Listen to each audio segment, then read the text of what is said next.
Do you know that Rough Riders stay walled? We're doing WCW Rebooked. Chris is here. Yeah. Hey, what's up? Unfortunately, just as a spectator, we tried Parsec.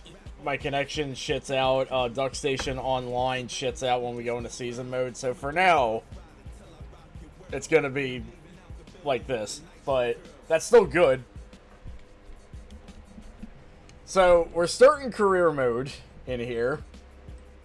Oh yeah, I forgot to mention, we announced this stream like a week ago, and then Hogan died. So that's good. I have some rare clips of Hulk Hogan, like interviews and stuff that I thought we could play, like in memoriam for the big man.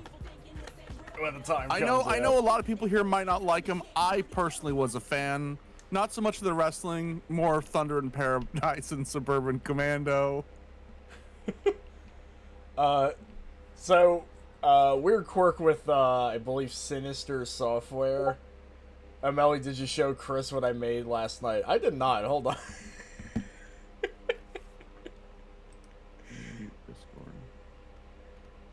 Earlier. Is there a way I could forward this? Well, we can show him later. Right now we gotta get started. I gotta mute Discord notifications so you don't hear them. Yeah, no problem. So... Reaction notification, never. We have a stacked roster here, but the thing is, we went ahead and added 10 forgotten WCW legends, including one that you may not have known was in WCW. That's because he wasn't. I put him there, but so in our little pack, we have K-Man from our Wrestling Empire playthrough. Yeah. Let's see a good... Hold on. Yeah. 7, the Dustin Rhodes gimmick that, funnily enough, You see this crap they put me in? My name's 7, by the way. They got me out here looking like Uncle Fester. I saw an interview, and it's really funny the actual truth behind that promo. Like, Dusty came up with that character himself. It's just that, like, TBS wouldn't let him do it, so Russo's just like, well, if they're not gonna let him do it, just be a pain in the ass and kill the character in front of everybody. Super Giant Ninja. I'm pretty proud of this one because Reese was in Revenge, so he just has his moveset from that. We have ICP. Yeah! The Terrorist. I can't believe that they weren't in the game. They're legends, but not as legendary as the Terrorist! Yeah, this is like a obscure, like, WCW jobber, and I'm still not sure who's under the mask, because it seems to be different people each time. I believe the one that was a jobber in WCW and had, like, a match in ECW was Jack Victory, and then in ECW, of course, he unmasked and was just Jack Victory and, like, feuded with, like, not unmasked, like it was part of his gimmick. Like, who's that? That's Jack Victory. It's not like Messabout taking off the tiger mask. He just decided to wrestle as himself in ECW, and you know he feuded with I think he feuded with New Jack. Because I believe he jumped him before a Dudley Boys match. I could be confused though. But yeah, I'm pretty sure it was Jack Victory as the WCW jobber. Man, imagine if you heard, like, saw the ECW mask, he took off the mask, and it was Misawa under it. Misawa! Maestro, who I knew because... Stro. Yeah, Stro, the Maestro Wrestling. Ooh la la la. There was, floating around back in the day, there was, I believe, a promo video for, what was it, Smoky Mountain Wrestling or something? I forget, but, it was it was shown around because the production and acting were one of a kind shitty, and turns out Maestro from WCW was in that fed, and couldn't help but notice he looks a lot happier there. But Horace Hogan, Mr. 1998 himself. one of the few that's actually in those inland WCW games, so I kind of just based it off of that.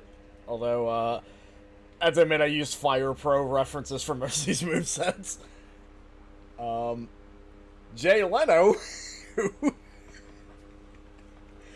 So, the funny thing about him is that he may be the most powerful character of this pack, and that was by complete accident.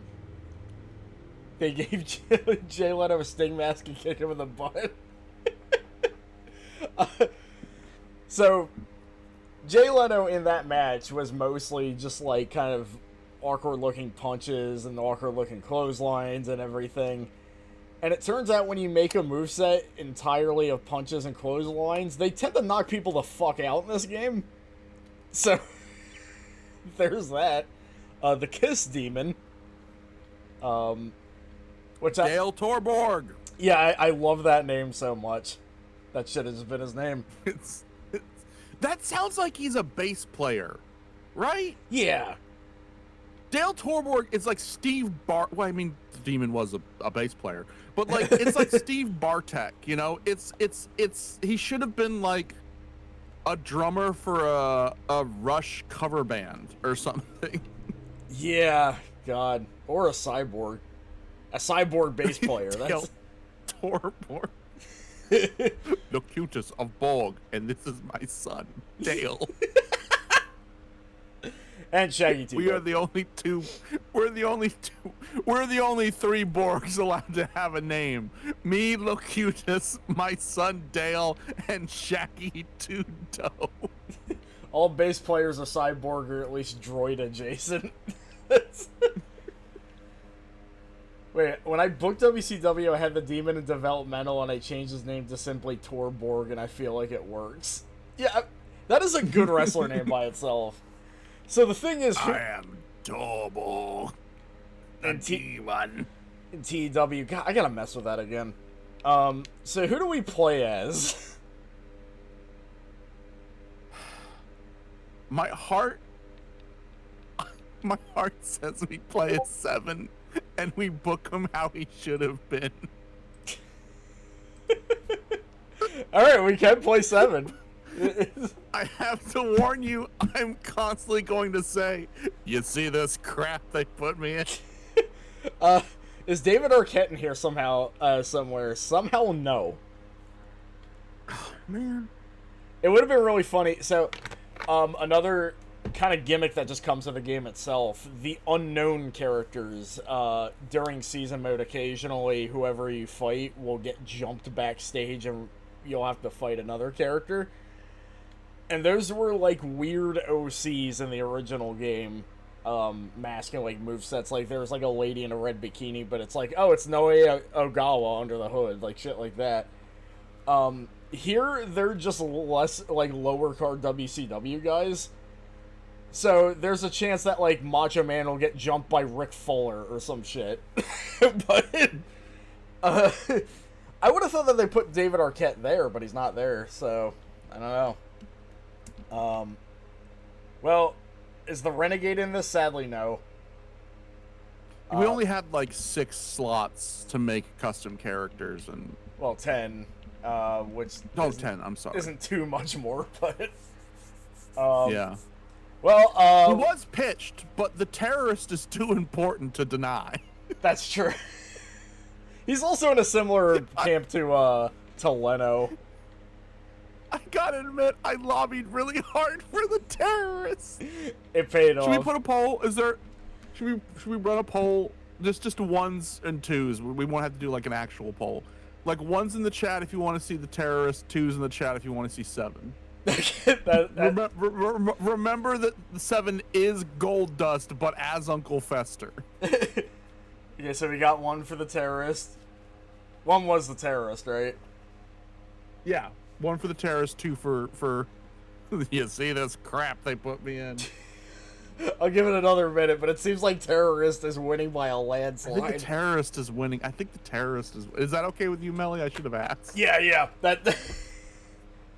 I've been listening to too much like Go Off Kings where like a guest will go, hey, let's see a 1 in the chat if you want to see me do this. Does 7 come with the horse? Sadly, no. Oh.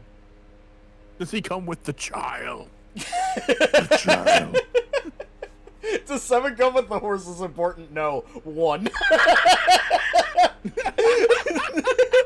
You know what? For that, we're focusing. I think we gotta be the terrorists. Jesus Christ. You're recording this, right? Yes. Okay, good.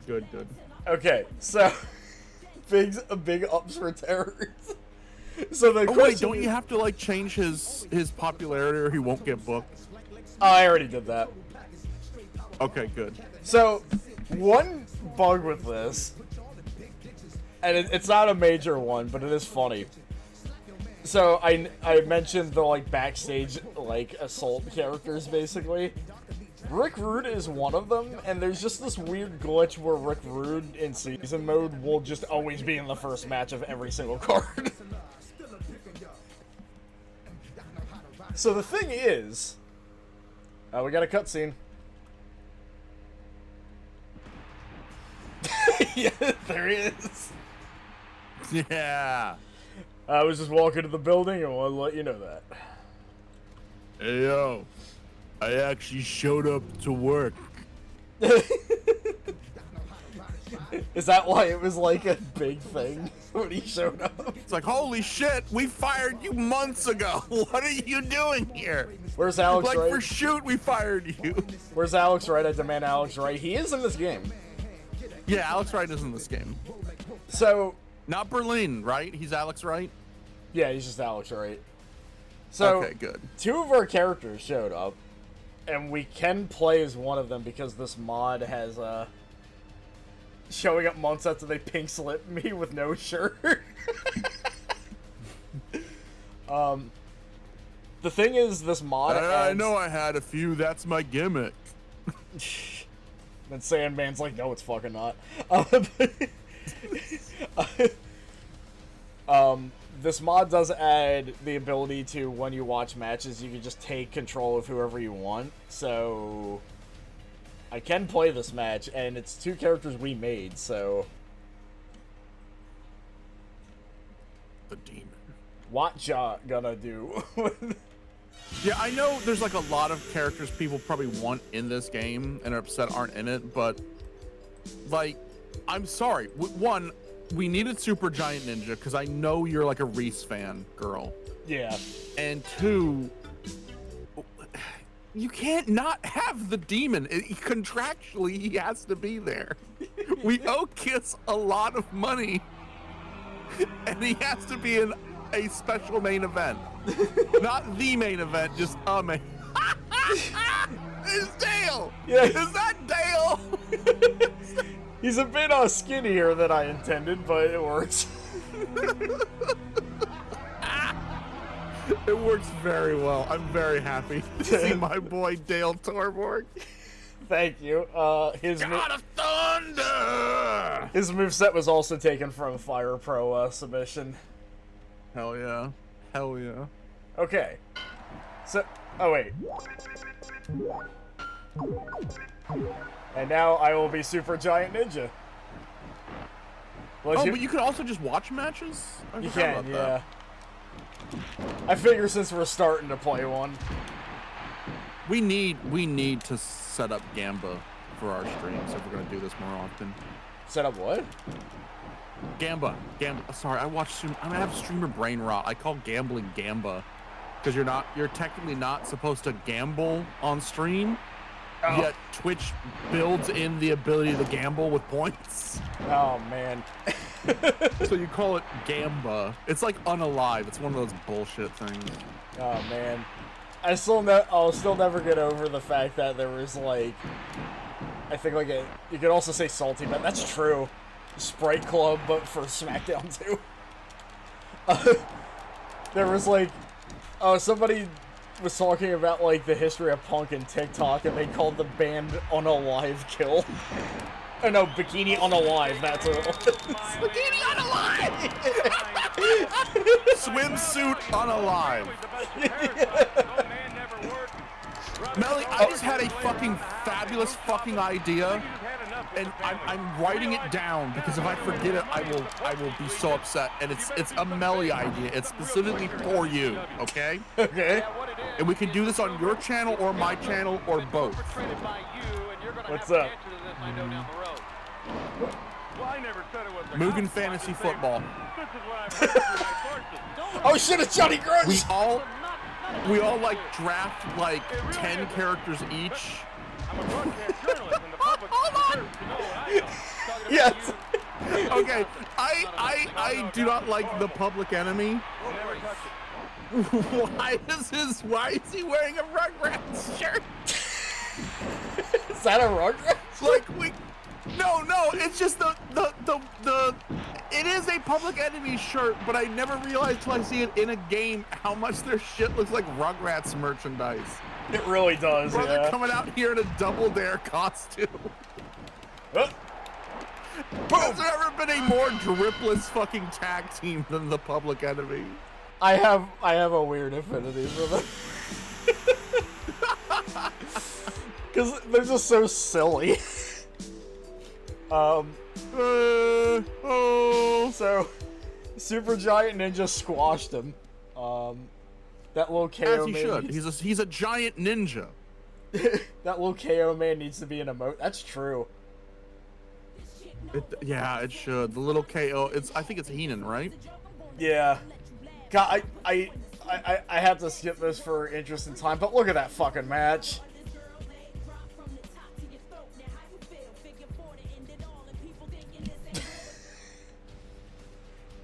Does he have the Yeti alternative? Come on, Laparca! No! Only slightly less cool.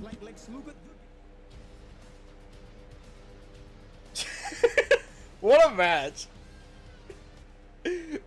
My goat lost. Yeah, he better stretch the shit out of him. I got another cutscene. I'm dead, brother. I'm dead. We're here to pay our respects to the dearly departed Hulk Hogan. Why is it playing the Disco Inferno theme? Yeah. You know what? I died, and the NWO needs another shitty guy to fill its void. So Disco, come up there. I'm going to hell, and I'm taking the good music with me. Play Disco Inferno's thing. Oh yeah. Oh wow. He got really angry and decided to get some Surge because it's the 90s, I guess. They fired him. He's going.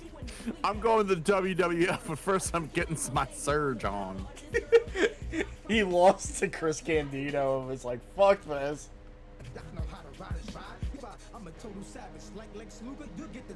I got hugged by X-Pac in an indie show one time. Well, thankfully he did that and not what he just did to the cameraman.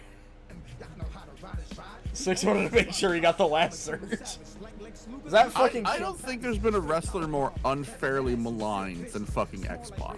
That's my hot take. Yeah. Also, he's... You got... Oh, sorry, go ahead. He's insanely broken in WF No Mercy, also. I thought you were going to say he's insanely broke. And I was like, yeah, he's a wrestler. So that's not Cameron. That is, the rappers listed on this song are Drag On, Eve, The Locks, Jadakiss, and Styles. That's so much worse. Yeah. What's Drag On up to these days? Drag on these nuts. Cross your face. Gross. No, I'm sorry. Hip-hop is very immature. We gotta fight against Glacier.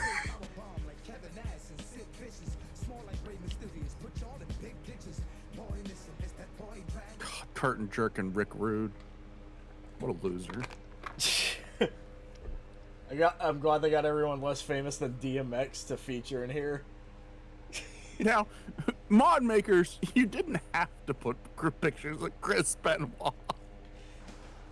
Yeah. Oh, it's terrorist. It's the terrorist. It's the terrorist.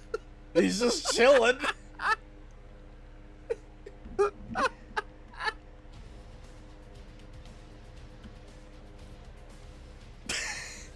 Yeah. Oh wow. It's like baby Papa Pump Scott Steiner. Yeah, though. That's crazy. The weird like transition between like the Steiner Bros and Big Papa Pump. That's so crazy. Yeah, the teeny tiny baby Steiner. Yeah, it's the midpoint where he kind of just looked like Scott Norton. Yeah. Well, this one's got K-Man in it, so we gotta... No, K-Man's not Conan, although Conan is a mystery character. So K-Man was the protagonist of a Wrestling Empire playthrough that I just kind of forgot about. We should continue it at some point. Although with Wrestling Empire, the hump is trying to figure out what your goal is. Yeah. But here is.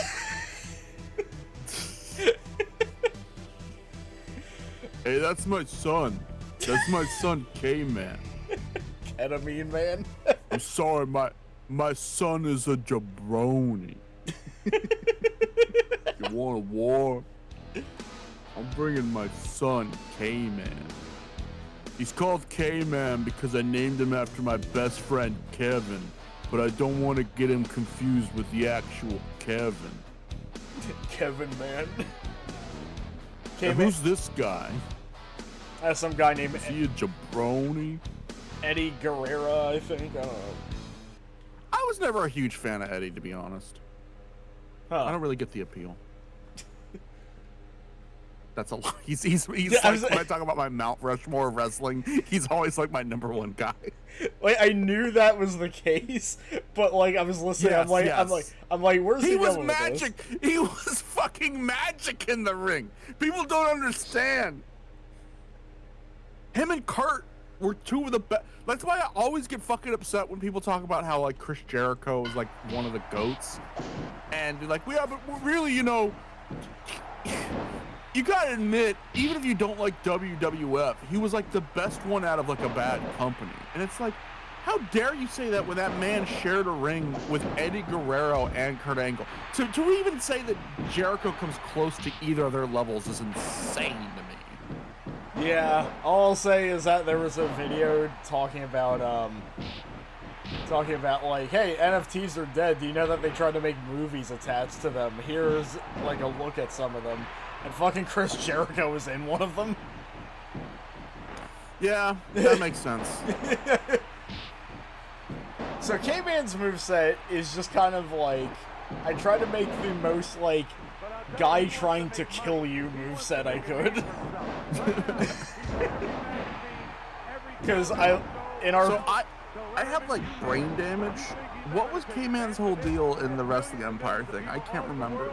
He basically just, he kind of just became like an assassin, but like, by that I mean he would just throw people in front of the train, and Jerry Sweat from one of the 2K games was his sidekick.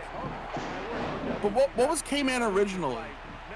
I don't think we ever established. I know his name is Ketamine Man, but I think that's as far as we got with the characterization at the start. That's all it is we just made a guy. Oh, you know what it was? It was because of the looping animations.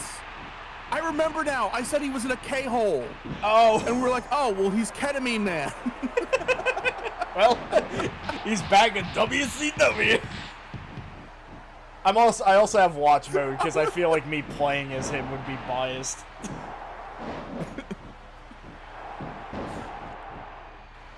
Mortis! I love this. Ah! It's Mortis! So fun fact, there is a reason Mortis specifically came out here. Two of them are part of a four-person stable.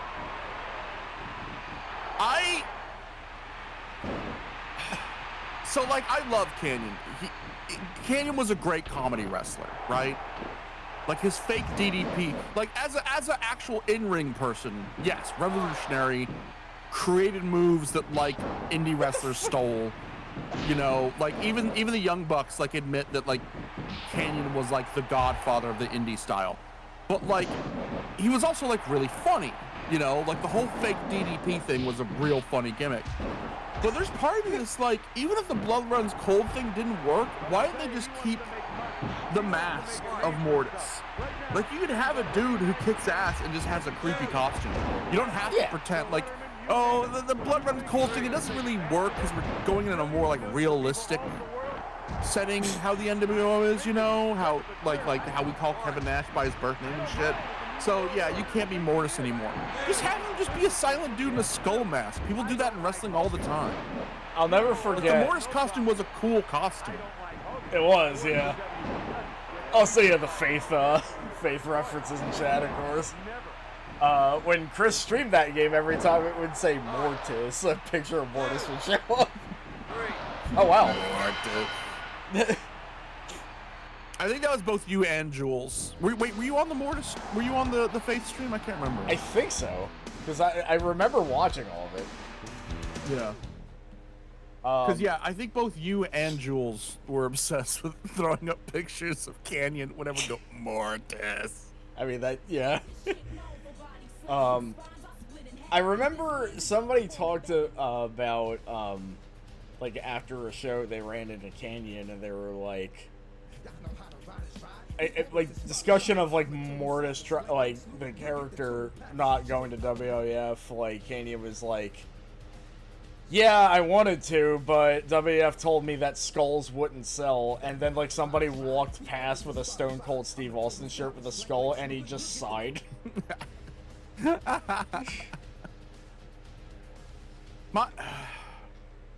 This man is an idiot. Yeah. I wish. This is gonna get dark. I wish Kanyon was still alive because you know he'd be like a trainer or something in AEW. Especially because AEW, you know, is run by but was formed by the Young Bucks. Wait.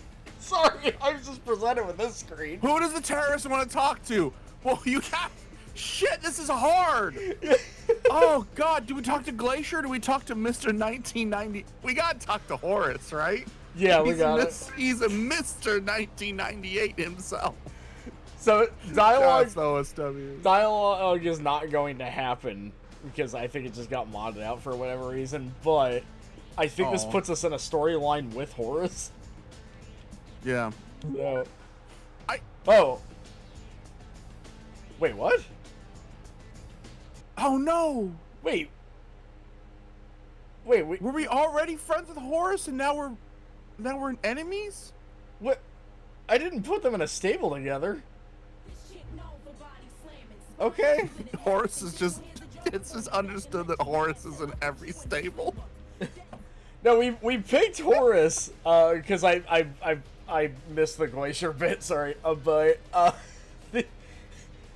mean we're fighting him, so the mod maker said Glacier was a very last-minute addition, but you wouldn't be able to tell because the attention to detail to him is kind of nuts. Aaron, I imagine that Arn Anderson is always standing like that. That's true. that Arn is always just, wherever he is, his arms are crossed and he's stanced up. I love that you gave him his wide belly. I had to. The terrorists. There he is. Glacier. You may notice that K-Man has the same exact intro. That was an accident. His nose kind of fucked up, though. I mean, it's got like a Halloween mask face. I mean, custom faces are hard. I can attest to that. Wait, last time's that an autograph book had a Glacier autograph stuffed to the back for $5. Jeez. They should have added snowflakes falling for that. Oh, this is a backstage match. So because terrorism can strike anywhere. That's true. How do you pick up weapons? God. Oh wait, I know one thing I can do here. Get punched in the face and then coil over.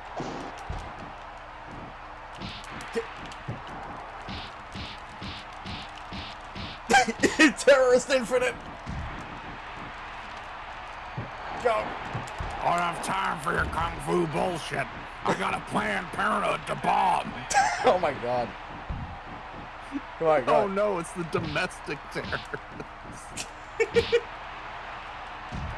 So that car does have a hitbox. I say as I Irish whip him. We're adding that car to Mugen. Wait, was that? We're adding the car to Mugen. You know we could.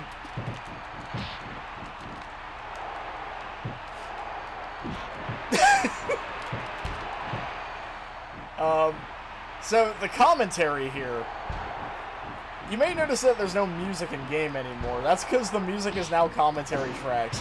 But because of that, it's mostly Heenan and Schiavone saying the same things over and over again. Well, I heard a little bit of Mike Tenay for a second. Or Mike Tenay, yeah. It may be a mix. No, I think Schiavone's also in it. Yeah, there we go. He's been wrestling since he was a little boy, the terrorist. What are you doing? He was taught by Big Boss himself. He grew up in Zanzibar land. So, the ECW footage showed that the terrorist does have kind of a boxing thing going on, and that made the strikes very easy. Nice.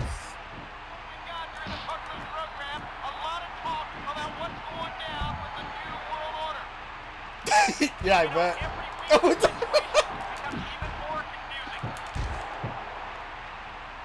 Hit by passing Civic driven by Eddie. Wow, he just immediately got back up from that. Can you imagine if the terrorist kept his gimmick and then 9/11 happens? Yeah, that's... Do you think that'd be good or bad for his career? Honestly, going by how dumb people are acting there, it probably would have made him like a top card guy. Come on.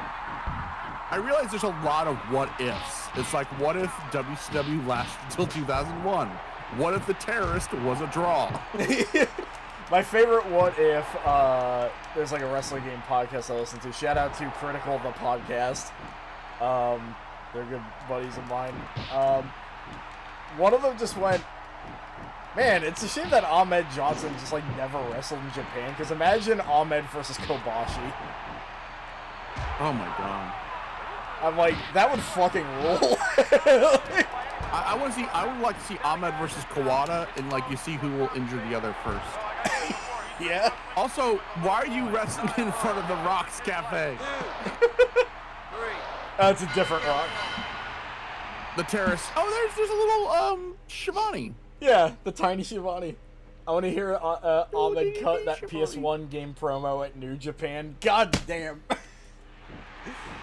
He should have. I love Tony Schiavone.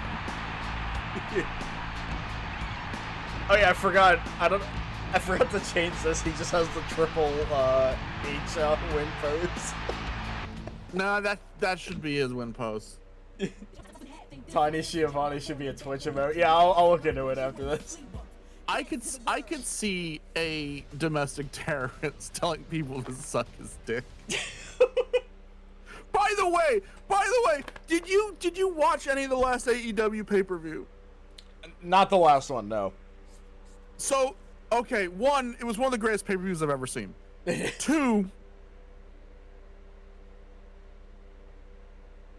because they are on pay-per-view and they're not a family-friendly company, they will just go wild in the ring sometimes. So you'll often be able to hear wrestlers like swear a lot during their matches, and the commentary guys have to like either ignore it or act like they said something else, or just go, "Oh God." So, fucking Anthony Bowens, he does the DX crotch chop, But instead of saying "suck it," he literally shouts, "Suck my fucking dick!" That's really good. Just imagine the most handsome, beautiful gay man you can conjure in your mind. And then DDP shows up. No, you're doing it wrong. That is not the most handsome gay man. Get him out of here. Why? I can be gay. Just this clean cut, manicured, sculpted, everything, his facial hair, his muscles, his outfit, everything just beautiful, just a gorgeous specimen of a man. And he's known as the pride of pro wrestling and the 5-tool player. And he comes out and he just goes, "Hey, you, suck my fucking dick!" That would be the coolest dude ever. Also, yeah, DDP's theme song. I love Bowens. DDP's theme song drives me up a fucking wall every time I hear it. The fake Nirvana. I'm like, why didn't you fucking make a fake version of Hairspray Queen, the actual best Nirvana song?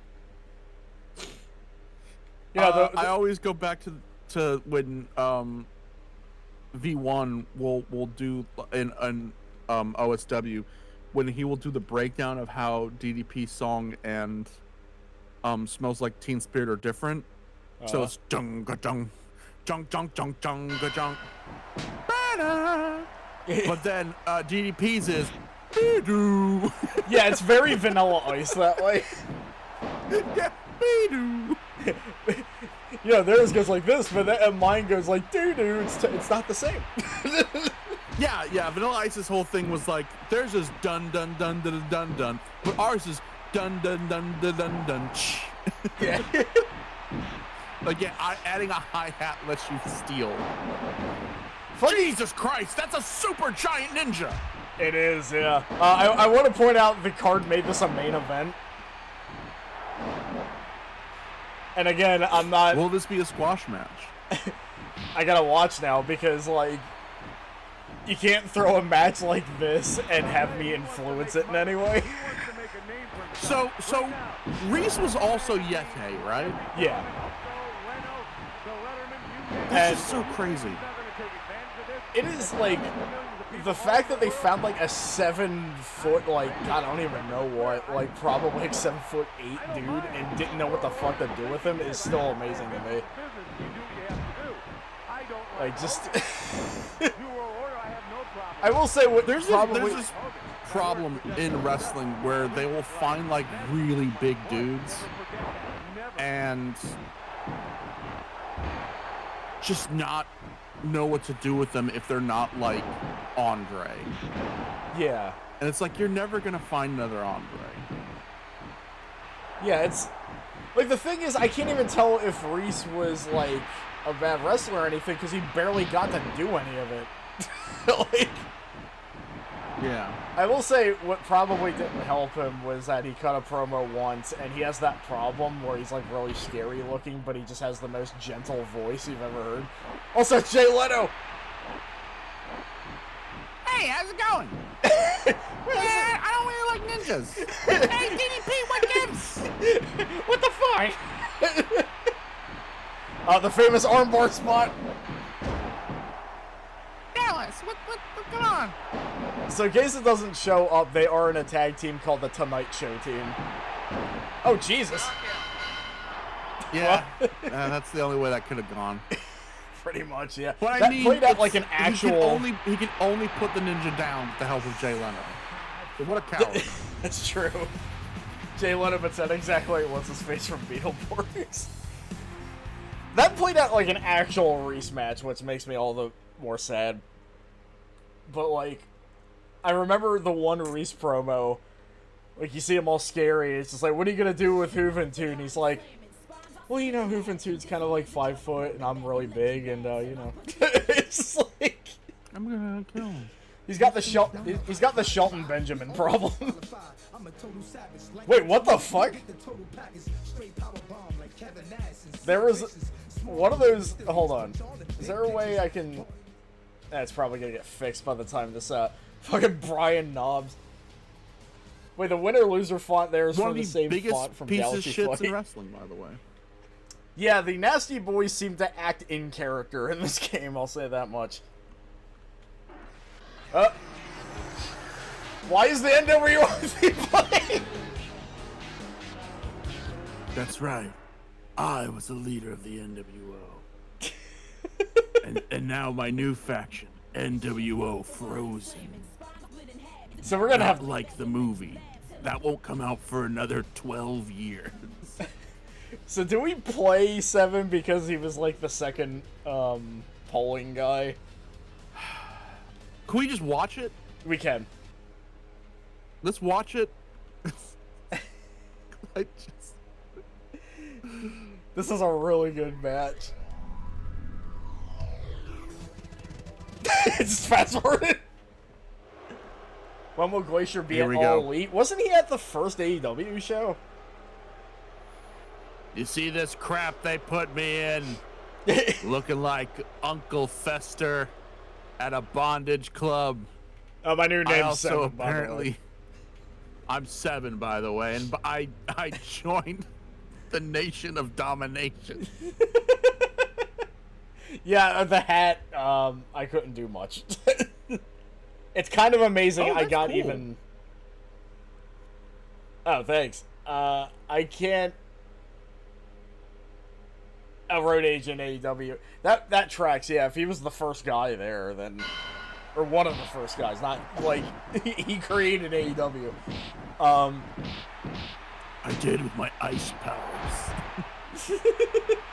But yeah, the fact that I was even able to make this is kind of astounding, considering the engine. I joined the priesthood and they put me in this crap. I was supposed to be Pope. I still just can't get over my new name is 7, by the way. It's so, like... My new name is 7, by the way. Like, he just says it so offhandedly, and it's like, the idea that it's supposed to be an unveiling. He's like, oh yeah, by the way. Those women, I believe some of them were in that WCW Thunder tournament we did a year ago or so. Hey man, do you have any children? Delicious children. For my armies of the damned. I thought you were I can't believe this crap they put me in. I thought, for a second, I thought you were the Sergeant at Arms from Harvester. BG Dubs, I'm 7.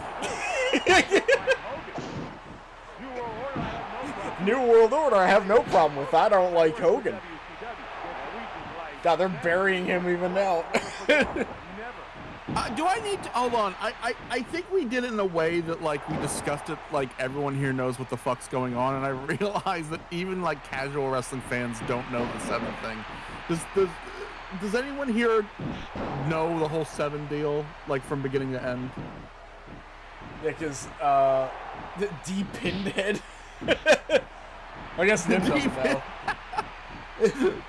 Okay, so basically...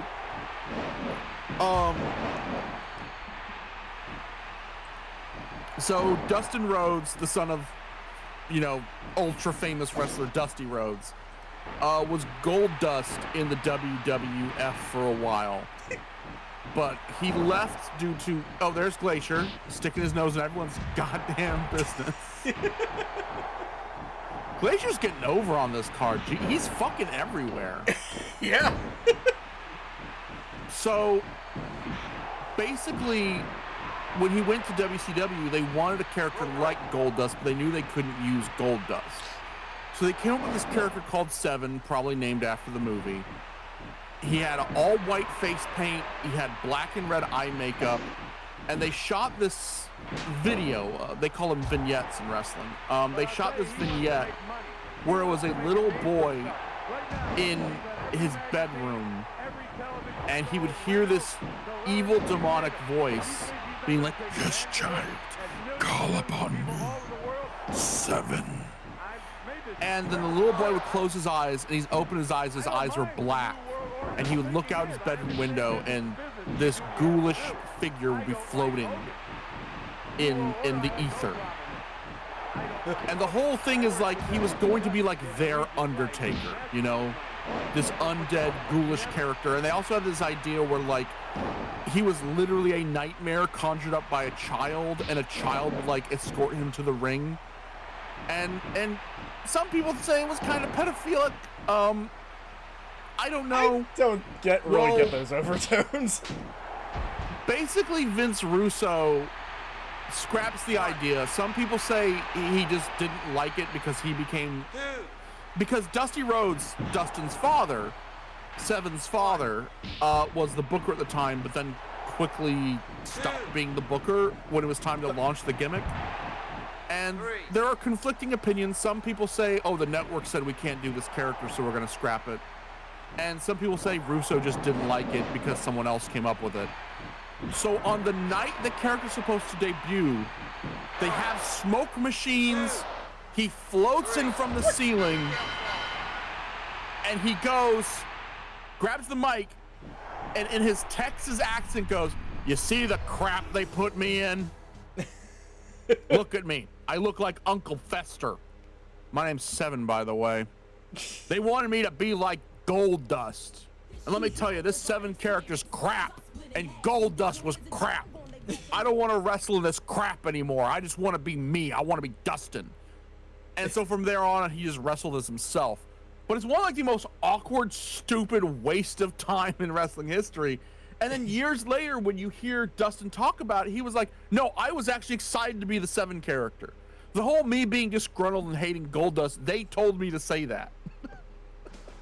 Yeah, I mean, like, we worked really hard behind the scenes. It's Violent J. Shit.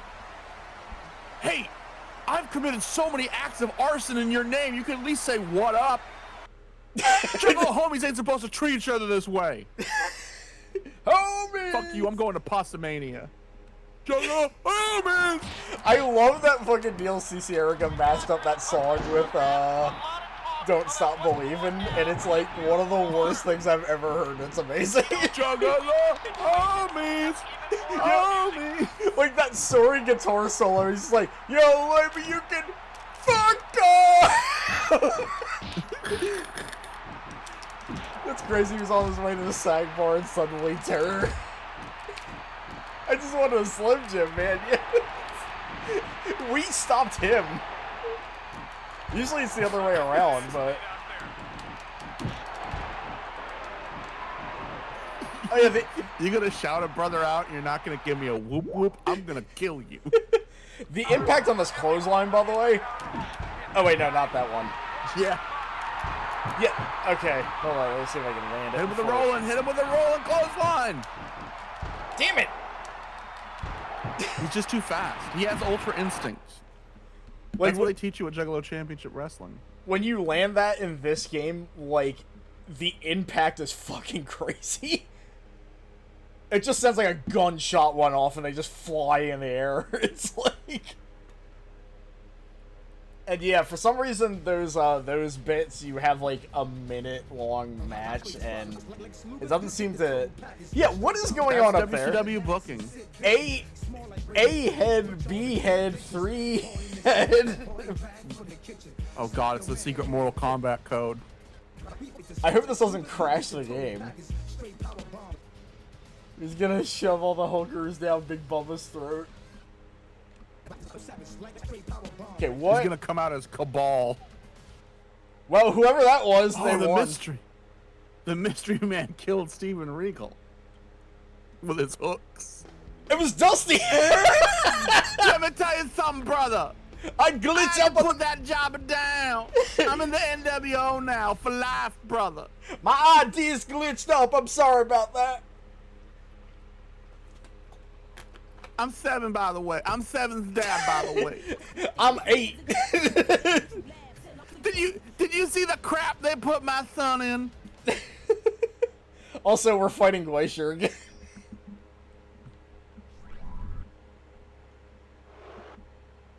Our theme is just booing, by the way. I know that Dustin is... Oh, hold on. Here we go. The terrorist.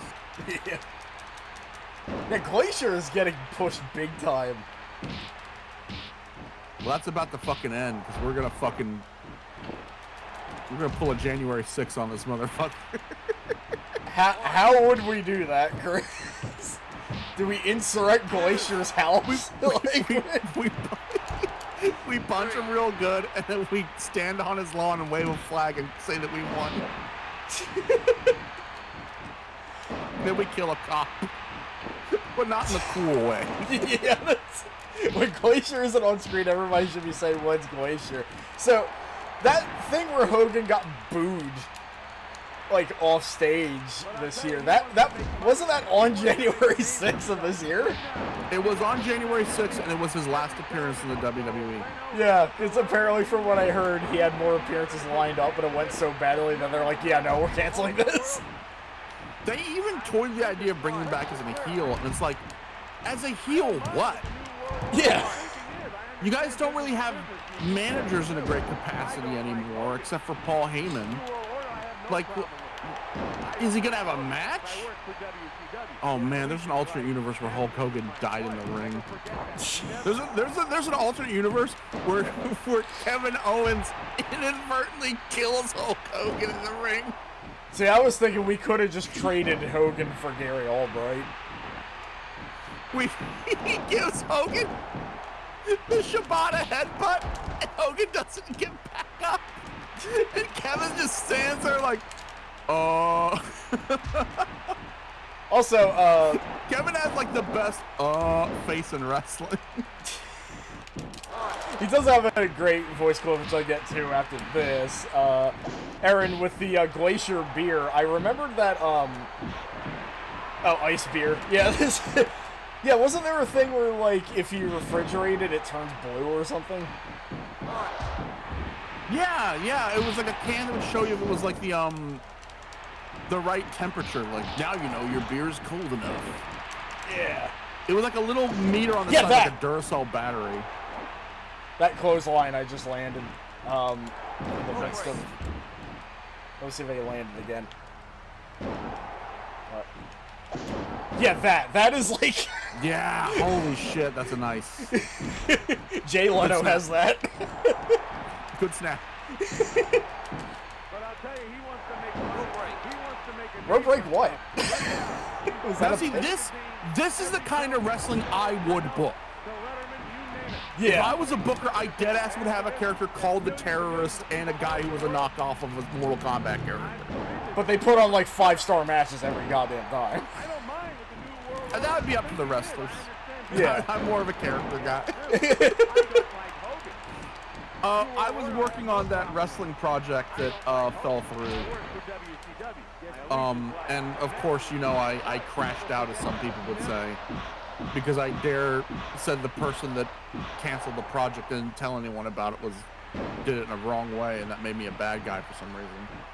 But like, I kept pitching like crazy characters and they'd get shot down because I didn't want, you know, if someone says, oh, you're booking an alternate reality wrestling company, a comedy game, wouldn't you go full comedy? Yeah. But one of the ideas that got shot down was actually Nico's idea. And I lobbied for it hard and was told no. And that was, I wanted a Undertaker-like character called Scary Lyndon. Oh, Jesus that was Christ. Barry Lyndon, but evil. He'd be a 7-foot tall man in a powdered wig and dandy makeup. You know, that sounds like a character that would show up in like those indie wrestling games popping up, and I mean that complimentary. Yeah. Well, we were supposed to book. We were going to actually book a show with Mystery Wrestling. Like Evil Uno was on board. Evil Uno was going to book an entire like show, or like at least a few matches. Like 2 or 3 matches, and we were gonna film them and then cut them up and put them in the game. And so I kept thinking like, sorry, I'm doing it again. I'm sorry. No, but behind the stage shit, I'll just say this: I was very frustrated because I kept being told my ideas were too outlandish or over the top. And then I'd watch Mystery Wrestling and it'd be like, oh, hey, there's a hot dog salesman versus the literal Sasquatch. And I'd be like, this is who I'm writing for. It should be over the top and crazy. Exactly, yeah. That's the great thing One about... idea they liked was a wrestler named Beer. He was the most popular wrestler, and his name was just Beer. And he came in with no shirt, no shoes, just jorts, with the word beer with too many E's written on his chest. And then it was like, his name is Beer. If there's a party, he's there. Doesn't talk, just screams. He is the most popular wrestler. After this cutscene, Okay, I'll have to mention something that reminded me of. Hey, you know who I am, but you don't know why I'm here. I was fired months ago. For life. Got the polygons on his shoulder. Hey, that is the perfect that is the perfect face texture for him. It is really good. But the thing about the beer was there was a compilation, I think it was just called Live Music is Good, and it was like a 2-part series. And one of them was like, I think, a Norwegian metal band. But the gimmick is that all of them were just piss drunk. So you just see this dude, like, while they're jamming out riffs, the lead singer is shirtless and in, like, corpse paint, but he's just cracking open a beer and spilling it over himself. I'm like, this may actually be the best thing ever. Oh. Who did what? Ted Turner, no! They broke into Ted Turner's house, and they don't know what to do next. Manga's like, oh god, I'm getting stage fright. Hot Topic era Billy Kidman. Yeah, I'll still, Like, so, it was Billy's best look, right? Like, we can admit. Yeah, absolutely. It was the most distinct one. So, Tornado Tag, shit. I'm hitting watch for one reason. That's because I made these two, like, actual teams. And the entrances are... the entrances will work accordingly, and I'm just impressed that a PlayStation game allowed you to do this. Here they are. The only time these two were... That's the Public Enemy! The only time these two were officially in a game was a game that did not give them moves.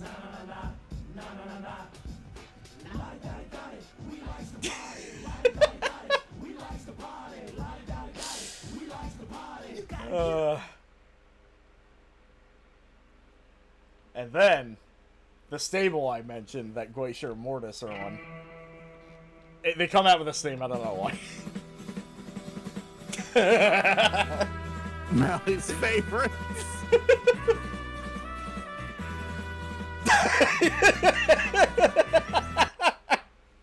God, I love this game. So I don't know how long this match will actually go if it's a tornado. If it gets to, like, I don't know, 6 minutes, we'll skip it, but I mostly just wanted to show that, so the fact that you could do that. They're edging Christian for some reason. My wife had a wonderful idea, by the way. What was that? Shout out to my wife, Casey. Well, Edge and Christian are going to reunite in AEW. Like, that's where the storyline's going, right? Yeah. And they're going to go against FTR.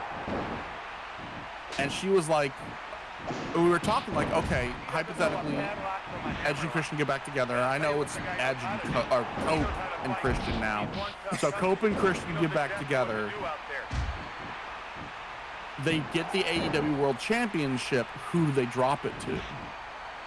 And we were like, well, the tag team division AEW is not the best right now, and you want to be younger guys, you know, who you really give the rub to put over. And my wife's idea was they should lose it to Eminem. because they're kind of like the modern edgy Christian, because you know the male model shit and the pose downs, and they're like a comedy tag team. And it's like, oh god, yeah, no, it definitely should. I was like, that's actually the smartest booking I've ever heard. Is that like literally before the match they can have a pose down challenge, you know? Yeah, yeah, for a second I thought you meant the rapper. I'm like, this isn't WWE. But yeah, no, that would be perfect.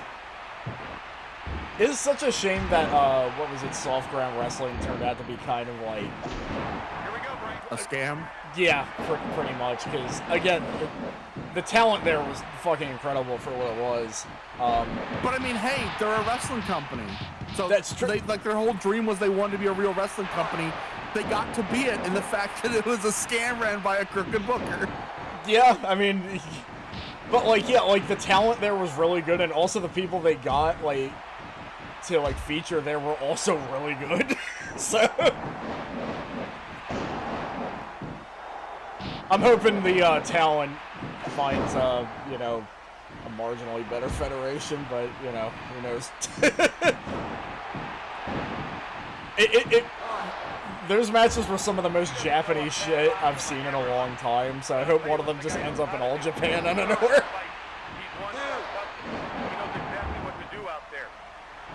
Including Public Enemy. No. What was that? I might have to mute myself just for a second. Oh yeah, no problem. So you'll hear that weird muting sound. Sorry. Yeah, that's fine. I promise I'm not just hitting the soundboard thing to fuck with you. Yeah, that's fine. Oh, only a 2 count. Although there is pins happening, so. I was choking him.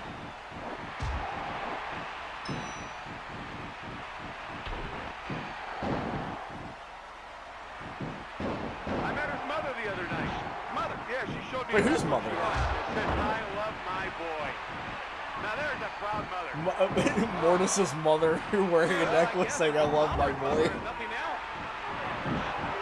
He's a star. Well, you see, the making star. My god, this one's a barn burner. Here we go, Brain. Here we go, Brain. My boy.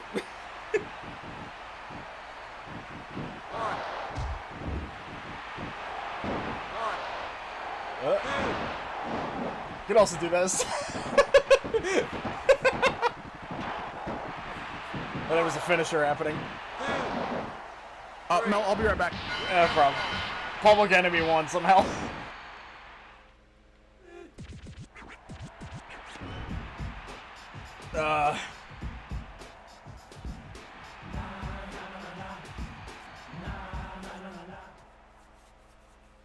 Yeah, they're pushing Glacier, but it's just not really. Arn? Oh no!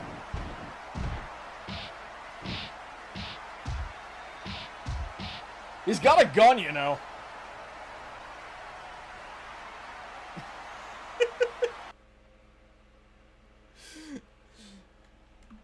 Okay.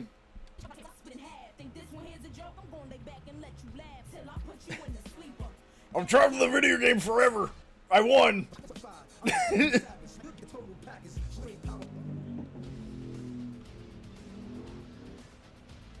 I mean, that is a good way to get them down. Is the good old ass punch. Okay, we gotta watch this, right? It's the main event, and it's fucking Ric Flair versus K-Man. Arn's weak point. It's a lot of people's weak point, to be fair. Also, this load screen, Mongo does not have a lower half, so it's just his torso floating. Just wanted to point that out.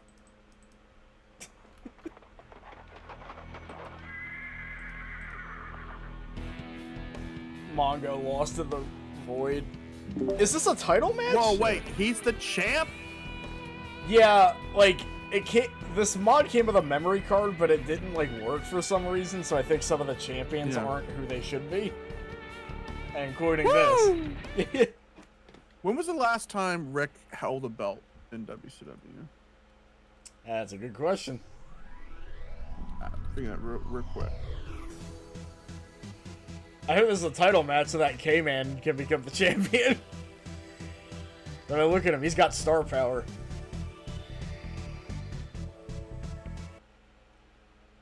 In before K-Man squashes. He very well could. Also, I wanted to point out on this loading screen, Mongo does not have, like, a lower half, so it's just his head and torso floating there. Okay. So according to Google's AI overview, it says his last championship was in May 29th of 2000. But unlike everyone else, I'm going to fact check that. Yeah. Because AI makes shit up all the time. And I hate that it's always the first result when you Google something. Here we go, Brian. Yeah. It's even like when I was looking up like the dev inserts from WCW, it was trying to look up like when they were champions in actual WCW. I was like, I didn't fucking ask. He has the Woo Energy title.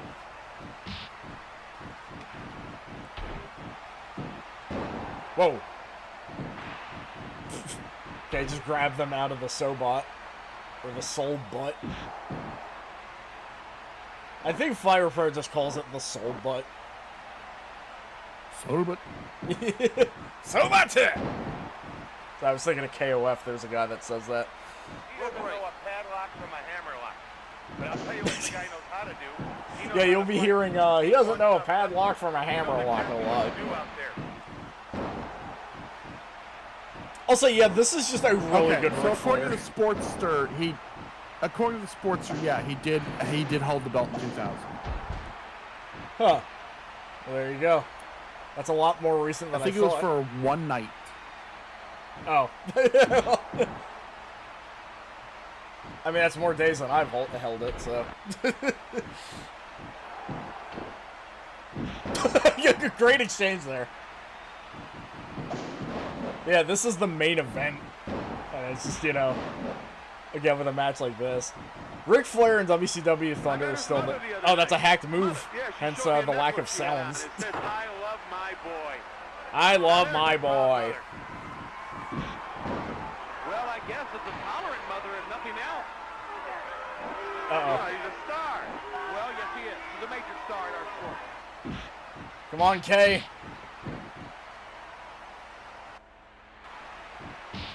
Here we go, Brain. Come on. Rick's got like 2 finishers. Why is Mongo coming in to help? He doesn't need help. Place your help. Horseman, brother. Horseman. Where's Pepe? Why didn't they add Pepe McMichael as a character? I didn't like that Mongo was getting over. I can't do Ric Flair. You'll be able to whine at it. Okay.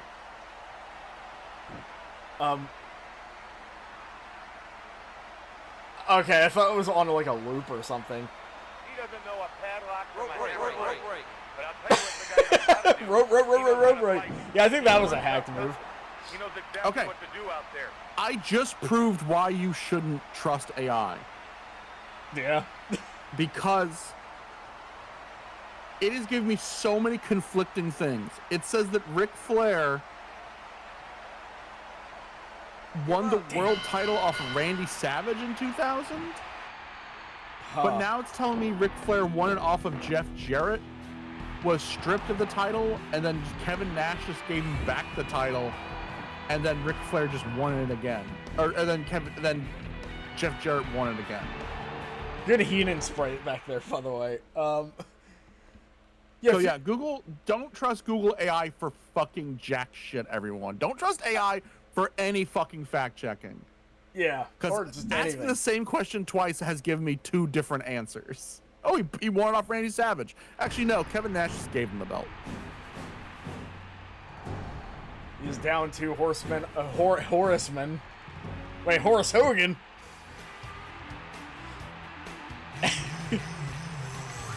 You're on. Woo!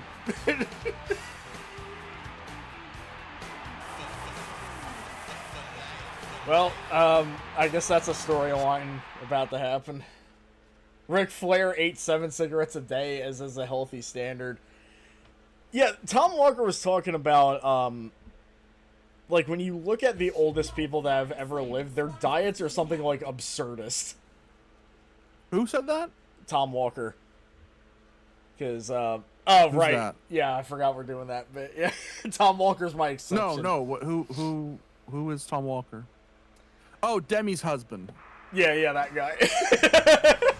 I do that for a reason. Because one time someone called her Tom's wife and it made her upset because like it belittled her accomplishments and stuff. Yeah. I'm like, no, she's right. Well, I like Demi more, so I refer to Tom as Demi's husband. I like Demi more. I don't like Demi more. I like Demi greater than. Yeah. Tom. Yeah, she was with like Auntie Donna and shit, so. She's one of the greatest people on the planet. I'm not just saying that because I have audio of her calling me a pig. in a very sadomasochistic way that makes me uncomfortable, but also kind of rules. Why I brought that up is he looked into the studies of like oldest people and their diets, and it'd be shit like only canned salmon like 2 packs a day or some shit. Like, yeah, Vince is full of reheated like hungry man dinners. Strange Eons, who's a YouTuber who covers a lot of like Tumblr history. Oh, what are they doing? Someone help! No way! Check out this zoom in, by the way.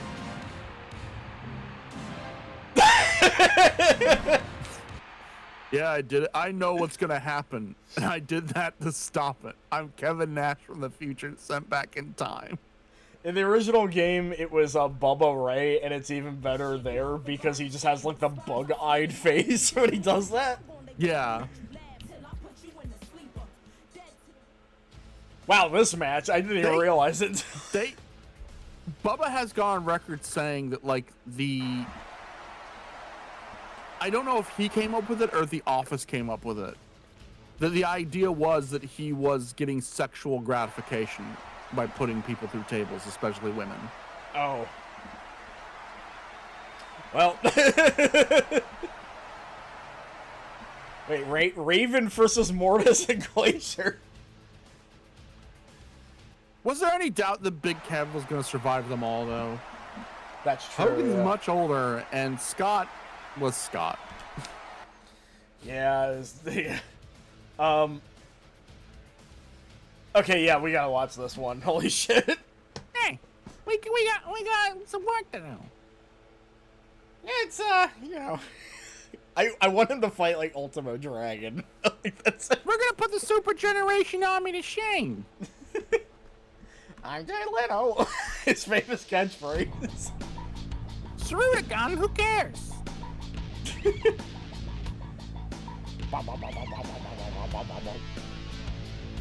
Very bubbly theme. Also, thank you for that clip.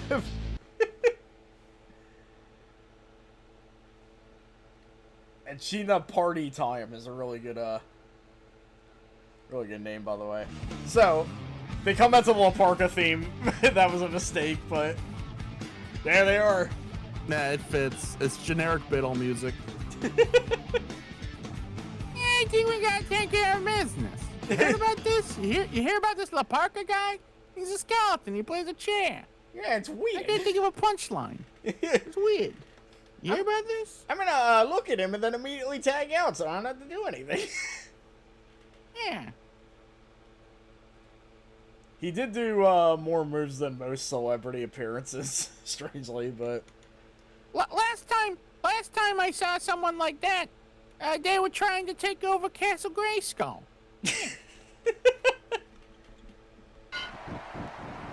he popped up in some like documentary I was watching. He's just like,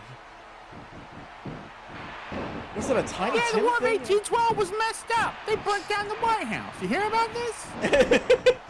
These knuckleheads. These knuckleheads, they burnt down the White House. It's crazy. Look at my cards. I just punched Bret Hart in the nuts. And I punched him in the net. Why do I have such an obsession with Bret Hart's nuts? And the thing about the Civil War is the last time I saw a brother versus brother rivalry that heated, it was Bret Hart versus Owen Hart. You hear about this?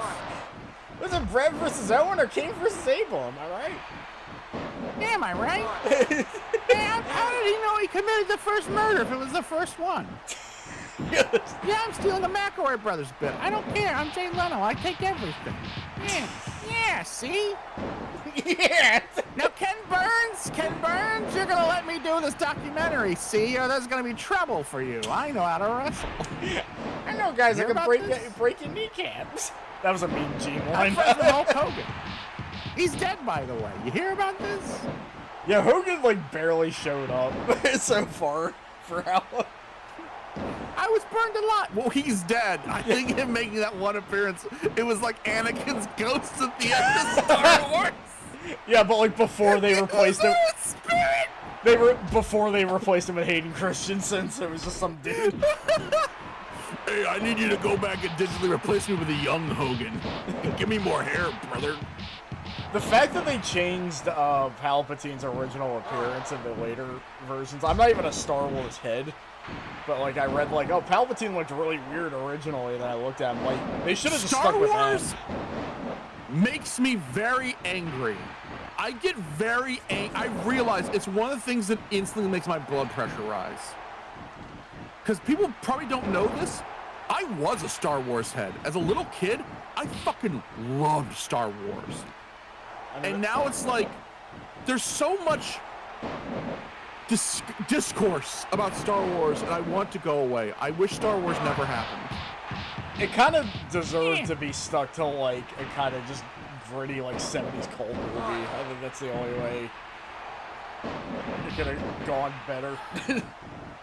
I just, God damn it. Like my wife's never seen Star Wars, and I love my wife, especially because she's gonna come in here any second with my food. But I love my wife, but she'll say stuff, and I can tell it's it's an opinion formed just on the current zeitgeist of the Star Wars backlash, where there's this kind of like opinion now that Star Wars was never good, and you were stupid for ever thinking it was good. And I hate that kind of nihilistic like view, because like, no, there was I'm doing it again. You hear about this? Yeah, they added me into Star Wars. I'm in Max Rebo's band. There I am right there. Kevin, you find that funny? I'm playing the saxophone. Oh boy. Wow. I mean, that's how it would go in real life. You hear about this? I didn't do anything. They never taught me how to break up a pinfall or submission. Well, he assaulted Bret Hart's nads several times, so there is that. I him in the balls.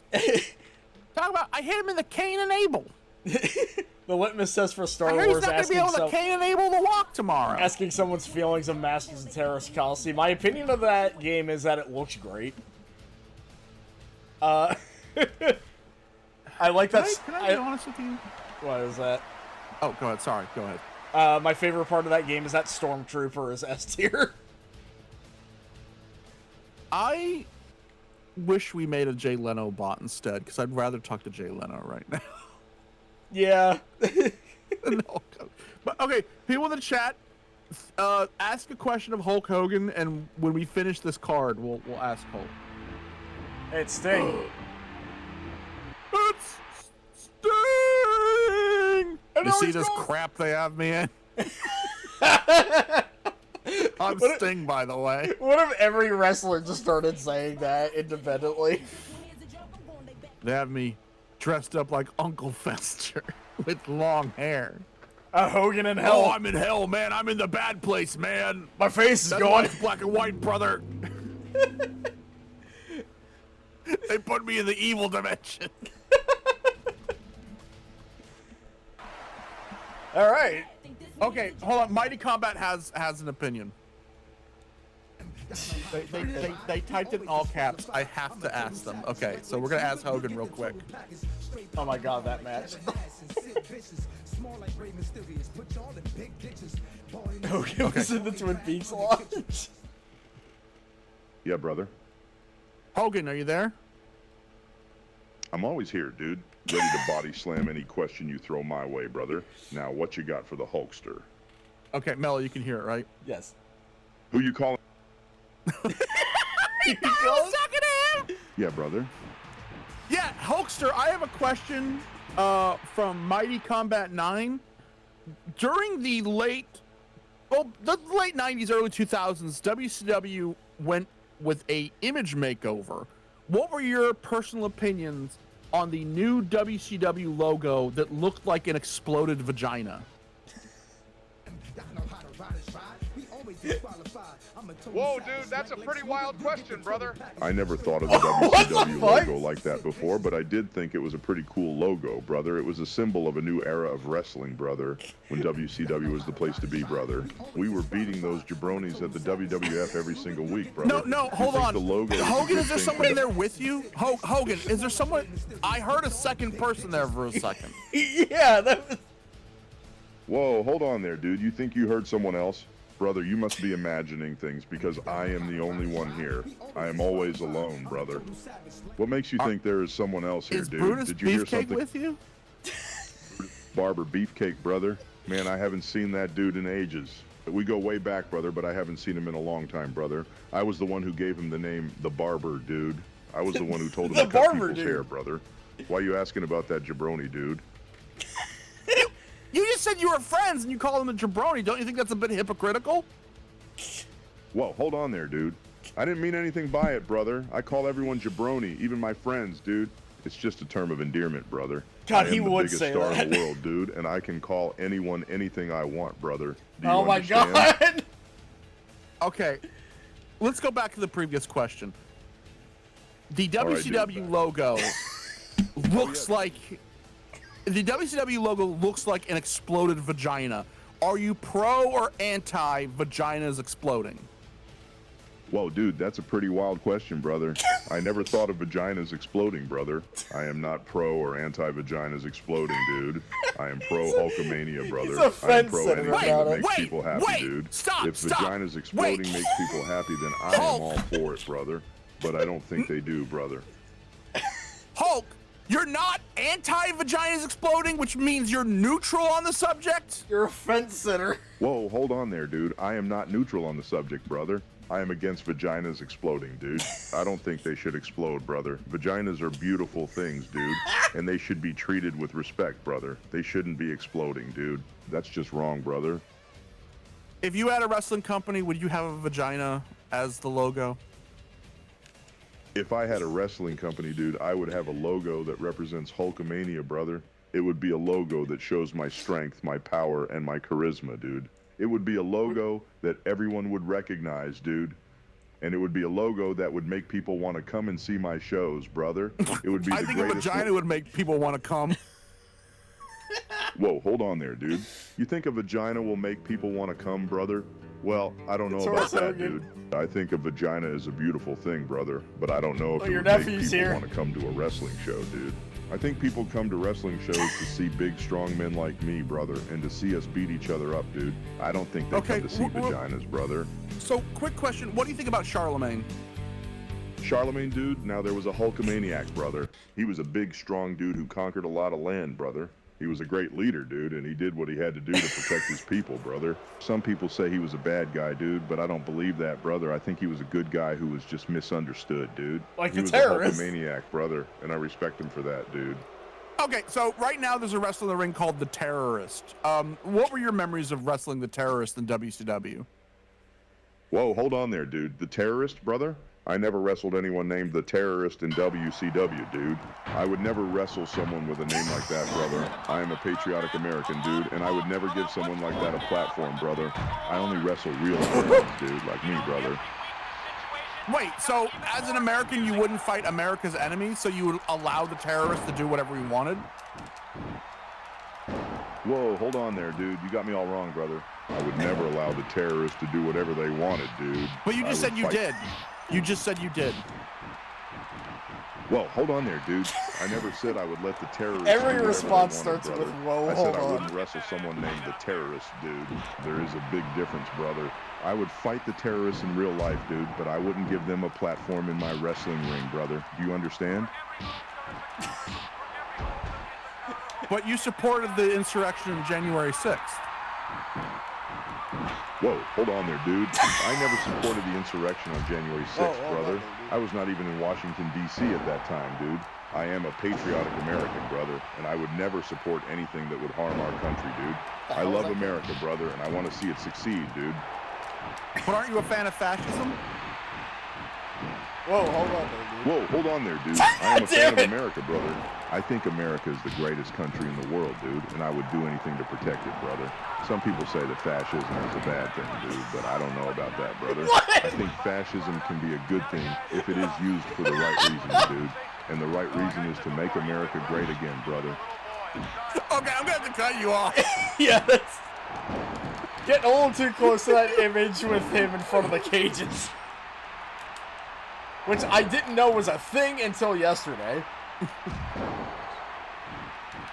Wait. What? Yeah, I saw, like... He went to the detention camps? I saw a picture of it, if it wasn't fucking AI generated. Oh my god.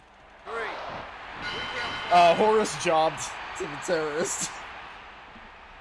Oh, I should have asked him about the terrorist beating his nephew. Oh, I'll be right back, Malik. Okay.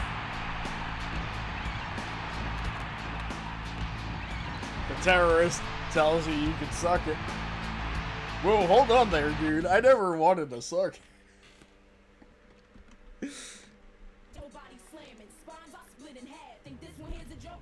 Fucking... Did I not just say... Did I not just say that I wanted Jay Leno with Ultimate Dragon, and it fucking happened?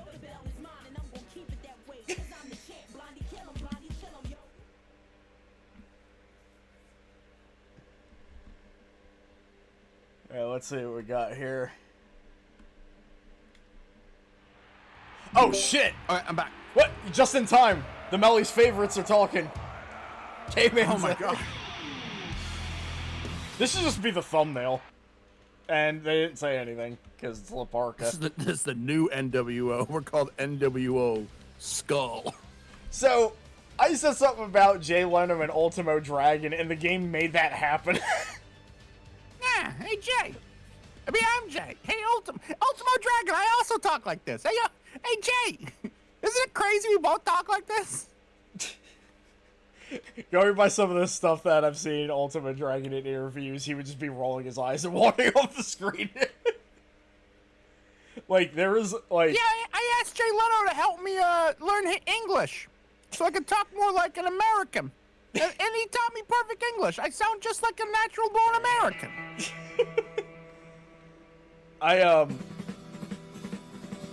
Oh, yeah, God damn it.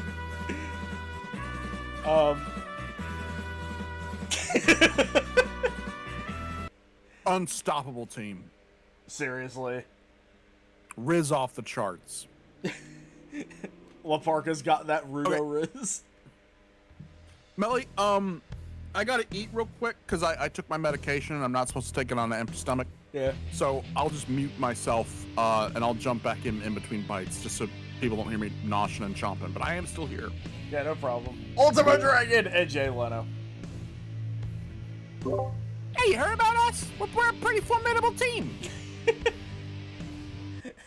I have a high rating on Cage Match. Actually, let me see if he has a Cage Match profile real quick. He's the ultimate dragon, I'm the ultimate douchebag. I didn't write this. I would never say that about myself. Who wrote this? Overview. You're gonna get fired. You heard about this? Nobody rated him. He has one comment.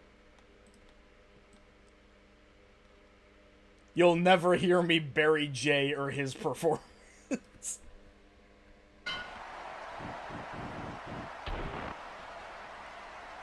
Well, I'll give him this. He did what he was there to, like, he was meant to do. Like, to just be a goof-off showsman, even though he didn't do any moves, but...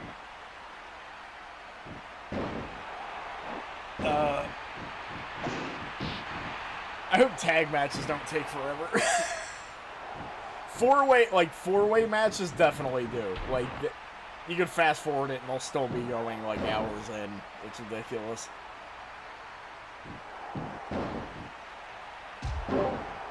My opinion is this. If you're a celebrity or any non-wrestler and you are in a wrestling ring, it is your job to die. Yeah. That's my ultimate opinion. Yeah, I mean... No one but a wrestler should get a one-up over a wrestler. Yeah, I mean, Phil Collins followed that when the Ultimate Warrior beat the shit out of him. So. Yes, Phil Collins understood the assignment. You're not there to get yourself over. You're there to let the Ultimate Warrior kill you. I'm mostly just thinking, like, that thing where he kept pointing at his chin. Like, that's the perfect, like, if he was an actual wrestler, that would be an animation in the hockey game sort of thing. It would be in VPW2 under, like, something very nondescript, like chin appeal. That's what the Rizzler does, chin appeal. Oh yeah, it kind of does, doesn't it? The fact that... Now, I'm going to say this. I might be hypocritical. I allow AJ of the Costco guys, he gets to win. That's because he's an old retired indie wrestler, and as AEW being a company built on the backs of indie giants, he's a veteran and deserves respect. Yeah. We should respect the Costco guys with the same reverence we give Sting. I don't really, like, care too much about what made them famous and everything, but I do like being able to say the Rizzler is friends with Tomohiro Ishii. I kind of agree with WrestleMe when they were talking about when Trent pushed over Big Justice, who's a child. He walked over and fucking pie-faced him so hard he hit the ground. And then Big AJ just walks over to him and he's like, "What have you done to my boy?" And he's like, "Dad, he hit me." And like the WrestleMe guys were like, "Fuck you. These guys get they get it. Yeah. They fucking get it." Yeah. Like the scorned father looking at his son who's been assaulted by a full-grown man and then needing to get in the ring to get vengeance. And he's working alongside two of the greatest wrestlers of all time, Tomohiro Ishii and fucking Kyle O'Reilly. Trent and Big Justice are almost the same height. That's true. Big Justice is fucking big. That kid is large. 3. Large Justice. I love that La Parca is just dancing. 4. It's appropriate.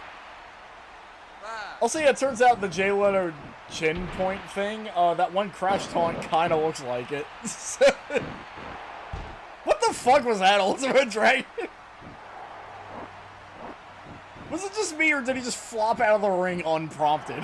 Oh, oh my god! He killed him! Yeah, that was just murder. This is what I'm talking about. Like, if Jay Leno gets finisher, you are dead.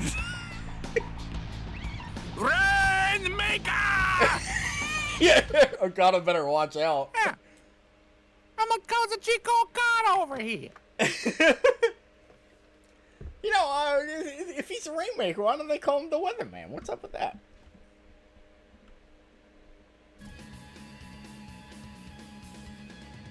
God, his eyes. Look at him. I'm gonna get a Slim Jim. Jay's gonna kill you. Yeah, if he can make the rain, why does he come over here in LA more often? They got a drought going on over here. You hear about this? God, K-Man is just getting his ass kicked now. It wasn't like this before. He lost his confidence and his ketamine. Yeah, it's because Jerry Sweat wasn't in WCW with him. I was tempted, but The ICP tag team, who haven't really shown up yet. What the fuck is that match? Hold on. Okay, well, speaking of, I guess we ought to see Violent J in action. Also, Rick Rude's entrance is really funny once you realize who they got it from. I'm stoic now.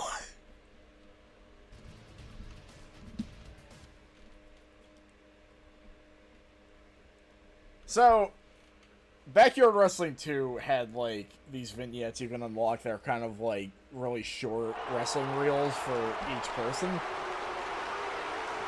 I saw Violent J's reel in a Discord call with a friend, and we were just like, holy shit, he sucks so much in the ring. But, I mean, you know, with Backyard Wrestling, that doesn't matter too much, really. So here's... Rick Rude has the Rikishi intro. I don't know why, but my ass smells.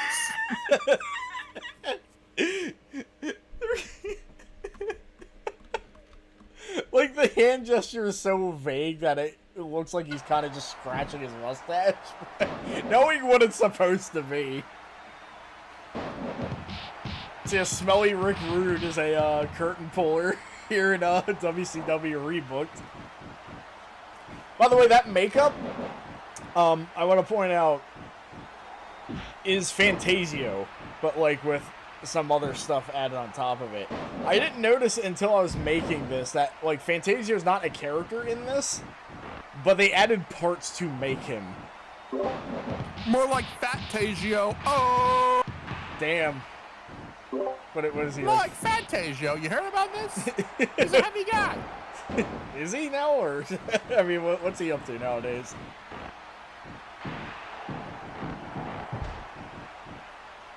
Yeah, they basically just hid his makeup in the created character items. Let's see. What is he up to? Hopefully it doesn't involve the words either real estate agent or dead.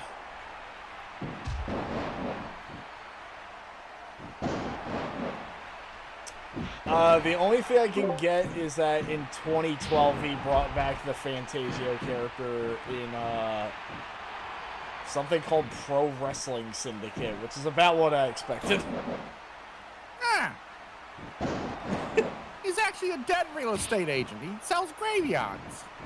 Also, he was a racist. Like that's just kind of the triple threat of like, where is this wrestler now? And those are the bad endings. The good. Yeah, he only liked white people, huh? Get it? Because his face was white. Oh shit! Not like a skin color. Oh no! It's homie. Oh god, he punches homie in the face. So the thing is with Shaggy is that. Like, I just looked up WCW ICP, and somebody made them in 2K, and I just based the appearances off of that. Whether or not Shaggy has hair or not seems to depend on what day he feels like having hair, because it seems to be either or.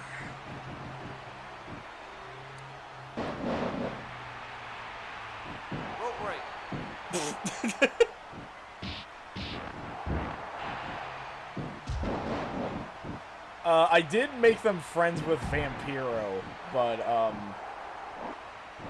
Vampiro is not showing up at all. Alright, Vampiro's part of another stable, I think. One. I'm clipping through the fucking stairs! 2. Get out of here, Shaggy! 3. There he goes. I believe that Sting and Vampiro teamed once, and they were called the Brothers in Paint or something. And good. it's like, could you just paint your face and just join the tag team? If that was the only requirement? Yeah, that's the easiest stable to join. They wanted to get more members. WCW was great. The late WCW was great because it's like you could tell the people running it had no respect for wrestling. Russo. Especially Japanese wrestling or Mexican wrestling. So, like, yeah, we're just going to put the Great Muta in a stable with the Insane Clown Posse. Why? Because they all wear makeup. But somehow, that sounds incredible. Yeah, Keiji Muto. It's not like he's, multiple IWGP champion or anything. I mean, Ultimo Dragon was part of the Juggalo Fed at one point, so... Or whatever the fuck it was called. Like, that Fed had some people in it, and it still fucks at me. I think, like, JCW, they would run the shows, during the gathering, and it was, like, good pay. I mean, there's that Terry Funk story. And I love that Terry Funk story to death. Where, have you heard about this? Have you heard about the Terry Funk story? The Juggalos? Terry Funk was upset with the Juggalos because they released a tape that was them commenting over matches. And it was them doing their bullshit comedy commentary team gimmick. And one of the matches they did was Terry Funk. And they kept calling him Terry Fuck and the Fucker. And Terry Funk was upset because they didn't pay him for his appearance. They got, I don't know how they got the footage, but he didn't get paid for it. So he called them out on it. And they responded and were like, "Oh, Mr. Funk, we didn't know, that you weren't getting paid for this. We're really, really sorry. We're huge fans. Let's make this right." And so Terry Funk said, "Okay, fine. Come down to Texas and we'll talk about it." So they all went over to Terry Funk's house and they had like dinner together. And Terry's wife made chili for the Insane Clown Posse. And they just talked about wrestling and how much they loved him and how great he was. At the very end, they said, well, we want to make it right, so we're going to leave some money by the door. And Terry Funk did the Texan thing where it's like, no, it's fine. I got mad, but please don't pay me, just whatever. And they're like, no, we're going to leave something for you. He's like, no, don't leave anything. It's fine. Like, we're going to leave something. And he's like, no, I insist. Don't. It's fine. We're cool. So they leave, and Terry Funk was like, of course I know they left something. I was giddy like a little kid. I ran over to see what they left. I assumed they were just going to pay for the dinner. I assumed it'd be like a couple $100 to pay for the chili. They left him $5,000. Damn. And he was like, needless to say, the Insane Clown Posse are my favorite band now. That's really good. That was from Terry's book. He was like, there's $5,000 sitting next to the phone. And I was like, holy shit. I mean, that lines up with, all the stuff I heard about them being pretty good businessmen, so... I mean, put it this way. Look at it from their perspective. They paid $5,000 to sit and have a private dinner with Terry Funk. Yeah. Terry acts like, oh my God, I can't believe they gave me $5,000. This is how nice of them. But then you gotta think of the opposite, like, Terry... They kind of got to have a... I know you don't think of yourself this way, because he was actually a really humble person. Yeah. You're like a god in pro wrestling, and they got to go into your house and talk shop with you over chili that your wife made. Not a lot of people get to fucking say that. That is true, yeah.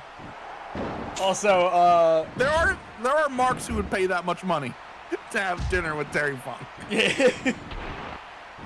So, in the middle of it, for some reason, Public Enemy keeps showing up. I wanted to show that Horace Hogan and Supergiant Ninja are part of the flock. Because Reese was, but he's not Reese here. But that doesn't matter. He got so high, he turned back into Supergiant Ninja. I remember... He got into Kidman's stash. God damn it. He's just like, oh, what's in this locker? He was never the same after that. Reese, we need to talk. We know you've been using again. I'm clean, man, I swear. Reese, you're in the ninja costume. Oh, man. Well, I've been really into anime recently. The Kid Bummer, Kush. man. The Kid Kush, I love that so much. I'm the super giant ninja again? Oh, man. Damn, don't you hate it when you wake up from a trip and you're the super giant ninja again? I remember there was... It's the worst version of Shazam. Yeah. There was, I forget what it was a promo for, but it was like, I think like from a couple of years ago, and it was like Raven sitting at a table. And he's like, hey Yeti, come get me this. And then Reese just looks at him dead-eyed. He's like, I told you not to call me Yeti. It hurts my feelings. Sometimes I cry at night. Oh my god, Reese rules. Like, I don't care. People hate the payoff to the Raven story so much. I watched those vignettes. It was some of the best wrestling, like, non-in-ring stuff I've ever seen. Oh, what the fuck? Sorry, go on. He's skanking! Get out of here.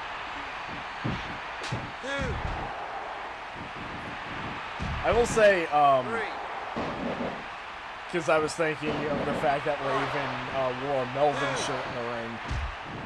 And I found out that he frequently wore it on ECW, and I'm like, that tracks.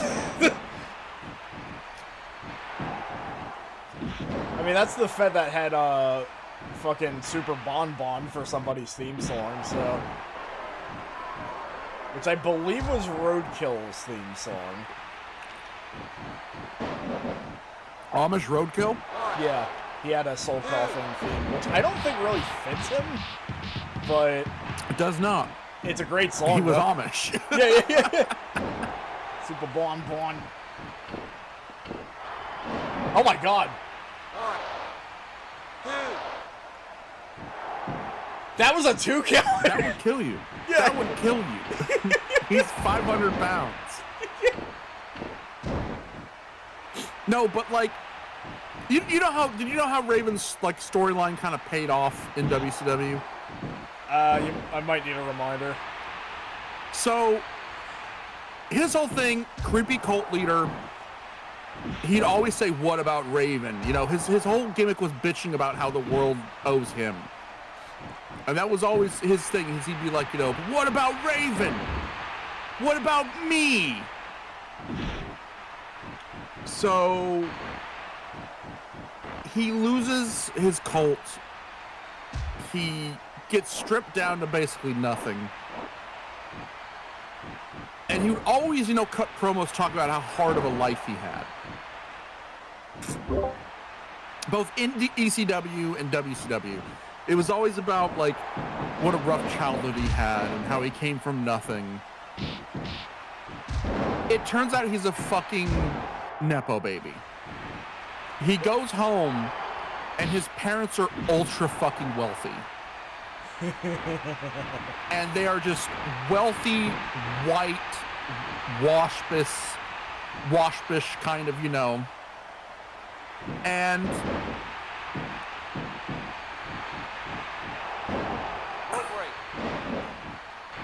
it's just him being like ultra super duper rich and having a really like loving family that like it just recontextualizes the character in such a funny fucking way. Like it was a joke payoff. Yeah. But it also makes and that's so where we much get sense. that. Yeah, and it turns out that Canyon is his next door neighbor. And they were childhood friends. So when Canyon drops by to visit, his mom is like, "Oh, Christopher!" and like there's this great scene where he's just sitting in the living room as his mom and his aunt are talking. And they're talking about his sister and how great his sister's doing. And like, oh, your sister, you know, she had a baby and blah, blah, blah. And like, oh, you know, I'm so proud of her. She went to college. She's raising a family. And Raven just goes, well, what about me? And you realize his entire gimmick has just been because his parents like overlook his accomplishments. Oh, that's perfect. And he literally is just a selfish, self-centered child. That tracks. And then the huge payoff is when they reveal who his other next door neighbor is. It's Glacier. Sorry. And it's fucking Sandman. And you see Sandman show up and he's like, "Oh, Karen, it's so great to see you, and Grandma kisses. Hello, Scott." And and he's like hates Raven and Raven hates him, but they're all fucking yuppie trash.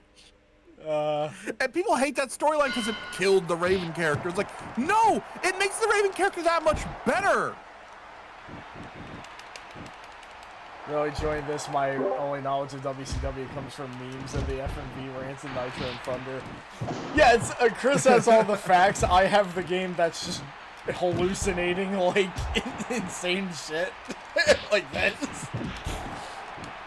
I worked for OSW for 9 years. It's hard to not like get so much shit like in osmosis, but you know, I watch a lot of wrestling content.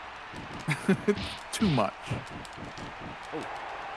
But yeah, like the fucking sorry if I talk way too much about Raven, but the I know the like John Blood of Deadlock really hates that they did that to Raven, but it's like I'm pretty sure Raven came up with that idea, that he wanted that to be the whole payoff to his character, is this dark twisted soul came from a very rich and wealthy household, and his whole motivation was that his parents like he had middle child syndrome. His parents preferred his sister over him. Oh, hey there, Kenny. Yeah, there's also the fact that Sandman is in here as Hardcore Hack. Yeah, Lord Ryu points out that like he was Jim the neighbor kind of gimmick, and then he disappears and then comes back and just as the Sandman. He should have just wrestled at. This is how you should have done it. You have him promise Raven's mother he's gonna slap some sense into Raven. And like, I'm gonna go down to where he works and I'm gonna give him a taste of his own medicine. I'm gonna slap some sense in the boy. So he shows up and he wants to give him a talking to, and Raven challenges him to a match. And slowly over the course of weeks, you have that character turn into the Sandman. You have this yuppie neighbor guy realize, oh, I actually kind of like this wrestling thing. Oh, I actually really like this wrestling thing. You know, I might have a beer. I might have a beer or two. And then slowly, like one night you just have him and he's just completely drunk off his face, smoking 5 cigarettes. He's like, I'm going to choke you with barbed wire or some shit. I'm going to kill this fucking shithead. I never liked you. Your sister was always nicer than me. Oh, fuck, it's the Babawian. Yeah, with a kind of odd face texture there, but I mean, it looks like him. It looks like his face is like escaping a flesh bit. Like his neck is all stretched out. Well, the neck is just kind of this game in general. Like, everybody has looks tree like trunk necks. The final boss of the original Splatterhouse, but you put a beard on him. Wow.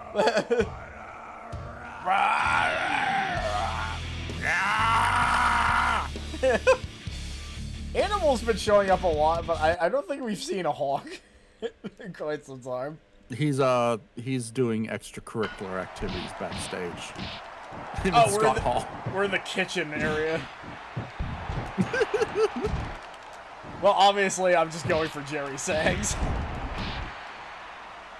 The Terrorist and Barbarian would be a team just because they have that kind of nebulous, like, yeah, of course this be a pro wrestler name gimmick. Yeah. Both, what the fuck? We're both named after vague concepts of wrestlers. The Terrorist, the Barbarian, the Dentist, the Lawyer. The Dentist. I mean, we did have Isaac Yankem, so. Isaac Yankem, yeah. I remember Colt Cabana had this great idea where when he was, oh God, what was his name? Scotty Goldman? Yeah. When he was Scotty Goldman for that cup of coffee in the WWE, he was talking about that once, and he was talking about how he was talking to Brooklyn Brawler about how there was a rumor going around that they wanted to start getting back into doing characters, like job-based characters, and they kind of did. You had MVP, you know, his whole thing is like vague sport guy, like vague football player, basketball player guy, and then you had oh God, who was the Simon Dean? You know how he was like Richard Simmons, but a wrestler. And Colt Cabana had this idea that he wanted to be a New York cabbie. And it was like, God, that would have ruled. That's the role Colt Cabana was born to play. You put a little flat cap on him, give him a big cigar, you have him drive to the ring in a taxi cab, like Eddie Guerrero. Well, let me see. Apparently there's an explosion if you whip them into... Is that a watermelon? What the fuck is that? Okay. I will say, for how shit the Nasty Boys are, their theme is really fucking funny. Because it's just two guys tunelessly... We're the Nasty Boys. It's just two guys tunelessly singing about how much they suck. Yeah.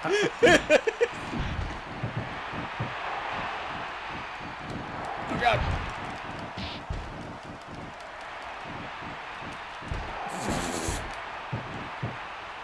Get the melon. Well, I figured out how to pick Man, up what weapons. is it with shitty wrestlers having fun theme songs? Because the Mountie also had that. I'm the Mountie. Oh yeah.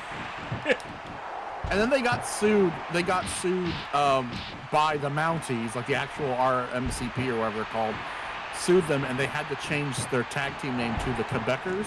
And their theme song was, "We're not the Mounties." Yeah, I remember that because it was in a mod I played once, and I was wondering what the hell was going on. There was a time period where the Quebecers were constantly in the tag team like championship. Like, God, I can't remember how many times the Quebecers held the fucking belts, but it was crazy. Speaking of Raven. Oh yeah. Scotty Polo, their manager. Forgot. Yeah, I think he was a hidden character in that mod. It was like that era.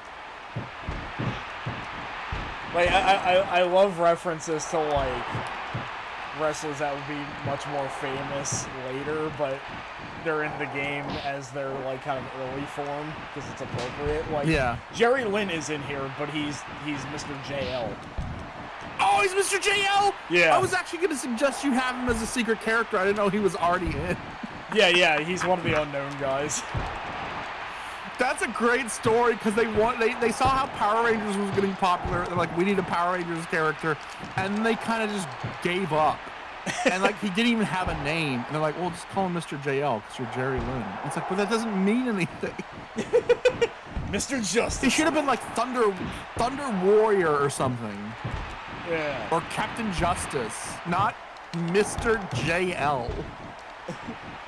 It's such a nothing gimmick for a man who's regarded as one of the finest workers ever. I'm curious what his moveset looks like in here.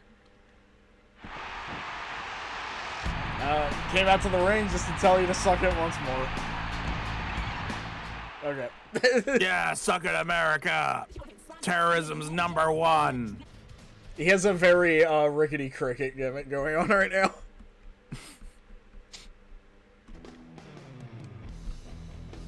Well, you know, I'm just walking in front of something. Yeah, I'm gonna use 10 to 20 to save on my long distance calls. That's a really good Macho Man voice. Oh yeah, I'm gonna see. I don't need a bot to be the Macho Man. I hear this in my sleep.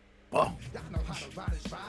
If this card doesn't put me in, I swear to God. Wait, why am I playing as Rick Rude? So many hospitals. Well, you're Rick Rude now. The terrorist, Rick Rude. Sure, I'll play as Rick Rude. Oh, you probably will be the terrorist, but you'll just be. They probably either A, you will be Rick Rude, or B, it'll be the terrorist and it just said you were Rick Rude. I guess we'll see. I guess we'll find out. I think the Rick Rude we'll see. bug just overrides everything else, so I think I am just Rick Rude. Yeah, but it's like you were booked for that match, but you morphed into Rick Rude like an Animorph. Really good Jim Duggan here. That's also. a fucking frightening visage. Jesus Christ, he looks like a woodchuck man. I mean, he's gonna chew through a power line. Jim Duggan has been in several mods I've played, and he looks like horrifying in all of them. Not in a like, oh, this looks bad way. He just looks scary. I'm a terrorist now, and my ass stinks. Because like you can mod like entrance animations. The fact that like I don't know if it's a work in progress. Hell, the guy watching the mod that made the mod might watch this VOD later, so I don't know if he plans to make. Well, he wanted an entrance that shows off his ass. Well, yeah. Because you know Rick Rude has the custom tights. It just so happens the one guy whose ass was shown off also had the gimmick of having a smelly ass. Yeah. What I'm saying is I think you can hack it to have that, like, that part out, but I'm suggesting you don't because it's really funny. No, please leave in Rick Rude's smelly ass. Yeah. Also, yeah, I am just playing as him, so. It's a side effect of all the Viagra he injected into his balls. Yeah, that'll do it. That's... Jesus Christ, I hate wrestlers. They're all such fucking weird gossips and liars. They're all pathological liars. To think this man is your friend. This man is you knew this man. And yet, just so you can get 15 more minutes of fame, you go on a radio show and be like, oh yeah, the real reason Rick Rude died is that he injected Viagra into his balls and they had to cut off his penis. So then he killed himself because he didn't have a dick. Wait, it's like, what the fuck? Who said that again? Multiple people. Oh, wow. The first person I heard it from was Honky Tonk Man, who's a famous piece of shit. Yeah. But then, like, multiple people have backed it up. Like, oh, I totally, Rick Rude, he injected Viagra into his balls, and his dick got so hard that they had to cut it off. I wouldn't be surprised if Honky Tonk Man just made that up and people believed him. I think Honky Tonk Man made it up because he's a bitter son of a bitch, and Rick Rude probably, like, I don't know, didn't pay him back for a sandwich or something. Yeah, that sounds about right. I will say the fact that Rick Rude usually has like Val Venus animations in these mods, it's like, God, Val Venus is just a shitty Rick Rude. A very shitty Rick Rude. Yeah. Knockout. That finisher's really scary. It just it flattens people out.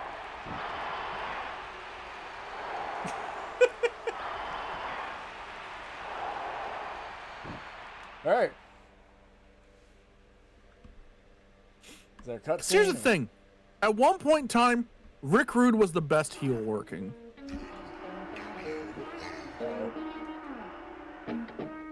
Oh no, the NWO. It's Scott Hall. Scott Hall is heading for the ring. Hey, yo, man, I don't want to fight tonight. It's in my contract. I only got to work once every 3 years. I hibernate otherwise, like a bear.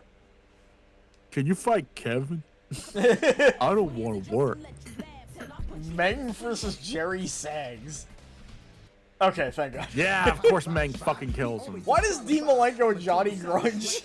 like, why is that a match that just keeps repeatedly happening? Oh, shit. Wait. Oh, he didn't win the belt, though. Yeah. I thought Johnny Grunge just won, like, the whatever title. Is that Cruiserweight? I would assume so.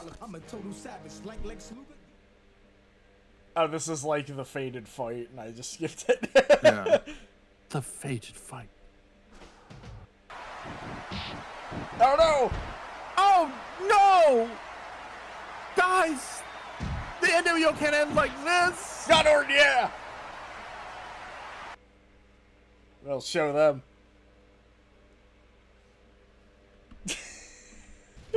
Like when you stepped away once, a cutscene happened where I think Arn got jumped by the NWO at one point. Nice. Yeah, I won. I beat up a guy backstage. It was pretty cool. You'll be seeing this animation. He was a jabroni. Real glad the,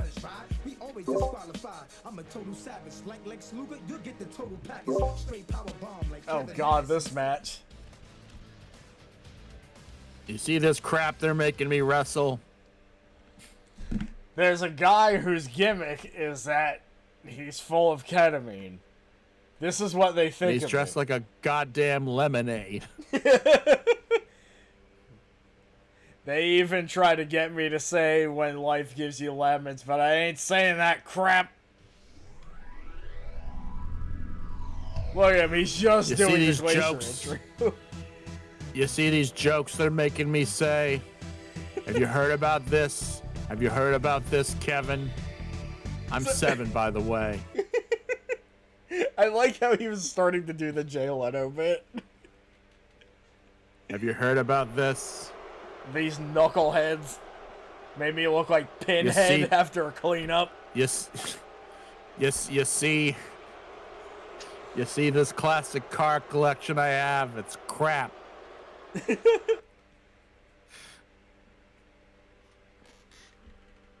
Yeah, there's Mongo with just a floating head. Once I saw that, I can't not bring it up anymore. This Rolls-Royce Phantom is crap. And you know what else? The El Camino was crap as well. I meant Gran Torino, and I said El Camino. Imagine Jay Leno has like fucking El Camino in his classic car collection. I hope to God he does. Yeah, the manga stuff. Yeah, I just bought a Sherman tank. I bought a Sherman tank and an El Camino. I race him on the weekends. You heard about this? God, I forget what the details were, but something that happened with him like a year or so ago. I think it involved a car, and every time I think about it, I'm like, Jesus fuck. Oh, we lit on fire? Yeah, I was like, that was one of those things where just like my eyes popped out reading it, because I'm like, holy shit. Like, He doesn't know a padlock from a hammerlock. I mean, I have a kind of phobia about fire anyway, but it's just... He knows exactly what to do out there. But somebody pointed out, like, that, it was just, of course, like, you know, coincidental timing, not that they're assassins or something, but I think that happened the day after he ran into the Voros twins. I had to think about their actual names, because I didn't want to call them the Da Vinci brothers, but...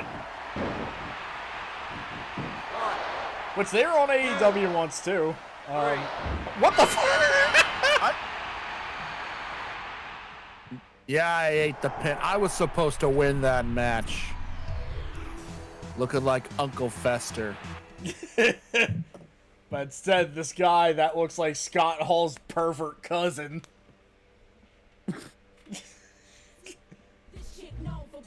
You see the crap they're making me do? I had to job to Scott Hall's son. Hey, yo, that's my kid. Have you heard about him? Have you heard about this? Hey, Kev. Hey, Kev, have you heard about this? I don't know where he got that ketamine from, but... Hey, Kevin, why are you black? Why are you black and playing a guitar? Well, we're not on this card I'm at in all. the wrong... This isn't my office. Just Scott Hall on Scott Hall on the Tonight Show, and he forgets that he's invading as part of the NWO. He's just like, why am I even here? I imagine it's just a thing he forgot about. Like, he's just lounging and laughing. He's like, oh, fuck. He just leaves. Hey, Kevin, I didn't know you knew how to play guitar. Keeps calling. He thinks all guys named Kevin are the same person. That's a really good bit. Have you heard about this? Okay, Riggs, you have a job to do. And not like jobbing. Like, you have a mission here. You gotta get... Riggs, you can change the course of history. Riggs, please. Yes! Jay Hunter once emailed me because I made the Big Riggs Racing video with Scotty Riggs, where I superimposed the angry video game nerd doing his Big Riggs Racing thing over footage of Scotty Riggs. And someone sent that to Scotty Riggs, and Scotty Riggs talked about like how much that meant to him that people were still making videos about him. And Jay Hunter like emailed me and was like, Chris, I needed you to know that you still have a positive impact in the world no matter how down you get, because you just made Scotty Riggs' day. That rules. I was like, oh, that's so nice. That's so nice to say that, Jay. It's so funny how, like, the flock seem, like, aside from Raven, who I've heard some stuff about, but the rest of the flock seem like total sweethearts. I mean, I haven't heard anything from Lodi, but, I mean, you know, we haven't heard anything bad, so that's good. I assume that all wrestlers are murderers until proven otherwise. If you're a wrestler, you're guilty until proven innocent. Venny, my all-time favorite wrestler, I wouldn't be surprised if she killed somebody. But, like, in a cool way. Like, she fucking did, like, a Kenshiro thing on some guy that sucked or something. Now, Perry Saturn would do that. So, Jay Leno just keeps getting burned. The audience is laughing. Listen to the audience laugh. They love my jokes. That one big guy especially, listen to him chuckle. Why do I hear the Legacy of Kane theme music? Yeah, why does he have the dungeon? Why is the Dungeon of Doom theme playing? The whole dungeon full of Doom. You heard about this? I got a human shark. I went up to him. I said, "Hey, I haven't liked you since you killed Richard Dreyfuss." They call it heard about this? Call it Dungeon Doom, but they tell me I can't bring a shotgun. Here we go, Brain. Yeah, I wanted to bring the super shotgun. You heard about this? There's no pinky demons down here. There's no imps. I love classic video games. I play Fire Pro all the time. Yeah, I went to a jogging competition once, and I brought a machine gun, and everyone was like, "You're crazy. That's terrorism." I'm like, "I thought you said this was marathon." You heard about this? Kevin, you hear about this? I'm in a lot of trouble. I brought a shotgun to a marathon. I will have to be back really, really quick. But until then, okay. Enjoy Hoovy hanging on to Jay Leno like a gremlin. Hey, get off my back! We're supposed to be tag team partners. What the hell? What are you doing? He knows exactly what to do out there. Hoovy! You're crazy! There's no one there, Hoovy! Stop the match! I think my partner's on drugs! Get away from me! This isn't fun anymore! They call him the franchise because he works at McDonald's. Have you heard about this? You heard about this? Shane Douglas, I heard you used to be a teacher. I heard you used to be a dean. You heard about this? I heard about this? I don't have any jokes about college. You think it'd be a place rife with riffing material. I got nothing. I met his mother the other night. Mother, yeah, she showed me a necklace she had on. It said, "I love my boy." Now there's a proud mother. Well, I guess as a tolerant mother, if nothing Hoovy, else, what are you doing? What's in that juice, Hoovy? well, yes, he is. He's a major I heard about Hoovy. They call him the juice. They call him that because he drinks so much vodka. He's fighting pink elephants he can't even see. You heard about this? Here we go, Brain. 3.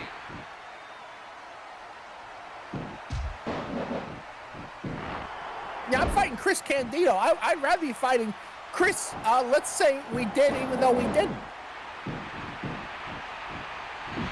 Okay, I'm back. Ow, that hurt. Hey there, Bag. I love that, Get in there, Juice. Yeah, he tagged with the juice. Again, I gave Jay Leno a team. He just keeps tagging with other people for some reason. I guess DDP wasn't good enough for him. You know what? You know why they call him the Juice? It's because his last tag team partner was a bowl of cornflakes. You heard about this?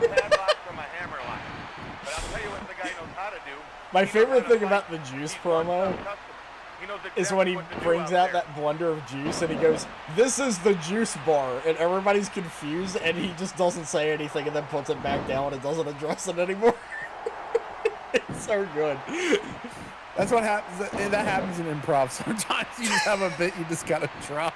Yeah, that's it. Oh, that one didn't work. Okay, fine, fuck it. Even you guys don't want to. You guys don't want to laugh, then fuck it. You're supposed to zip zap zop me. I mean, the juice was getting some kind of reaction. Then when he brings out like the metaphorical juice, it doesn't go over. So he's like, "Okay, I'm just gonna call myself the juice again." Hey, I like Chris Candido. He has a very positive attitude. Have you heard about this? Have you heard about this?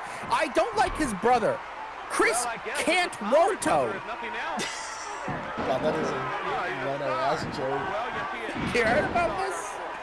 Oh, so yeah, I like the idea of Jay just being a guy that keeps crashing other people's tag teams. Chris Can't did it. Chris Won't did it. For a second, I thought you said Wontkins, like the fucking coffee commercial puppet. Chris Can't didn't is my new wrestling name.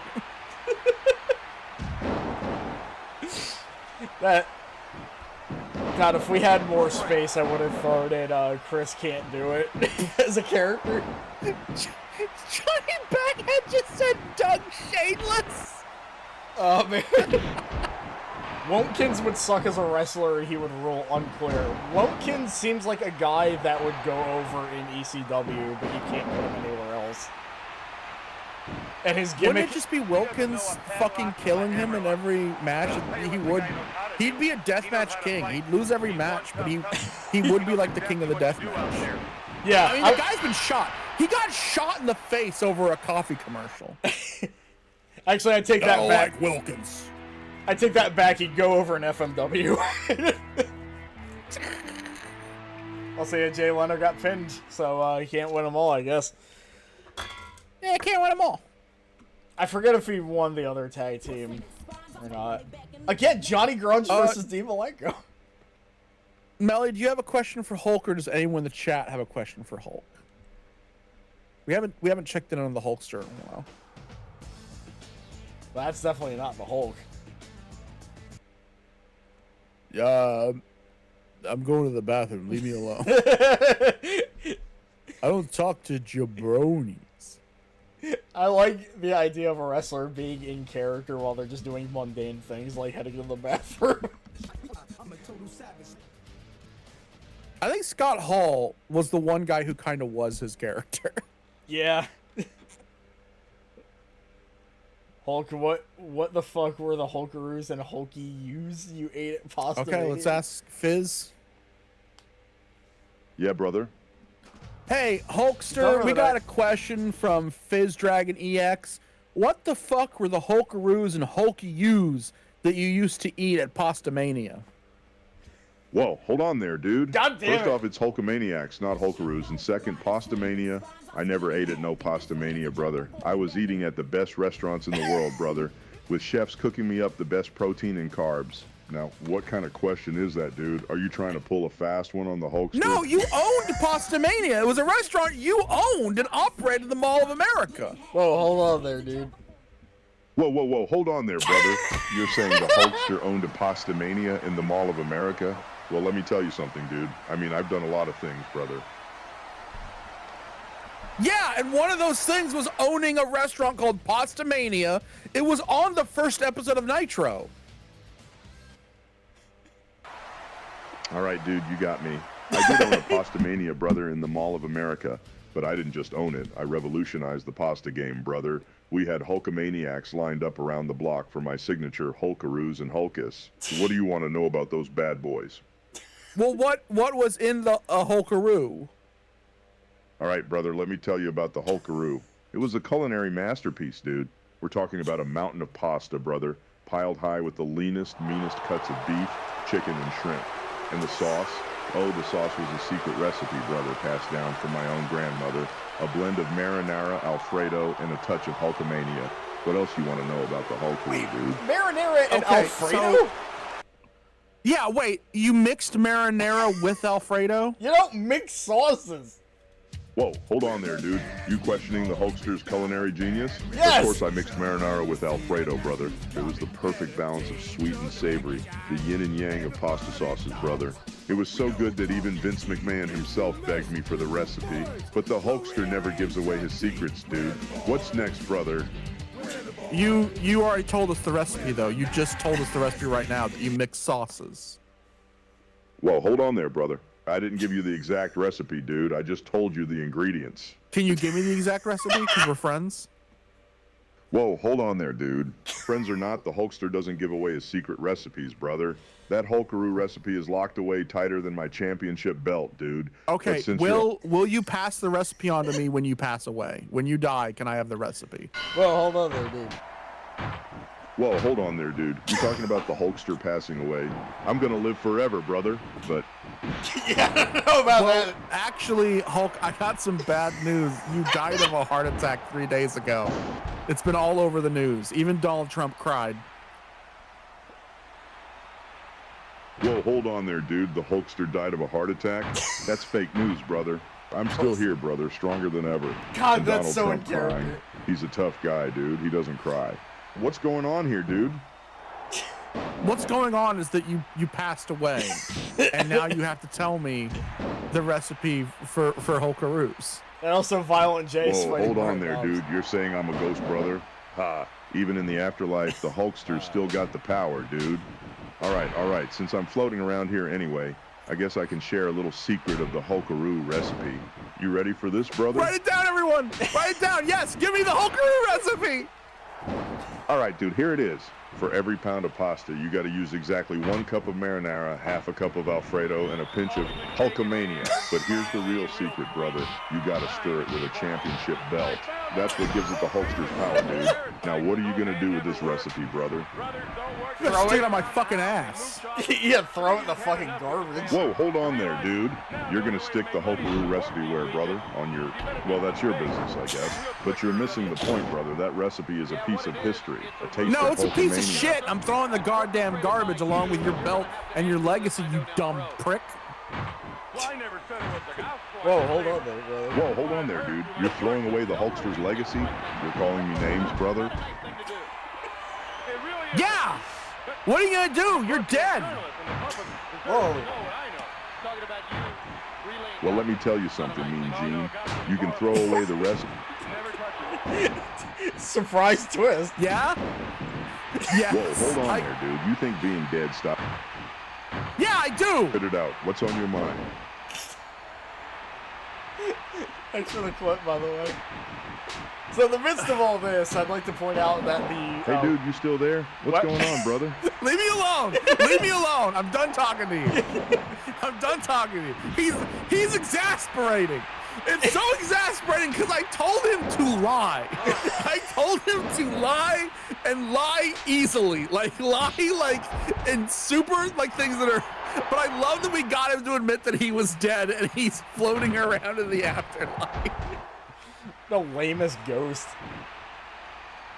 Hold on, Mighty Combat 9 has been asking this for a while. I gotta ask him this, okay? I'll kill Hogan after this. Again. Yeah, brother.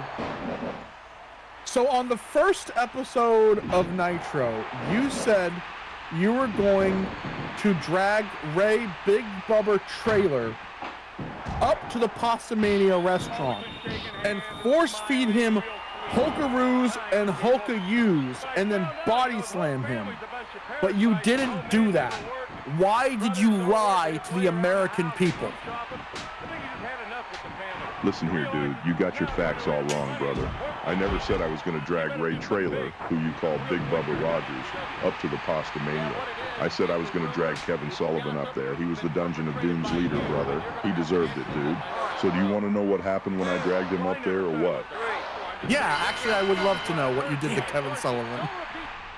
All right, dude, listen up. So I dragged that pencil-neck geek Kevin Sullivan up to the Postomania restaurant, and I told him he was going to eat every single bowl of Hulkaroos and Hulkasis in the whole restaurant, but then he said he wasn't going to do it, dude.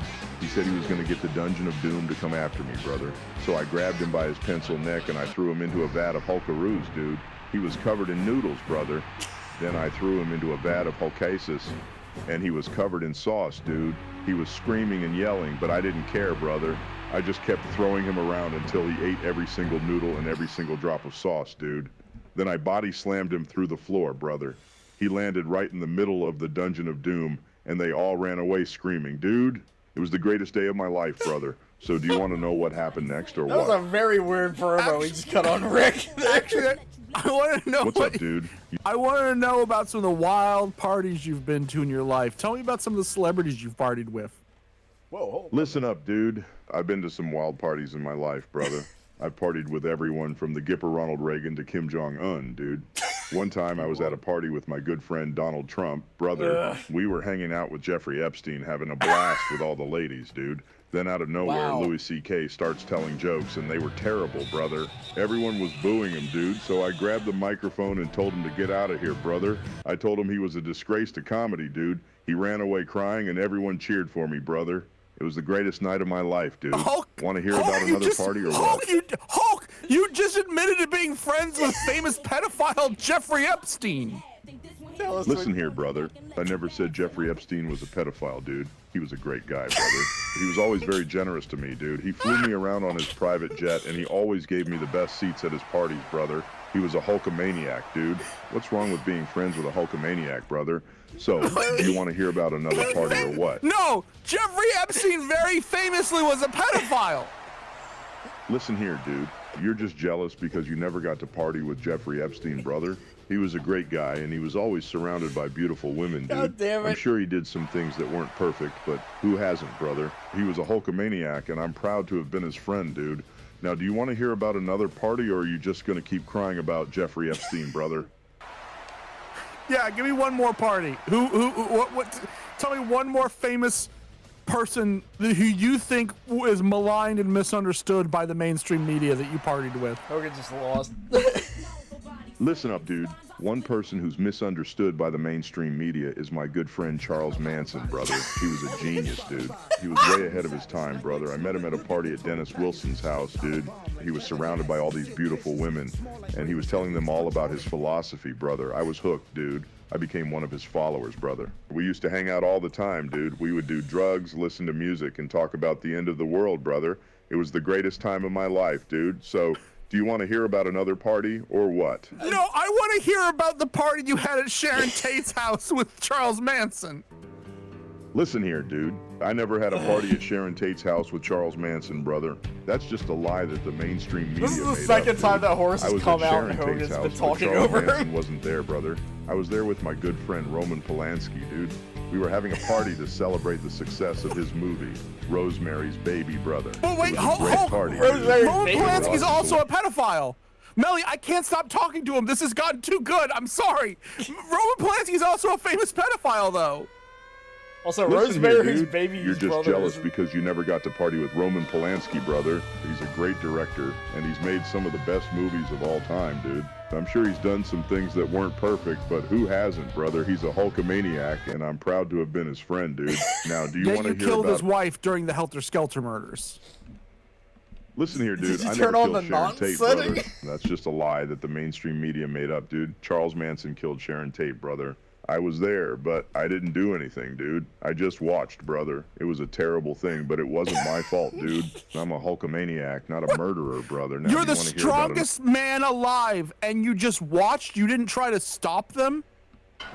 Listen here, dude. I was the strongest man alive, but Charles Manson had a gun, brother. I didn't want to get shot, dude. I'm a lover, not a fighter, brother. Besides, Sharon Tate was a Hollywood elitist, dude. She didn't care about the common man, brother. She deserved what she got, dude. Now, do you want to hear about another... Jesus Christ almighty. Okay, we have to cut you off. Before we go, what do you think about your chances of your nephew Horace beating Rick Rude?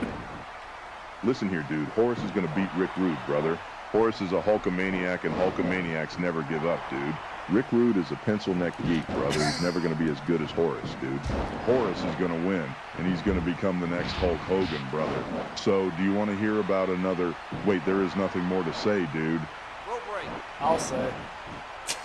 So, Hulkamaniacs never give up, but yet you let Charles Manson kill Sharon Tate while you just watched. Also, Listen here, dude. To end all You're this, he twisting my stole words, Brian brother. Adams' catchphrase. Hulkamaniacs never give up in the ring, dude. But when there's a crazy dude with a gun, even a Hulkamaniac has to be smart, brother. It was a no-win situation. I think you're a coward. I think you're a coward. Listen here, dude. You can think whatever you want, brother. I know I'm not a coward, dude. I'm the strongest man in the world, and I face down some of the toughest opponents in the world, brother. So you can call me a coward all you want, but it doesn't change the fact that I'm Hulk Hogan, dude. And I'm a Hulkamaniac for life, brother. I'm cutting him off. Yeah. Cutting him off. Yeah, what's... Melly, I am so sorry. Melly, I am so sorry that I hijacked your stream for like 5 minutes. But we have audio of Hulk Hogan admitting to being friends with Jeffrey Epstein, Roman Polanski, Charles Manson, witnessing the Sharon Tate murders, and also saying that Sharon Tate got what she deserved. I couldn't just end the call.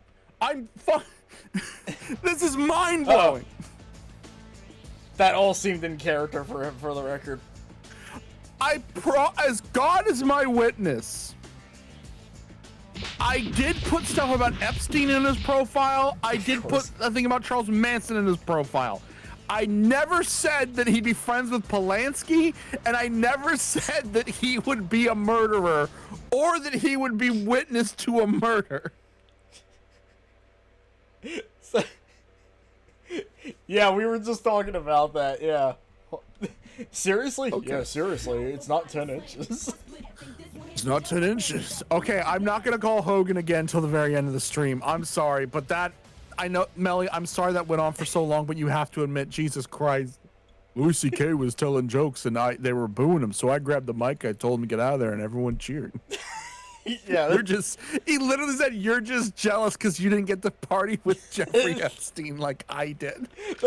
But the fact that he dropped that bombshell onto, like, Horace, like, every time Horace came out, Hulk was like, yeah, no, it's all about me. Every time Horace comes out, Hulk Hogan is saying something that just tarnishes his entire family's legacy. Like, Sharon Tate was an elitist who got what she deserved. Hulk is 6 feet 12 inches, if you know what I mean. Jesus Christ. So, British Bulldog got jumped by a mystery wrestler. I already know who it is. I'm curious if anybody else recognized. That's actually a pretty well-known guy.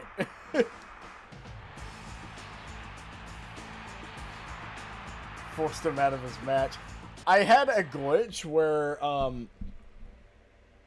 I got jumped and replaced, but then I just played the match. Like...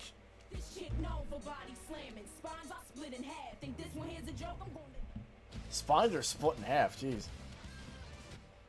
Oh no, it's that dastardly Kevin Sullivan who ate all the Hulkaroos. God damn him. God damn you. Yeah, SmackDown 2 modding, once I found out that you could just replace the roster with creative characters, has me very interested. Yeah. And also you can make women, so it has that over the Aki games. That aren't no women. Also, you can make weird, like, green people and stuff. And you may not like it, but you'll learn to love it. Oh, sorry, go ahead. I was just reading it off, too. So. You may not like it, but you'll learn to love Jeffrey Epstein and his Epstein-aroos. He would say, by the all way, this brother, shit, you see this crap they have me wearing? I'm Hulk Hogan, by the way. So we haven't seen... Oh, yes! Yeah. This match would fuck! This match would fuck, especially if the terrorists could use actual bombs.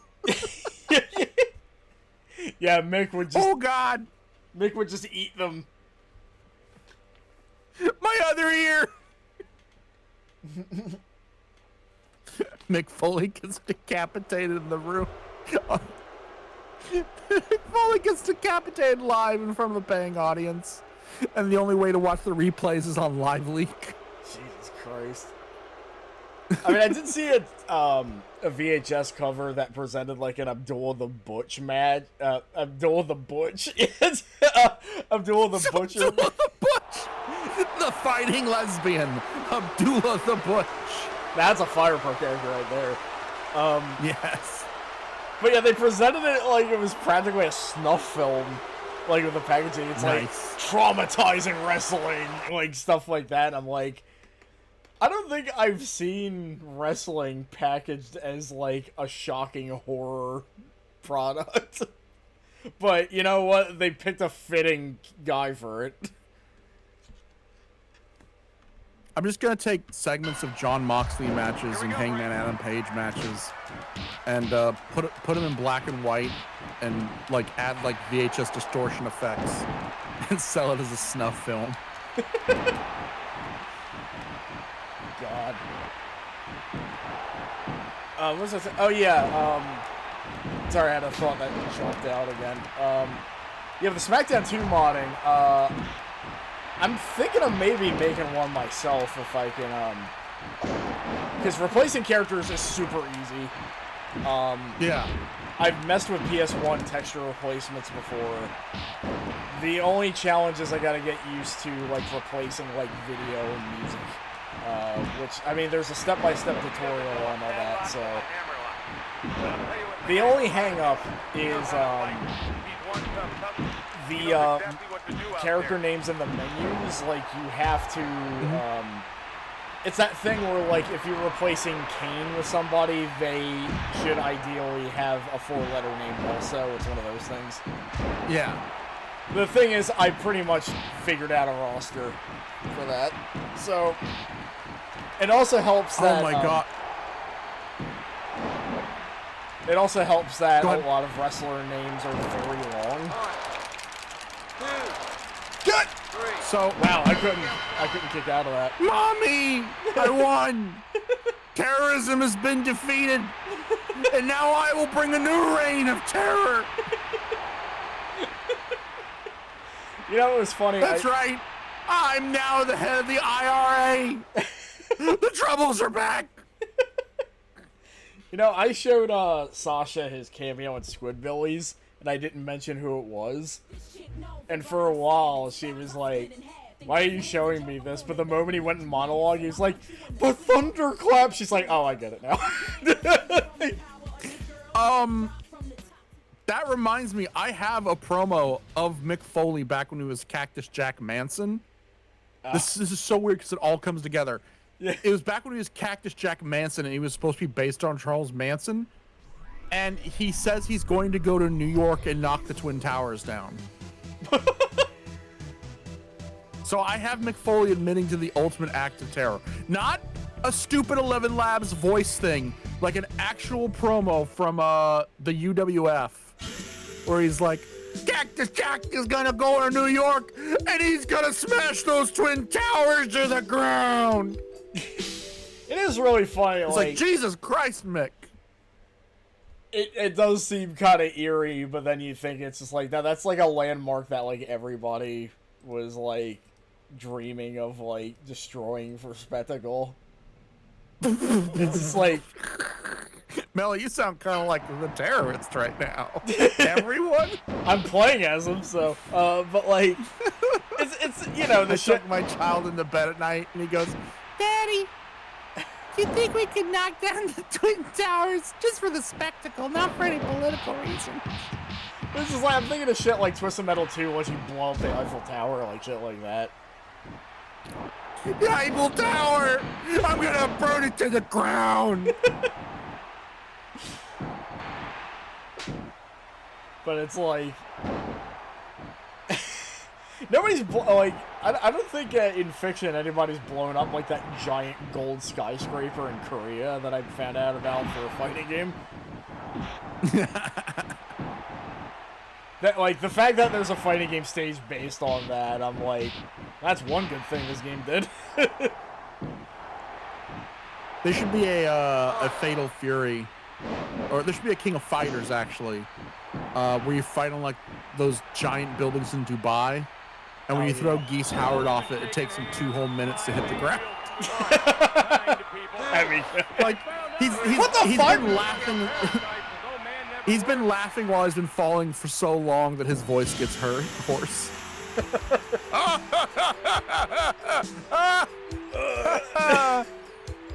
You know, I've been falling for so long that I realize there's a severity to the situation. It's not actually funny. I kind of want to live. Splat.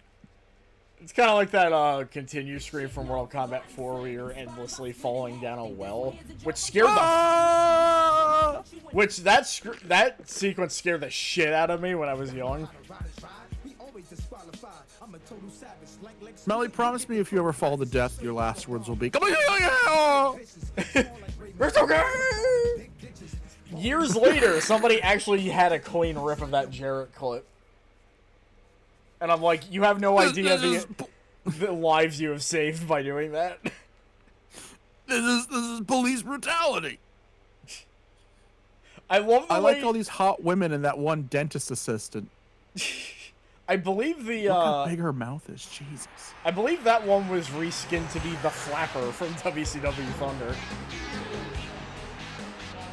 The Battle Bowl sucks because they make a big deal out of this tournament and you're never fucking in it. It's like, why do I give a shit?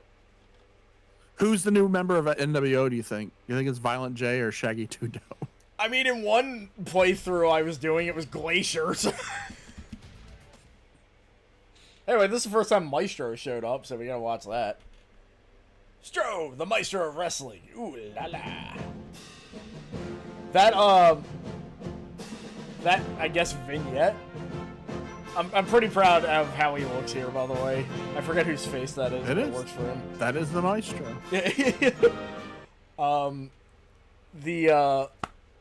In that lineup, there was a guy called Frank the Tank Parker. And I looked him up. He was the guy that lost to Cheeks in TNA. Speaking of Cheeks. My bidet is broken and I refuse to wipe. I refuse to wipe.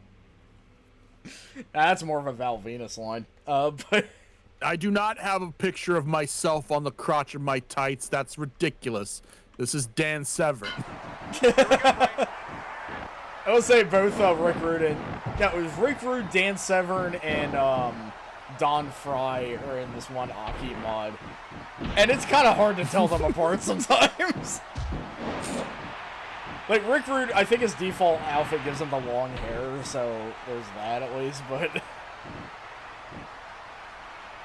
I think even the modder realized how similar Severn and Don Fry is, so I think Fry was given an outfit where he has, like, the American flag drums.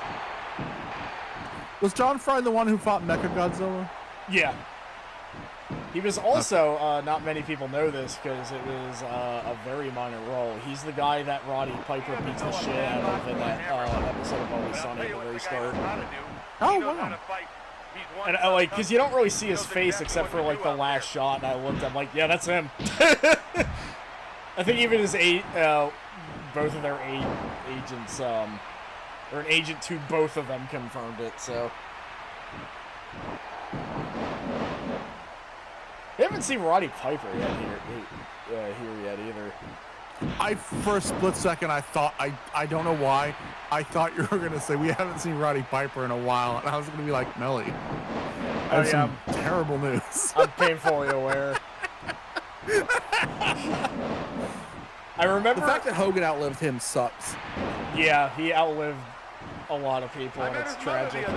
I met his mother the other night. But then again... It says, I love my boy. Now there's a proud mother. Did you? Huh? Well, I guess yeah. a tolerant mother, if nothing else. You met his mother? Who's Maestro's? I thought you just said I met his mother the other night. I imagine the birth of Maestro is like, you know how, what's that, like, one... I forget if she's a DC character or not. There's, like, a magician lady. I just imagine she just did, like, Zatanna? Zatanna? Yeah. I imagine she just did, like, a hat trick, and then Maestro just, like, popped out. I don't want to think. I know even without a vaginal birth, I don't want to think about Zatanna being the mother of Maestro. I imagine her child to be much more handsome. Maestro's got a head like a honey baked ham. That is mean. Hey, Maestro looks like gay Jim the Hammer Valentine. He does look very familiar, and I can never replace who. It may just be Greg Valentine. I don't know. Oh, sorry, I said Jim. I got Jim the Anvil Neidhart confused. Sorry, I'm having the weird brain fog I get after I take my meds. Well, also Jim Neidhart just showed up on screen while you were talking, so. That's crazy. I didn't even notice. Had like a honey baked anyway, ham. Yeah, he looks like gay. He looks like gay Greg the Hammer Valentine. Well, when he became Stro, he kind of just looked like DDP. So. Wait, wasn't Jim Valentine Greg's father? Or was it Johnny Valentine? But to me, the way Maestro looked in WCW, like in the ring, I'm just like, if you gave somebody the prompt, come up with a guy from WCW, he would just show up. One of my... Okay, so Greg the Hammer Valentine's father was named Johnny Valentine. One of my favorite accomplishments I've ever done when I worked for OSW was the picture I made of Johnny Valentine and George the Animal Steel being the parents of Greg the Hammer Valentine.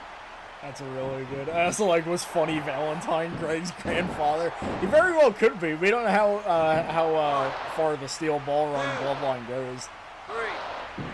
So basically, you know that infamous Heroes of Wrestling pay-per-view?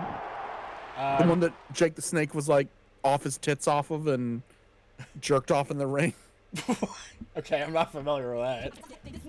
Okay, the Heroes of Wrestling pay-per-view was a independent pay-per-view in the 90s where they got a bunch of old wrestlers, and it's regarded as the worst show of all time. The main event, Jake the Snake comes out, and he is so high and drunk that he grabs like a woman's hand in the front row and makes her feel up his chest. Then he gets in the ring and starts jerking the snake off like it's his penis. Oh, boy. And it's really bad. It's the one where he has the, you want to play 21? I got 22. He just cuts this incoherent, rambling promo about gambling. So, there's a promo where Greg Valentine is going to fight George the Animal Steel. And he messes up his cadence. He was supposed to say, I'm the son of Johnny Valentine.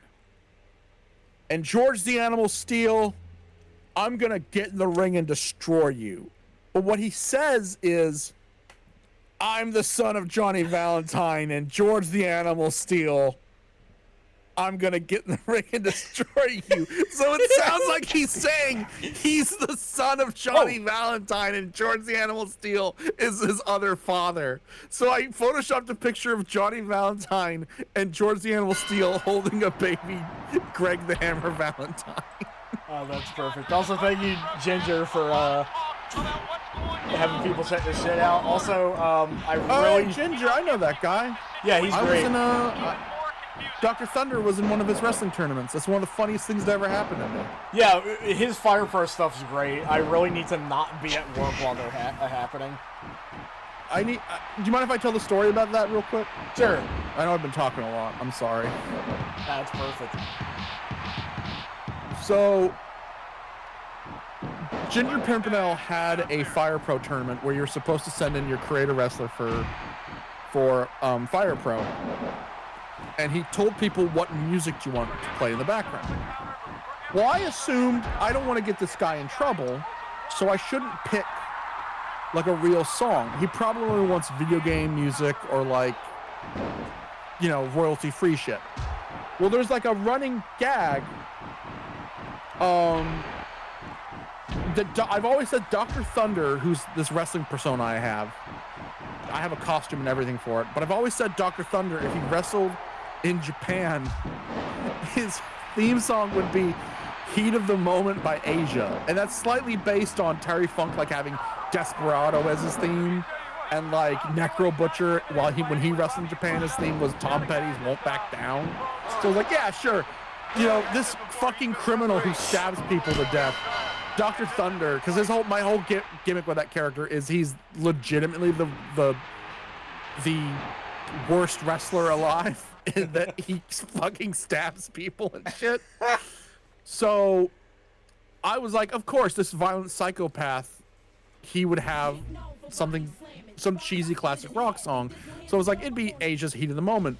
So I used a MIDI of Heat of the Moment by Asia, not knowing that everyone else in the tournament was going to use just regular ass music. So everyone else in the tournament comes out to just rock and roll music and hit songs or video game music. And then when I come out, it's the worst MIDI.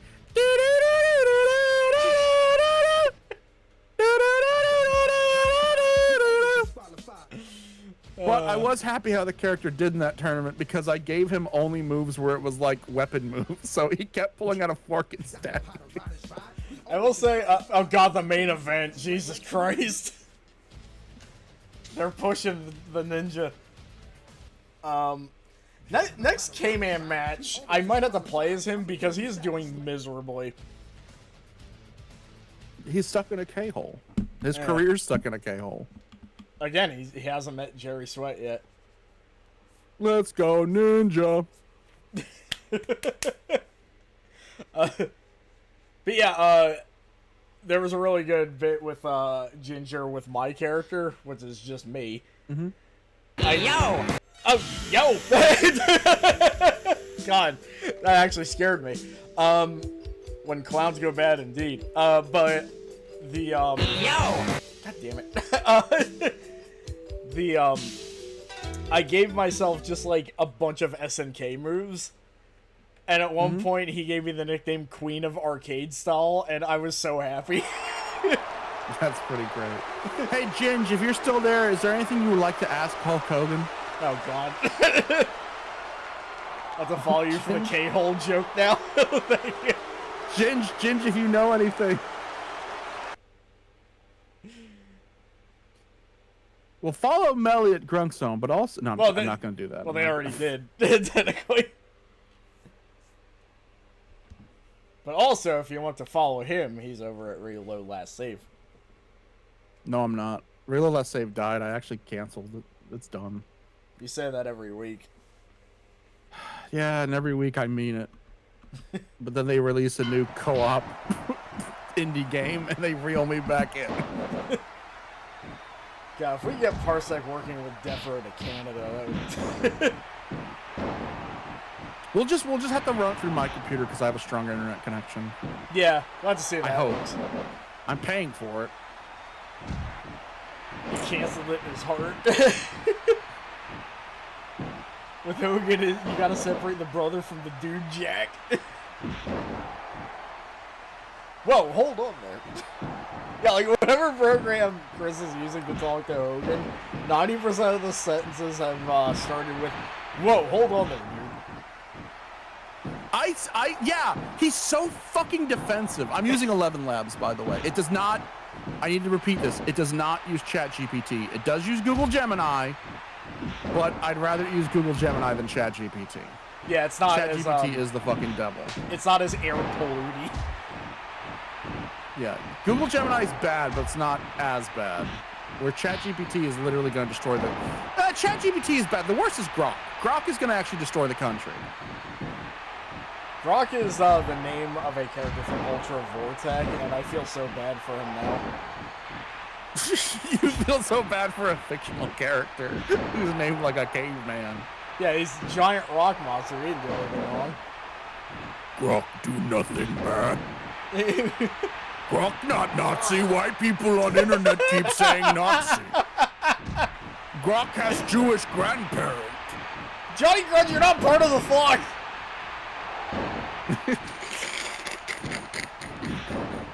I know Reese is just part of his Rugrats fan club. It really does look like the Rugrats episode. Is it? But God, somebody that AI made... is so fucking useless. It really is. It's there was an overview I saw of like an AI like band, quote unquote, and it really did show because it's just like shitty like classic rock, like just described to somebody, and that's the result. Not only is the name just stolen from Velvet Underground, they're Velvet Sundown apparently, but they looked at... That sounds like Lou Reed and John Cale when they're in their 70s and they have Alzheimer's. Oh my god. Violent J just won the whole thing, by the way. They're Velvet Sundowning. But like, not only is the music utterly generic, because how could it not be? The lyrics mention the same 5 things repeatedly. There's the river running red, there's marching, there's smoke, and there's echoes, and it's in every fucking song. You ever think Ginge just brought up something that I think about often, actually. You think about Mel Reed? Yeah, go ahead. The thing about Public Enemy, it went by too fast for me to read all of it. But, okay. You ever think about Public Enemy being named after one of the most famous rap groups ever, and having a guy whose surname is a very popular genre of the era, and they come out to a hit song, and it's neither of those things? Yeah, like they did. It's neither a Public Enemy song or a grunge song. The fact that their names together make grunge rock and they're not that is very baffling to me. Yeah, they're grunge rock. What song did come out? There was the Hey Here comes the Hey. Hot Stepper. Yeah, and it's, but they're called Public Enemy. They should be coming out to 1989. The override of replace Shaggy 2 Note with Rick Rude, of course. Nice. My favorite AI story is the one. It's a curse. He transforms into it. My favorite AI story is the one where one had a panic attack about its work ethic and then deleted the whole company's whole database. That's really good. So I'm totally biased. I'm playing as Melly's favorites because K-Man's got to get a win at some point. Oh wait, no, he did get one, but I'm gonna give him another. My version of them is Jimmy Buttrock, the Booyah Try. That's really good. Jimmy Buttrock, especially. He better look like Chad Kroger. Like imagine a tag team and they're just called a Tribe Called Quest or something. I think that's actually the reason why I don't like the Public Enemy, is how galling it is to name yourself after Public Enemy. Yeah. Like one of the most important like groups in hip hop history. About the names too, like the individual names making up one thing. Years went by before I realized Doug, like, the 2 main characters are a Miles Davis reference. Because you have Doug Funny and Skeeter Valentine. Oh my god, you're right. I never put that together. That's so crazy. Yeah, and I'm just like, of course. Was there a Miles Davis song about mayonnaise? Probably. I like knowing him. Like pork chop mayonnaise. He wants to make money. He wants to make a name he for was himself. the original writer of Killer Tofu. What was shit? I can't remember any other Doug character names. There's Klotz, Roger Klotz. Yeah, Roger Klotz, which is an incredible name for the record. Is a great name. All-time bully name. I also like that there was a song called Pork Chop from the, they're called grunge, but they're kind of more noise, group called Tad, and I like that the one comment, it just says Pork Chop from Bug. God damn, that clothesline is satisfying every time. I'm gonna give Glacier a shot. I'll never forget, there was... Oh wait, no, I can't switch control to him. I see. Oh, this was a mistake. But there was a reviewer, Mark Prindle, who I read a lot as a kid. Some of it has not aged well, and he readily admits that sometimes, every now and then now. But he hated Miles Davis, but had a whole page. And I like that, there was a song, the title of it was just the word Nigeria backwards, and he describes it with, the title is Nigeria backwards, the song is diarrhea played forwards. Oh my god! Like, when he went into hater mode, he was an artist. I'll say that much.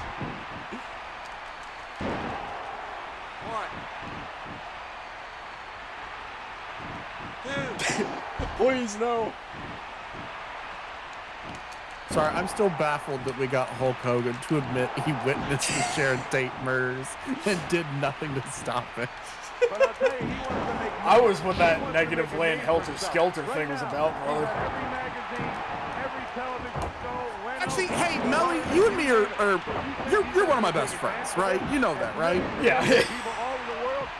I'm scared. What's a really funny, obscure rock band to ask Hulk Hogan about? Thinking Fellers Union Local 282. It's called Thinking Fellers? Thinking Fellers Local Union 282. I might have gotten that order wrong. Actually, Union Local 282. No, I think you're right. Yeah. Yeah, Thinking Fellers Local 282. Okay. You know, they also approached me to play bass. Oh yeah, definitely post that. Brother. I can't really check it out, but... Hey, Hulkster, what do you think about the band Thinking Fellers Union Local 282? Thinking Fellers Union Local 282? Never heard of them, dude. Are they a bunch of jabronis? I only listen to real music, brother, like my own bass guitar solos. God, that is something you... I heard you played bass for them. Whoa. What, play bass for those jabronis? No way, dude. I'm the only bass player in the world, brother. I played with Jimi Hendrix, Eric Clapton, and even the Beatles, dude. You must be thinking of someone else. The fact that he just... That's it. The fact that he just immediately assumed they sucked because he didn't hear of them is such a fucking Hogan line. The fact he said, I'm the only bass player in the world. Oh, I missed that part. I'm the only bass player in the world. I played with Eric Clapton and even the Beatles.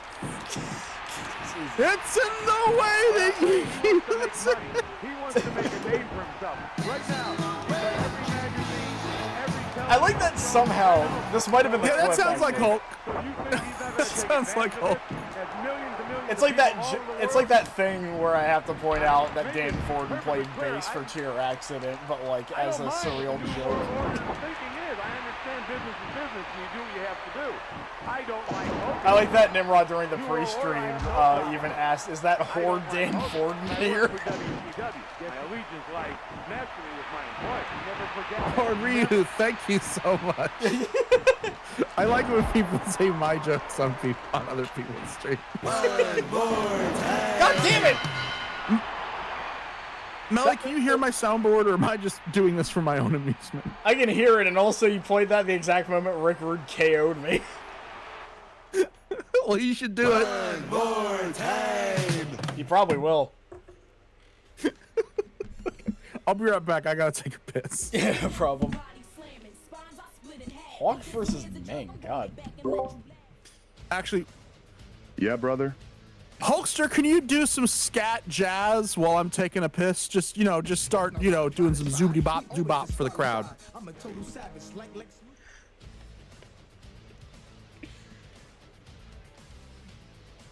He got Trouble shot. doing that, man. I mean, I'm You a don't wrestler. think you're... Not... Yeah, but you're great at everything you do, Hulk. You could do some Scatman style scatting. Just riff it, brother. Jazz, man. I believe in you. All right, dude. You really want me to do this, man? I mean, I'm not sure I'm the right guy for the job, brother. But if you really think I can do it, I'll give it a shot. You really think I can pull this off, dude? Yeah, do it right now. All right, brother. Here I go. Body, buddy, buddy. That's the way we like it, brother. How was that, dude? Did I do a good job, man? Do like 4 more lines of that. Just keep going. All right, dude. Here I go again. Boppity boop, Scooby Doo wop. Hulk Hogan is the man on top, brother. How was that, dude? You like that, man? Should I keep going, dude? That fucking sucks. No wonder Scott Hall punched you in the back. You Whoa, fucking dude, suck. that's not cool, man. Whoa, dude, that's not very nice, brother. I mean, I'm just trying to do my best here, man. I'm not sure why you gotta be so mean, dude. I mean, I'm Hulk Hogan, brother. I'm a legend, man. What's with all the hate, dude? You're a fascist who didn't stop Charles Manson from killing Sharon Tate. Whoa, dude, that's a pretty serious accusation, brother. I mean, I'm not a fascist, man. I'm a Hulkamaniac, dude. I love America, and I love freedom, brother. And I had nothing to do with Sharon Tate. That was all Charlie Manson. I don't even know Sharon Tate, dude. I mean, I've met a lot of people in my life, but I've never met her brother. You got me confused. Name 5 people you've met. All right, dude, here are 5 people I have met, brother. 1, I met President Donald Trump, and he is a great Hulkamaniac. 2, I met Vince McMahon, and he is a great Hulkamaniac. 3, I met Kim Jong-un, and he is a great Hulkamaniac. 4, I met Ugandan President Idi Amin, and he is a great Hulkamaniac. 5, I met Jeffrey Epstein, and he is a great Hulkamaniac. Those are 5 great people, brother. Do you want me to name 5 more, dude? Great Hulkamaniac seems like a term, to say the least. Okay, I really gotta piss now. I'll be right back. So for those that remember the giant computer tournament of WCW Thunder that I did a year back with Aaron, all those characters, all these overpowered characters, all the wacky characters, it went down to the wire. Stevie Ray won the whole thing. And that is probably the funniest thing that could have happened. Just the most, like, some dude part of the roster. Beat everybody. The Mantis almost took it, though. Like, we almost had a Mantis champion, but Stevie Ray wouldn't let it happen. Not a Zorak fan, I assume.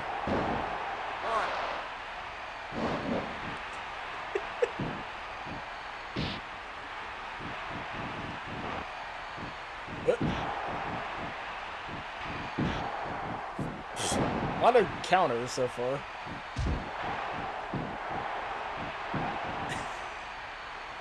Oh, hold on, man, brother.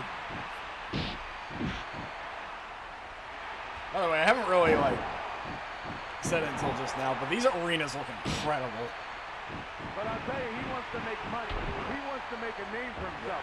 Right now, he's on every magazine, every television show, Leno, the Letterman, you name it. So yeah, Super Giant Ninja on Letterman as well. There's millions and millions of people all over the world. I made this perfectly clear. I don't mind what the New World Order thinking is. I understand business is business. I don't like Hogan. I don't like Hogan. New World Order. I don't like Hogan. I was talking about the fact that WCW Thunder, that gigantic computer tournament, which had like all sorts of walks of life in that roster.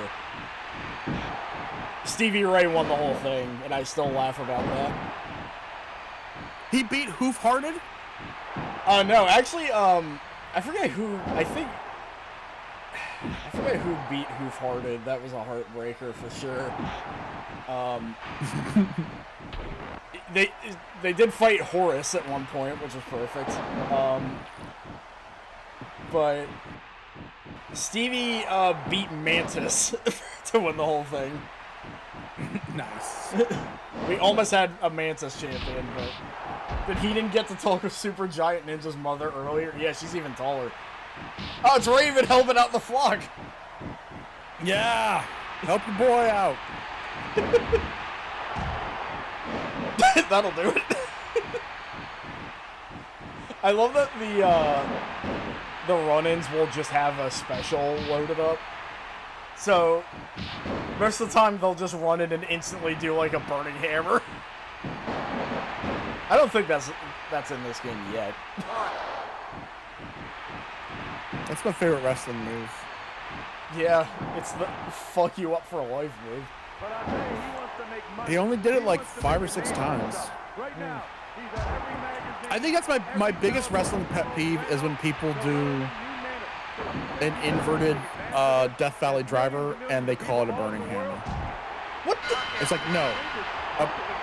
What? He hit him in the belly and then knocked him out before the Tiger driver.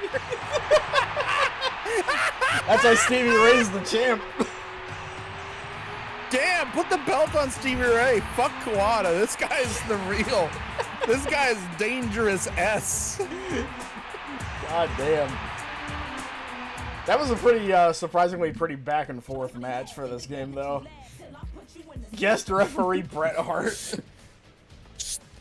To quote Joseph Monticello, Stevie Ray's punches to the stomach are God. Did I ever tell you my Joseph Monticello impersonation story? I don't think you have. So I do this thing where if I listen to someone a lot, I will start to talk like them. So it happens with certain accents, but for the longest time, I can't remember where Joseph's from. I think it's from Indonesia. Shit. Anyway, I thought he was Canadian. I honestly deadass thought Joseph was French Canadian. It's like how let me look at where Joseph Monticello is. it's like how everybody swears that Right Said Fred is German, but they're not. It's exactly like that. It's like, no, he's not. They're not German. Lou Bega is. That's the crazy. No, that's the crazy one. Yeah. That's the crazy one. That Lou Bega isn't from Cuba. He's German. One accent that I've been thinking about a lot, that cheer accent public access show Cool Clown Ground. There was one episode where they just had a lady that called herself the Devil. And I remember one of the comments saying, "Oh no, Klaus Kinski has possessed Vivian Westwood." Oh, I'm sorry. He's from the Philippines. I'm really sorry, guys. I got Indonesia mixed up with the Philippines. I'm a racist. Anyway, he's Filipino, and I thought, like he's like currently lives in the Philippines. I dead ass thought he was French Canadian. Hey there, you want to see my lizards? My lizards. This is my lizard collection. Oh, he's a wily beast. But a like, wily beast. The way the Devil talks in that has stuck with me for quite some time, especially the call-in segments. So, I just completely zoned out. I'm kind of in a mood. The Devil from what now? This here accent and public access show Cool Clown Ground. There was like this dancer lady. Oh, I never saw that. Yeah, of course not. Nobody has except for me. I'm sorry. But like, I was too busy trying to decipher what the Filipino flag looks like. Yeah, that's fine. I'll have to expose the world to Cool Clown Ground at some point. It's incredible Dadaist performance.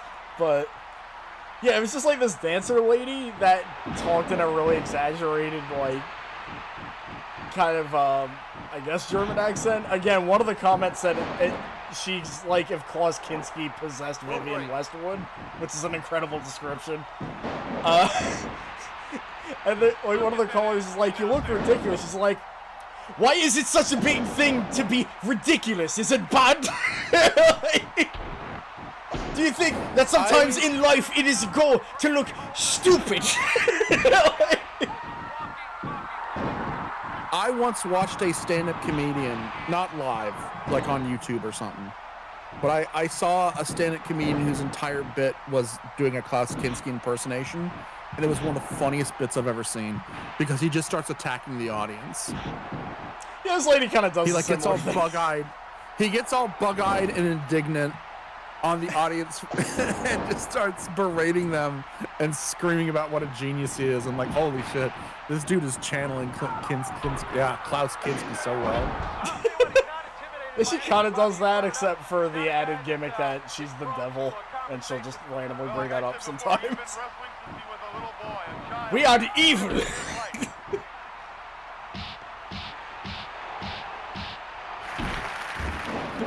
What the? Is that a soundboard? Oh, sorry. I'm trying to find the I forgot you could hear everything playing through my computer. Let me mute it real quick. Regal just jobbed to the maestro.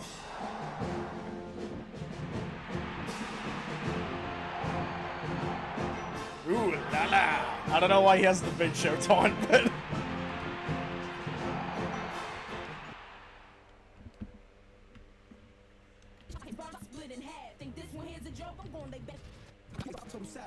I skipped that Barbarian one.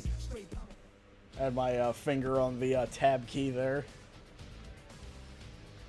Wow, Horseman just fucking single-handedly won that one.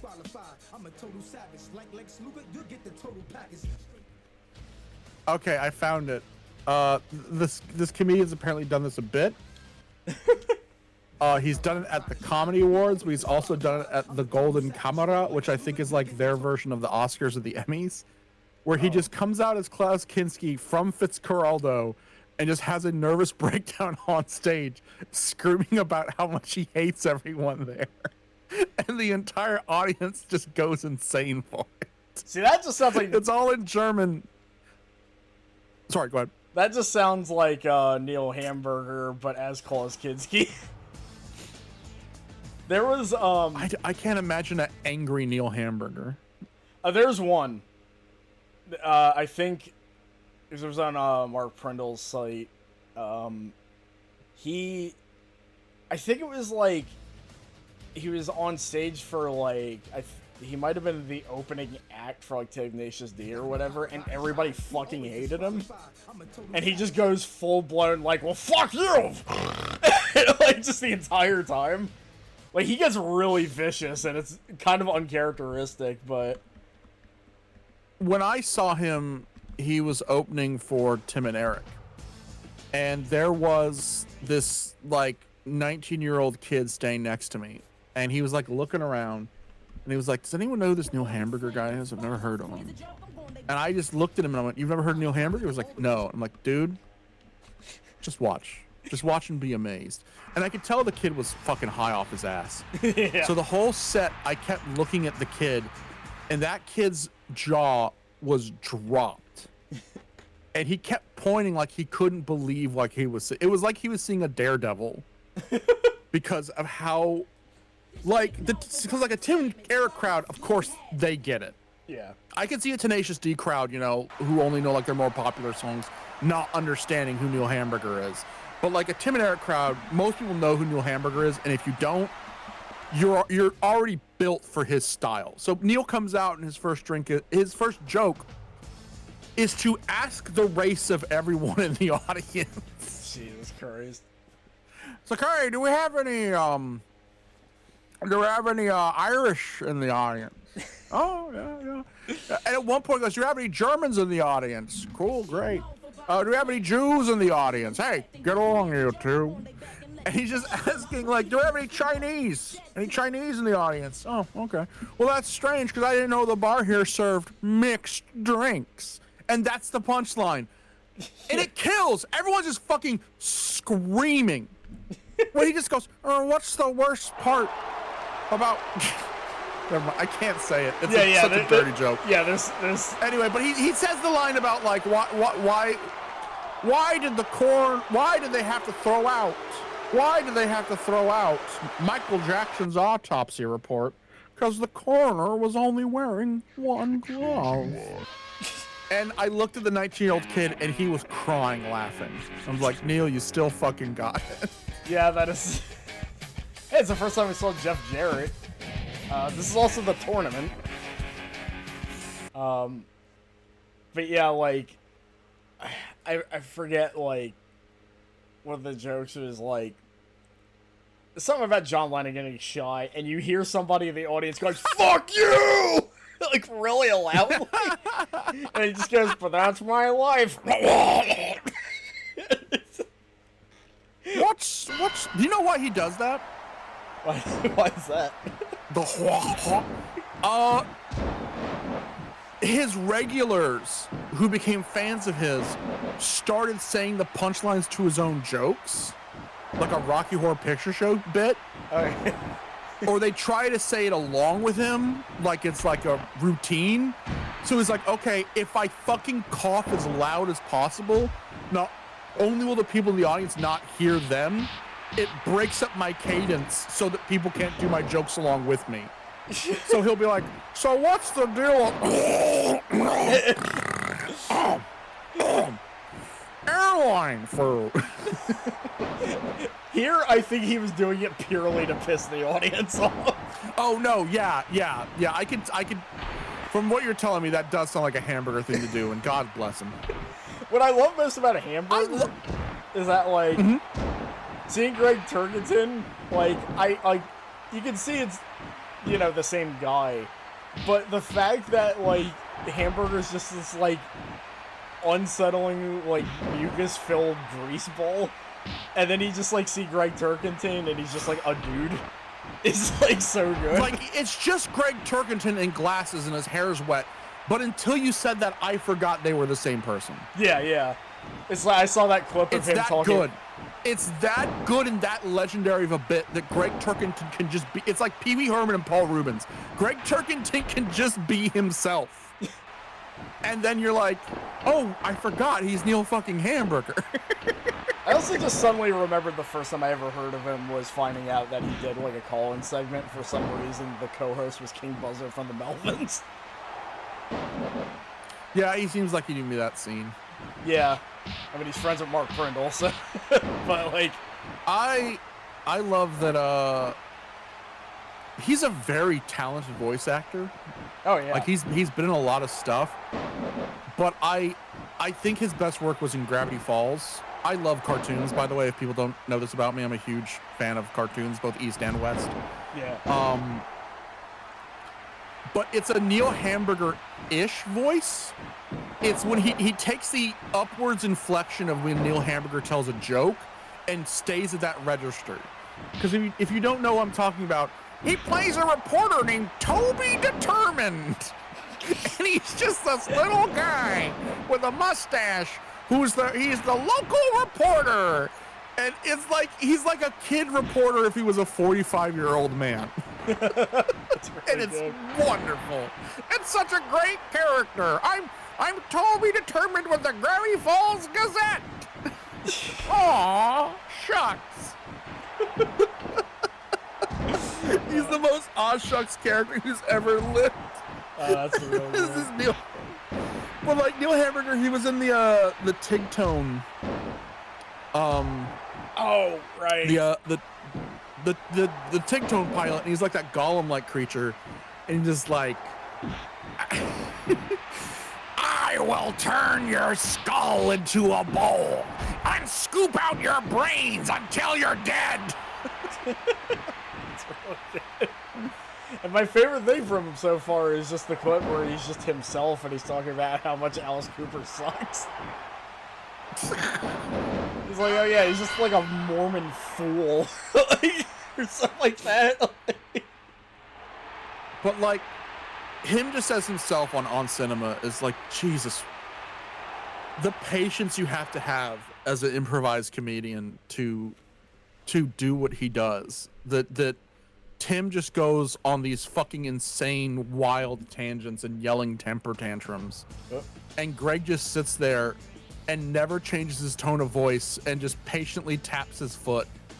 Hey, what's it going, Shadow Man? Hey, it's Slender Man over here. He's gonna show me his magic cabin. Oh no, Slender Man, you betrayed me. He's gone. Who could have done this? Chico, I told you it was Slender Man. Come on. Spoilers, it's Rick Rude. I'm the medium man, and he's the Slender Man. Oh, it's Battle. Did we ever find out who the new member of the NWO is? No, I don't think they ever followed up on that. Look at the adjective. We don't play. I speak in capitalized words all the time. This isn't my theme. That's such a baller line until you realize that this play isn't an adjective. Yeah. It's a verb.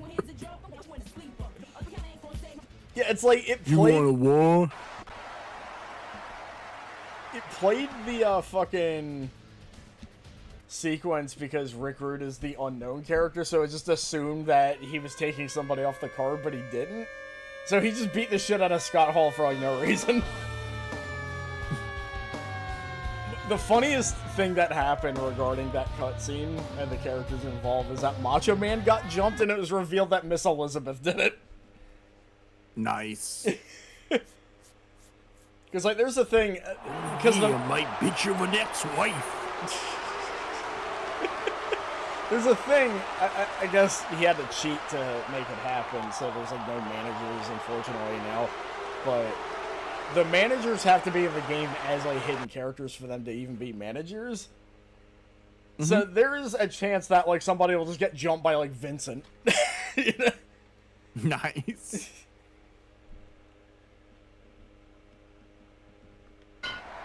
Alright, so Violent J knocked out, I already forget.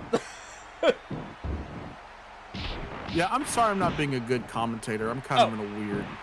Jeff Jarrett. My ADHD's off the fucking charts today. I don't know why. I mean, mine's going off the charts every single minute of my goddamn life, so... You want a war? At the Battle Bowl. I get it. It's supposed to be like the Super Bowl, but I hear Battle Bowl, I just think of like a He-Man themed breakfast cereal. Man, Violent J should have his own cereal. That's like my favorite thing to say about people because there is footage of an IPW match between Jeff Farmer and Tony the Spider. And I always think in the comment, Tony the Spider should have his own cereal, like, all the time. Speaking of cereal, there was a pay-per-view that I watched some of it, and it was actually fucking amazing. I am not like a huge fan of Insane Clown Posse, but like I get them and I respect them because this was such a good idea. I think it was during lockdown, so they couldn't have like an actual show. So what they did is they booked an entire wrestling pay-per-view in Violent J's house. And so every room of the house was a different match. And it was Rhino, and I can't remember who Rhino was fighting, but they were fighting in his kitchen. And at one point, Rhino takes cereal out of the pantry and starts eating it. And Violent J's like, yo, that's my daughter's cereal. He's eating my daughter's Lucky Charms over here. She has to have that for her breakfast. You're literally eating my children's food. And Rhino gores the guy through his kitchen table, and it's like an old antique table, and Violent J's like, this was the worst idea for a pay-per-view ever. That was my grandmother's table. She brought it over from the old country. Oh my god. He keeps yelling at Shaggy Too Dope and the other announcer, like, why did it have to be my house? That's really good. That's like a comedy skit in real life. It was you were watching like 8 comedy matches because they're all just fighting in his house while he's screaming, stop! He's tearing down the shower curtain. Where am I gonna take a shit tomorrow? He broke my fucking toilet. Oh, it didn't KO that time. That's It's funny because you know about Violent J's daughter because she's so prominent in the furry community. And you know, there's that very heartwarming story about the two of them. And it's just so funny because like it's not just some like nebulous kid you never heard of. Like, you know, he has like a 13-year-old daughter, and him just being like, "That's her cereal, bro. What are you doing? She needs that for school tomorrow." Fuck, Benoit just beat Mortis. This is the worst thing in the world. Oh, okay. Benoit's joining the NWO. Okay. Oh, so, Finger Poke of Doom time. We have to watch. I was gonna play as Kevin Nash and beat the shit out of him, but what if they do the Finger Poke of Doom? That's not in this game. I'm sorry. I should let you run your show. I'm sorry. It feels I get fitting. too excited. I get too excited. It feels fitting to have Hogan job to us. We're Kevin Nash now, I guess. Yeah. Whoops. Kevin? You hear about this one, Kevin? Have you heard about this? This knucklehead from the NWO. Wait, I'm in the NWO. Hey, Kev, I forgot. Who's in the NWO? We're supposed to be fighting, guy. What? You're like my best friend. Not in the storyline. Oh, whoa, What do you mean storyline? This isn't a show. This is real life. One of my favorite Kevin Nash sound bites, it was from TNA when they let Scott Steiner announce the card once. And Steiner says something, I forget, just something like really over the top. And the audience like just goes wild for it, and after a bit of silence, Kevin Nash just goes, "Wow." It is the funniest goddamn thing. My favorite Kevin Nash clip is when Mick Foley, it's during the same episode where he's Chet Lemon, and Mick Foley's running down to the ring to make a save, and Kevin Nash screams, "Oh my God, it's Serge Tankian from System of a Down." No, it's just Mick Foley. God damn it. Hogan leg dropped us. It was the Finger Poke of Doom. Thank you, Melly. Hulk Hogan's legacy's intact thanks to the true Hulkamaniac Melly. I think... Like, bullshit, Melly. Yeah, I agree. I'm getting some Hulkaroos. I think Hogan is just like full of like hacked moves, and they seem really, really strong. So I think he's just S+ tier in this game, which is tragic. But hey, but we never found out who's the new NWO member. Is it Kevin Nash? Good bit. Oh, It's time to show these wankers the Blue Bloods are the best tag team in WCW. Regal's like, my ass hurts. Right. I forgot to actually make the Blue Bloods like a functional tag team, so I don't know if they'll actually be doing anything. And they never do.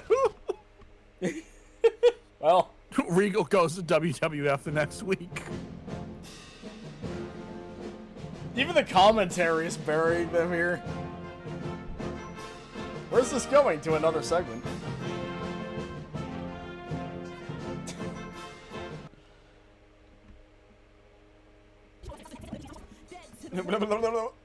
Hey, Maestro 1. There they are again. That is not the right music for them. Right, look here. We're just sexy lads. We're not your boy lads. Yo, boy toys. We're boy boys. Boy prizes. I love that they still do the Edge and Christian thing. Hit the 6-second pose. Look here, sunshine. I'm going to do my 6-second pose for the benefit of all of you using flash photography.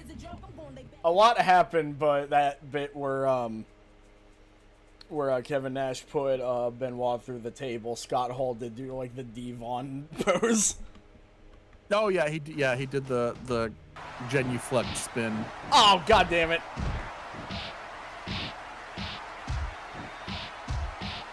Now Spike was always my favorite, but we gotta admit, Devon Dudley was a pretty goddamn great wrestler. So I've heard. I don't think I actually caught any matches of theirs, but You seem okay. This is gonna sound crazy because we all know that Bubba Ray Dudley's a dipshit who just opens his mouth too much. yeah.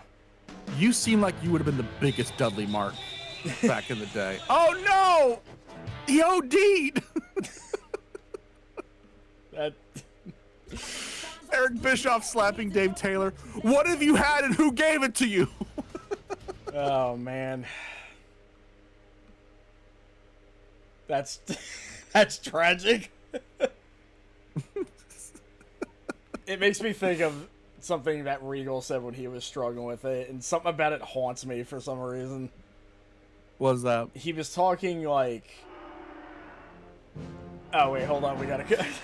Ride knobs, you wanker!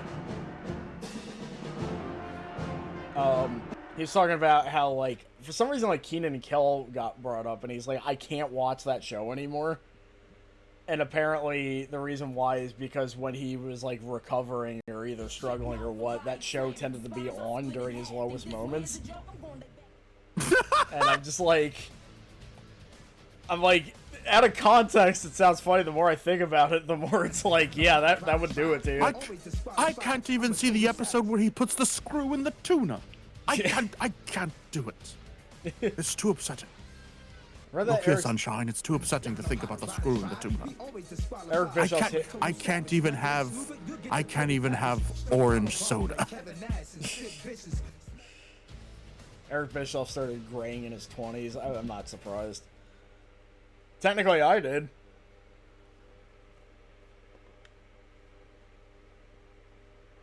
But, like, yeah, I don't know why that stuck with me so much. It's just such a random thing, but the more I think about it, the more I'm like, yeah, just some random shit you'd see on TV while that's going on. I can't watch Steven Universe without thinking about my mom dying. There you go. My mom's still alive. I should preface this. Yeah. But my mom had a mini seizure and had to go to the hospital. And I was so upset that like I just binge watched all of Steven Universe season 1 and 2 because I'd never seen it. And I was like, okay, here's a show that I've never watched, so it'll keep my mind off what's going on. So now whenever I watch Steven Universe, I think of my mom being in the hospital for a seizure. Yes, that'll happen. The shopkeeper from Keenan and Kel looks nothing like Eric Bischoff. I'm sorry to say. Well, he did also specify he was a dumb kid. You were a dumb fucking kid. He looks like Bob Costas. Not Bob Costas. What news anchor am I thinking of? I did also, one of the reasons why I pushed the movie Death Promise on so many people. Here we go, Brian. Which, if you haven't watched it, please watch it. It's incredible. It's a 70s kung fu movie where they kill evil landlords. It's Maoist? Yeah, it's Maoist kung fu cinema. It's great. It's set in the Bronx, too. So it's not like... I remember that movie when I was when I was going through a messy breakup. That was like a movie that I watched like a couple of times during that, and I'm like, you know what? It makes the movie even better. He doesn't know a padlock from a hammerlock. He doesn't know a padlock from a hammerlock. He knows how to fight. He's one tough customer. He knows exactly what Yeah, to Death do Promise is an incredible movie. Riff Tracks did a commentary on it, which is actually how I found out about it. And I saw like a reel of like the highlights of that. And it was one of those movies where I was watching, I was like, this movie looks like it fucking rules, and it does. 1, 2,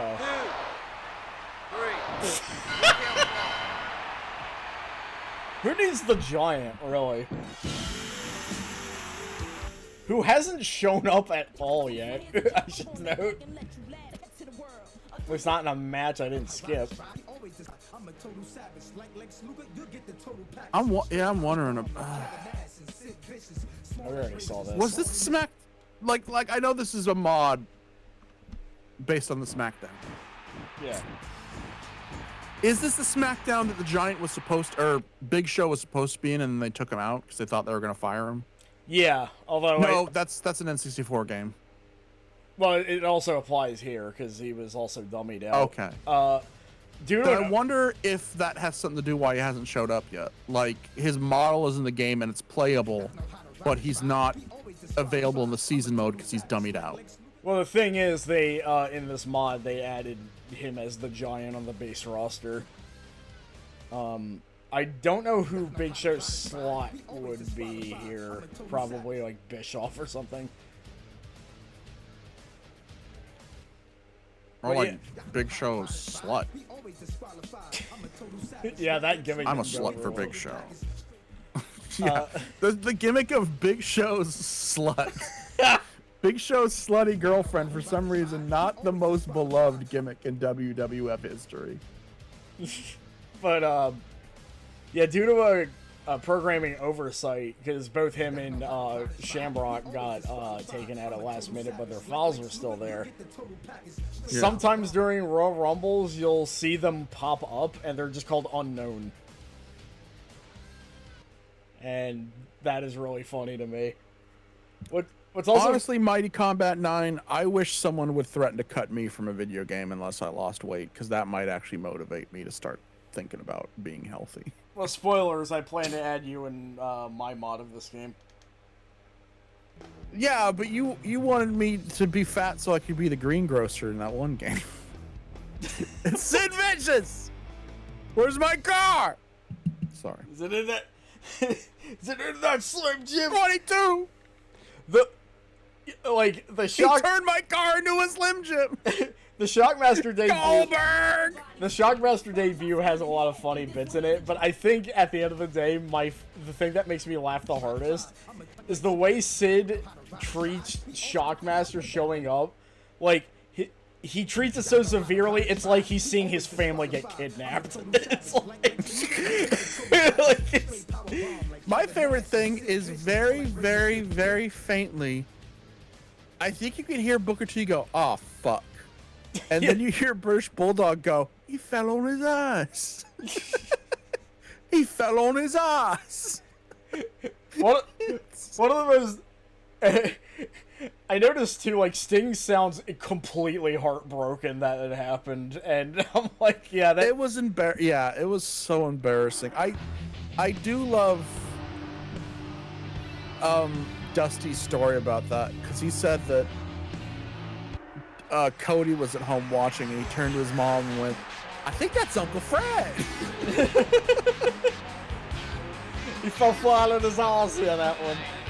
There's also the bit where, like, Ric Flair, for some reason, is just standing completely still in the background for a bit. It looks like a creepy cutout. Because he's shocked. He did shock the world. You have to admit, true. He did shock the world. Maestro versus Sting, Jesus Christ. But we gotta watch that one. Sting ain't got a prayer. He might not. I mean, Maestro's been kind of crushing it so far. This is your biggest challenge, Stro. We all believe in you. While this is loading, I gotta pull up, I gotta see if I can find the thing with Stro in it. Because that's where I first found him. NWA Wrestling 2010, maybe? No, that's not it. Oh, yeah, I found it immediately. This is the one with Diablo Jr. in it, also. I'll just send it to you, why not? Even though we can't really watch it right West now, Virginia. Yeah.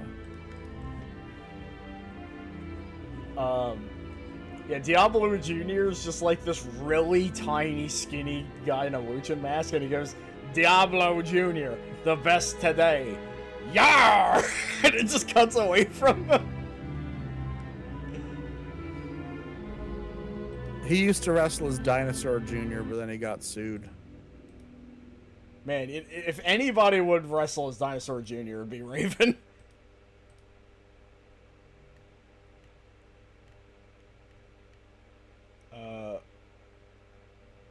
Wait, this is the Fed that fucking Billy Corgan owns now? Jesus fuck.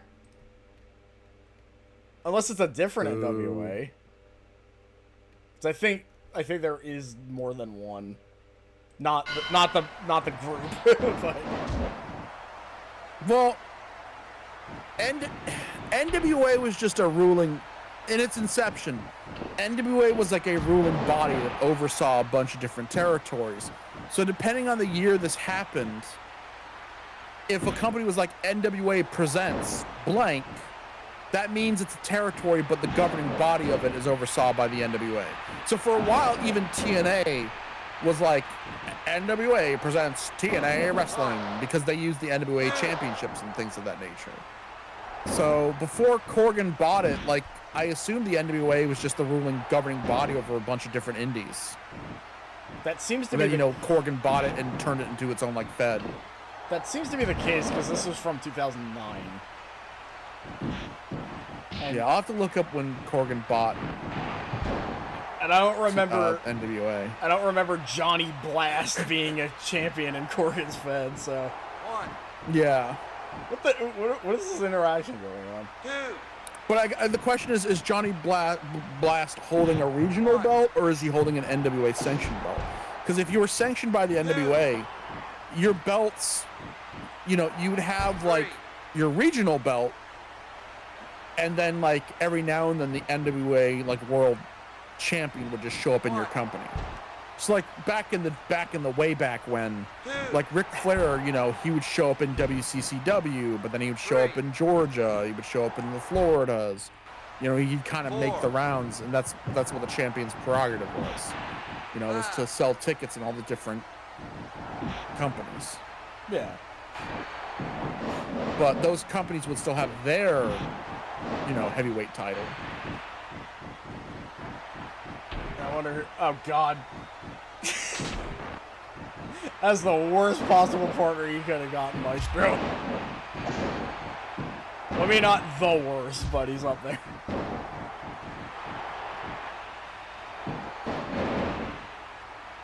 It's such a shame, too, because I always liked Rick's gimmick, because it's just so out there. Yeah. It's like, what's your gimmick? Him being a shitty...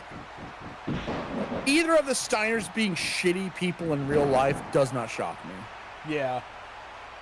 I think Rick's even worse from what I hear.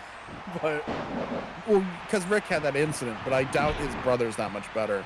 It's true. Just when you hear stories of what they used to do to jobbers, it's like, that's not a good human being. Yeah, exactly. A good human being doesn't say, hey, this sport was specifically created so we could put on fantastic feats of strength in front of a paying audience, but not hurt or injure each other. And when you're in the ring, that's like a sacred trust that a stranger is putting their health in your hands. Why don't you violate that for yucks and like break people's necks and legs just for fun? Yeah.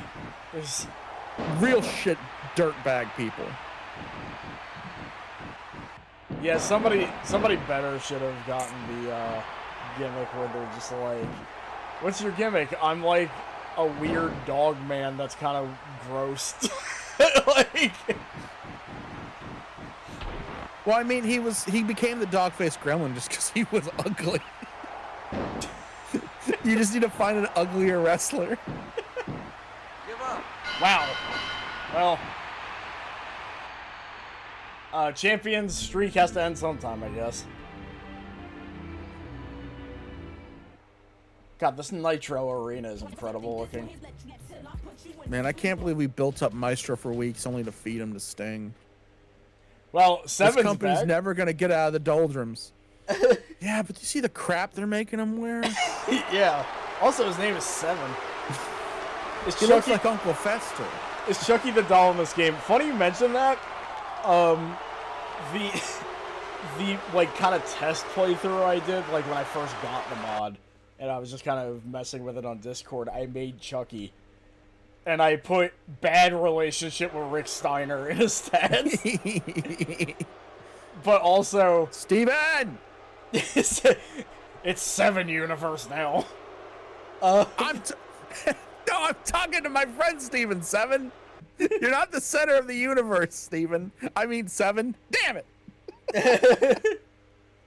Well, I was. Steven, Oh, hey! Steven shows up in his Halloween costume that he's worked years on. You know, because our pal Falcon X7, aka Steven Ray Garza in the chat, Yeah. he does a lot of prop work now. I just imagine him showing up in like his fucking This Island Earth Metaluna mutant costume he's worked 9 months on, and the first thing he says is, "You see this crap they have me put on?" Yeah, he does great work. Also, sorry, I didn't realize it was you at first because the OBS window makes the name so fucking squashed I couldn't read it. Yeah. Melody, did I tell you what I did with my OBS chat? What'd you do? I realized I had 3 monitors because my wife bought a new monitor when she bought a new computer. So I hooked up a 3rd monitor. I have it hooked up to like an arm. I turn the monitor when I stream. I turn it vertical. I put the orientation in vertical, and I just blow up the chat as big as possible, like an old man does with like a easy reading book. So like, it's the only way I can read chat because my eyesight's gotten so bad. But it's really helped. Like I don't, because I used to just have the worst time reading chat, but now it's like it's very easy for me to keep up with chat. Huh. I only have 1 monitor, so I can't do that, but... I'll send you 2 more monitors. Hell, if I clear off this drawer, I might be able to fit another one, but... No, my days of sending my friends expensive equipment are over. I'm out of a job. I mean, I have a job, I still don't have enough money to do that shit, so... Until Ghost Potion starts making a profit. Though I will buy the rare Steam game if people will play with me. Oh yeah, well I mean those aren't much of an investment unless they're a game that just came out. Speaking of, we need to get a Dalen Dawson game or I don't know, something going. Yeah. Sorry, I'm Melly, can I be honest with you, dog? What? We're friends, right? Yeah. I'm just really depressed, and I'm having a hard time. It's just, you see the crap they put him in? I like That's Dusty Rhodes' kid. And the thing is, this gimmick sucks, and Goldust also sucks. I like how you made your joke, but the game also made a joke at the same time by just having Shaggy 2-Dope come out and he said that. Shaggy 2-Dope comes in, shakes his head and goes, "Dustin, do you see the crap they're making you wear?" While he's got, like, fucking dreadlocks. I mean, not that this You were Goldust, man. And this sucks. And you know what? Goldust also sucks. You look like Uncle Fester. Yeah, you look like Uncle Fester. What the fuck? What are they making you wear? You're not anywhere near as cool as Fat Fuck Barrel Boy. Hold on, I'm gonna get your dad on the horn. Dustin! Do you see the crap they're making you wear? You look like Uncle Fester. He watches Addams Family and Uncle Fester turns to the camera and goes, "You see the crap they're making you wear? You look like He me." takes a light bulb out of his mouth, turns to the camera, goes, "You see the crap they're making me wear? They're making me look like 7. I look like me." Uh-oh. Wow, he just teleported on the screen. I also like... something about the word choice of "they're punishing him" is really funny to me.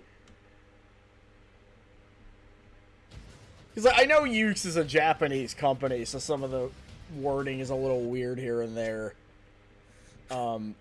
But that was unchanged, I remember. I remember in the original game, like, after the wrestler gets jumped by one of the unknown guys, they walk away going, "I must have twisted my knee pretty bad." So, you saw that Hulk Hogan and Six were jumping Sid Vicious, right? Yeah, then he's just like, "Fuck you, I win." Yeah, but that's funny. Yeah. Because it's Hulk Hogan and Six. And Hulk Hogan is currently traveling down the river Styx. Oh. Because he fucking died. I got real close on that one. Nimrod made a video that, like, it didn't come up in the pre-stream, unfortunately. This main event, we'll see Jerry Sags getting the shit beat out of him, so I gotta watch that.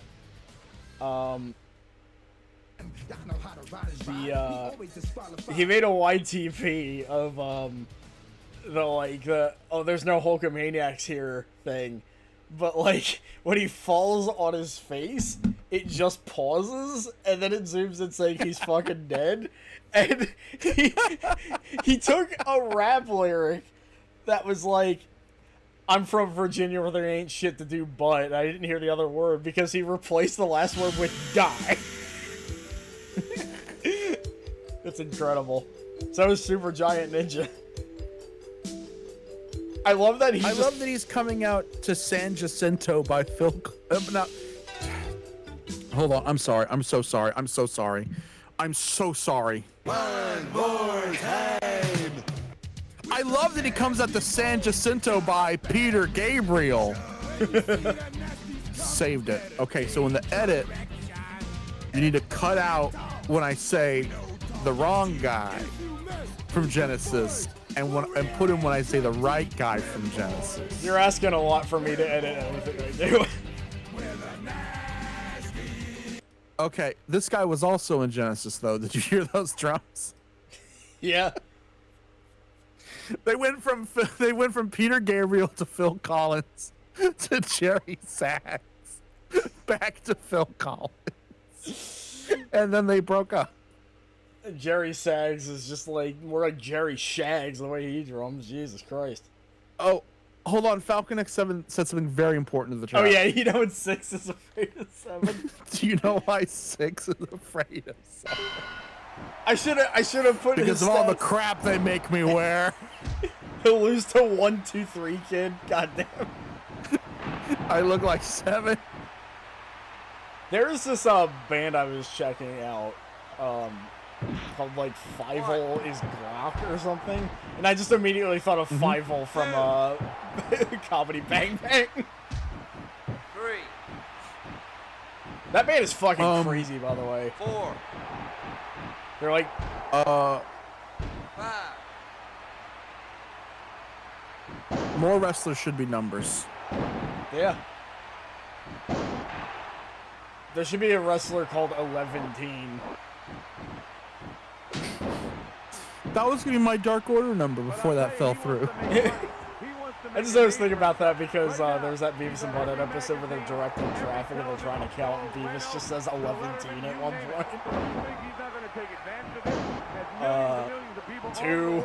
We already did 2. Oh yeah.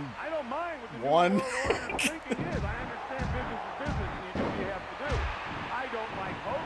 I don't like Hogan. I remember. I'm not trying to be a dickhead, but it really should be 1 teen, 2 teen, 13, 14.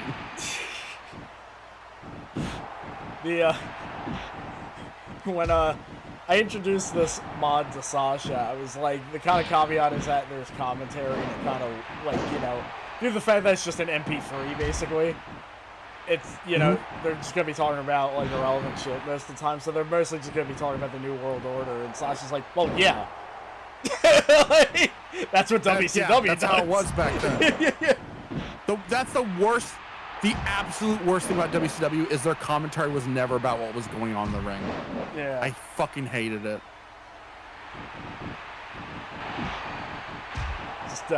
Mike Tenay would be trying to call like the actual moves, and then they just talk over them. Well, what do you think Hogan's gonna do?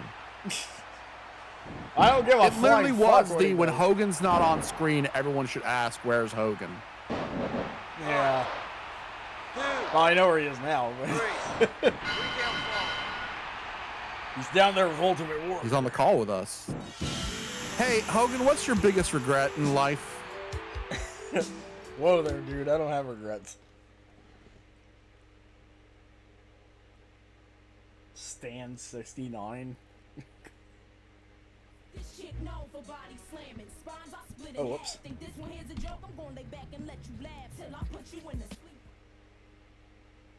Yeah, not killing myself.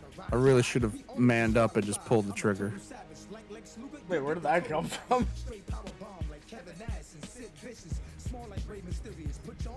Are you talking to him? We can't hear him. Is that what's going on?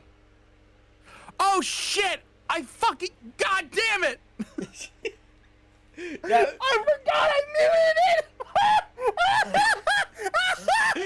I was like, you sound like a crazy person.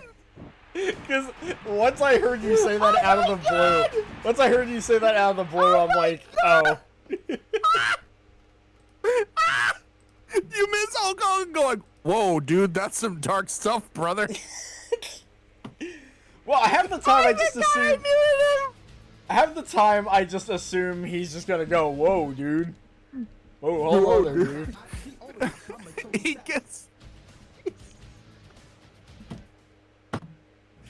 I was not very amused by Help the Stupid, dude. I'm so sorry. I'm gonna die. I'm laughing so hard just thinking about how it must have hurt on your end.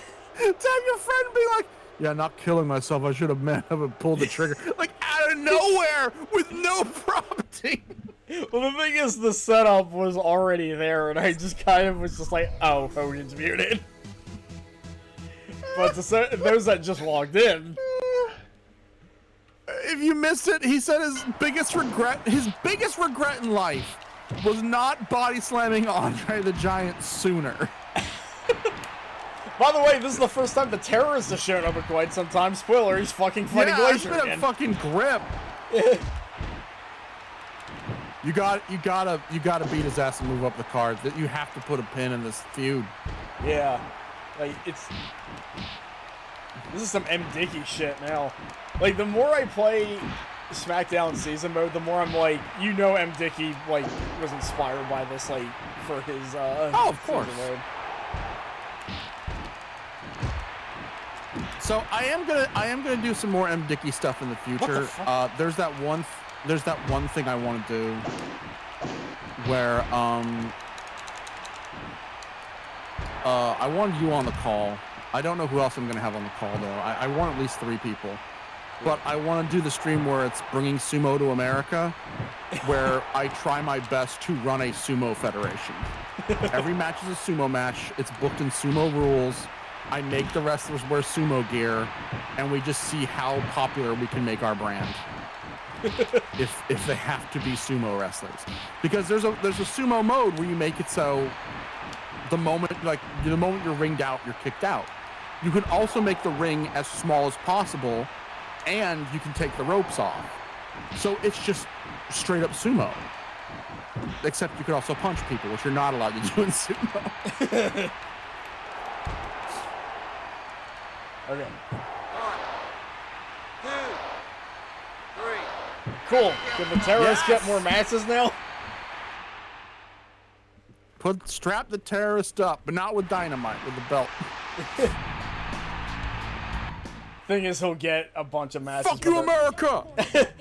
He'll get a bunch of matches, but they're all against Glacier.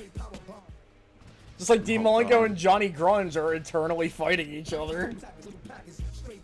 Fight forever. We got a cutscene.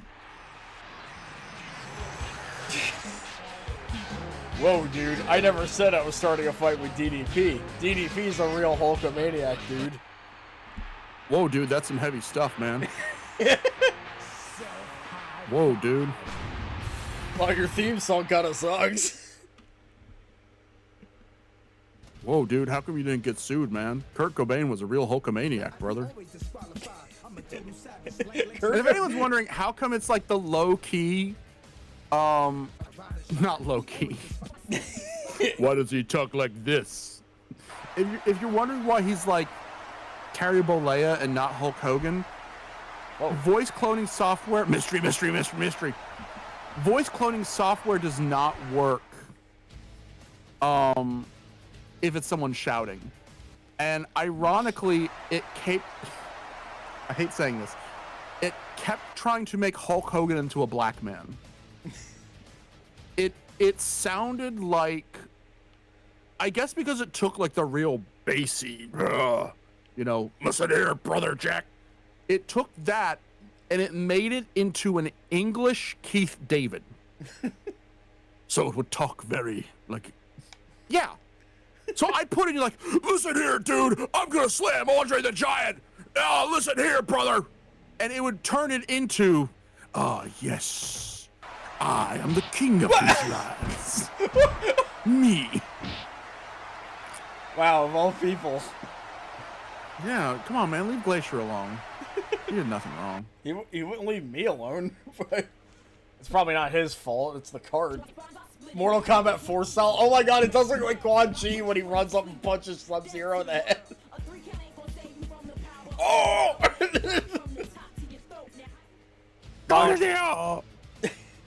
Mortal Kombat 4 is so funny because it's atmospherically probably one of the darkest in the series, but everything else is goofy as shit.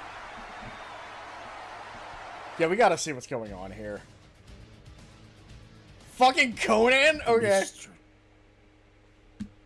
Who's the other guy? Oh, the K-Dog versus the real K-Dog. We're gonna play this because we don't really get a chance to play the NPCs very much. Oh, is it Vincent? Oh, that's pretty good too. It's fake Sting. Yeah.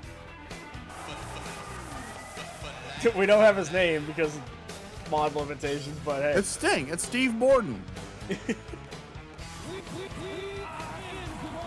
Oh yeah, that is just normal Sting. It's so funny that his name, fake Sting's name is Jeff Farmer because it gummed up the results of Jumpin' Jeff Farmer. And it took the actual guy years later to come out and be like, yeah, I'm alive, by the way. He had a match last year too. Yep. I don't like it when things aren't going my way. What's really funny about that promo now is one of the other IPW guys, Richie Rouge. He did an interview kind of talking about how everybody was. And he's like, oh, Jumpin' Jeff was a fucking lunatic. There was a moment, also hi Bobby Eaton. Bobby Eaton the pussy! Sorry, I listened to Deadlock, so he will forever be ruined. He's always Bobby Eaton the pussy. It's Ice Train. Talk about Ice Train. There's a lot of ice in WCW. You can get fire and ice back together. Hell yeah. But yeah, he was recalling a story where Jumpin' Jeff I guess had a warrant out, one of a few. Awesome. It wasn't anything horrific, just he was drunk, shit like that. But there was a moment where they were he was driving his truck with Richie in the passenger side, and the cops come up to him, and Jeff's like, "Quick, change seats with me." And he's like, "Jeff, that wouldn't do anything." There's also a moment where the cops were looking for him, and he was having a match when they found him. So he just finished his match and then went to jail. That's the kind of dude Jumpin' Jeff was back in the day. Nowadays he's much more low key, let's say. But again, yeah, he had a match last year, and he's fucking disturbingly ripped now. He's not quite a Baki the Grappler character, but with a few years he could be. And that's the Stumpy Stumpy. That's the Stumpy. That's the story of Jumpin' Jeff Farmer. I'm gonna play his fate. Actually, Ice Train. When do you get a chance to play as Ice Train in a video game? Bobby Eaton was at least in WCW Mayhem.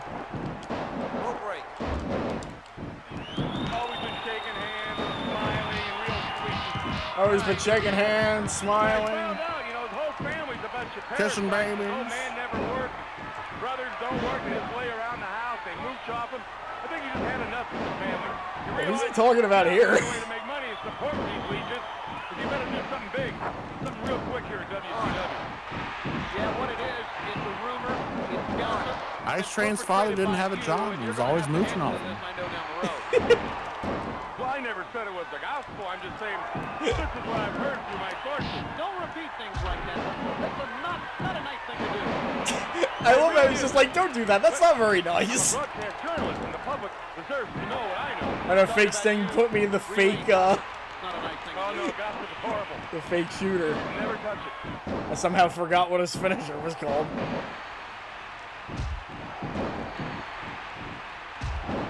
I have something I gotta share with you after this. Alright. Who do you want? Wait, who are you playing? Are you playing as Ice Train? Yeah. Kill him. Holy shit! Yeah! That wasn't even his finisher. That was that shit. That wasn't even his finisher. That was just a normal move for him.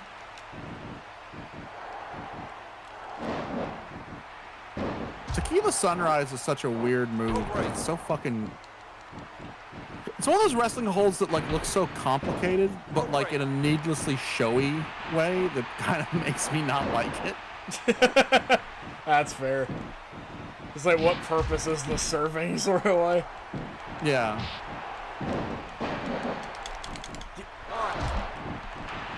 I just realized this is a 4-way. This match is gonna go on for fucking ever.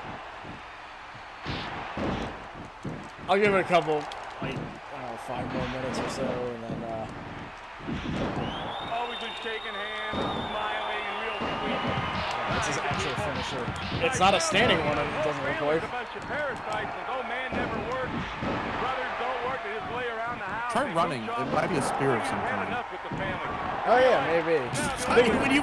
When you fell on your face after that spear, I just imagine the gate stopping and hearing he's dead. Yeah, what it is the rumor. Well, Joey Styles in those ECW Acclaim games would do that every now and then. Like, he would just suddenly go, he's dead! I can't tell if he says he's down or he's dead, and it could be either way. I love in those games, like, Joel Gertner couldn't do his, like, say mostly usual stuff he says. So in the game, he's just, like, fucking weird. Like, just making a bunch of weird-ass noises. Acclaim, for some reason, didn't want Joel Gertner saying that he's a pussy-eating demon with vanilla-flavored semen. Exactly, yeah. Instead, like, like, there was one point where a match ended, and he just, in the most deadpan way possible, went, "Ding dong, the witch is dead." I was like, okay. It's crazy to think that ECW's Cyrus, aka WWF's The Jackal, is one of the most heavily featured people in wrestling right now. Yeah, that's still very surreal. Every single show, multiple times that motherfucker comes out. It's even gotten to the point where even he in character is admitting his faction is gigantic. Also, Like turns the out Young Bucks were upset because they're no longer EVPs, and he was like, and like he comes up like saying like, you know, I could look after you guys if you want. And Nick turns to Matt and goes, you know, we could use a few friends right now. And Don Callis goes, a few? I have like 7 or 8 guys. I have a huge faction. It's gigantic. Also, it turns out that that Ice Train's finisher was a body splash on the ground. Awesome. So this fucking match, Seven has to fight the flock. We're watching it. Yeah, we gotta. You see the crap they're making me do? Hey Reese, you see the crap they're making you wear? Yes. Also, hey there, yeah. By the way, DMPSX, it's fine. Don't worry about it. You can catch the replay. Yeah. We already have this match coming up. They're flashing lights in front of me, and I don't know what's going on. I look like fucking Uncle fucking Fester, and I'm fucking sick of it. I was up all night making a I'm hood wearing shit. I was up all night making a hood slam arena. Yeah, definitely, hold on, I gotta double check to see... Check the spelling on your Blue Sky account. W-R-S... Oh, this is a... WRSTL Dev on Blue Sky making a wrestling game. It looks really cool. I'm in it, basically, for the looks of it. So. Oh yeah, I don't like this guy. He's living my dreams, and I hate that for him. Or girl. Wait, hold on. Or non-binary. I don't know their pronouns. I'm sorry. Wait, what's going? Wait. Oh, there we go. So that's he's magic. So wait, the flock is here, but they're not introduced as the flock. Oh, there's that again. I like this version of it where they just kind of like rip on the acoustic guitar. See, it's not Come As You Are because they're using an acoustic instead of like a clean guitar with that like watery pedal Kurt used to. Do you see the fucking shit I'm wearing? I'm Dusty Rhodes' fucking son! I'm 7, by the way! I fucking hate it here! I was Gold Dust and that sucked, and now I'm Uncle fucking Fester and it sucks and I can't take it anymore! The crap they make me wear, the things I have to do! I like how his whole promo just became basically a soundboard at this point.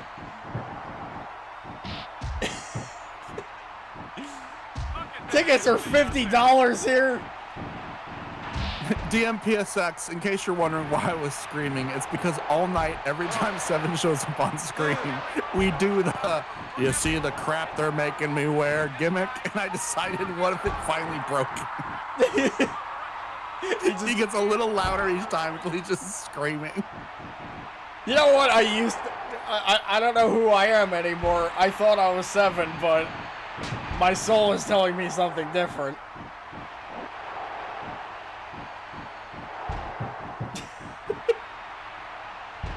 Well, Kevin Spacey, yeah, for sure, but I don't think...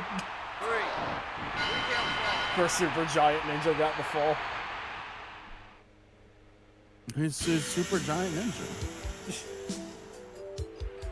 Bill Alfonso doing the 7 rant with the same energy as that one ECW Pulp Fiction promo he ranted about New York. I have a specific comparison with Bill Alfonso's voice. In Mortal Kombat 3, the voice that like Cabal and Stryker and I think Scorpion had, it sounds a lot like Bill Alfonso voicing them. To the point where like when I make Cabal in Anarchy Rules, I give him Bill Alfonso's voice and it fucking fit. Is that it, Daddy? Oh!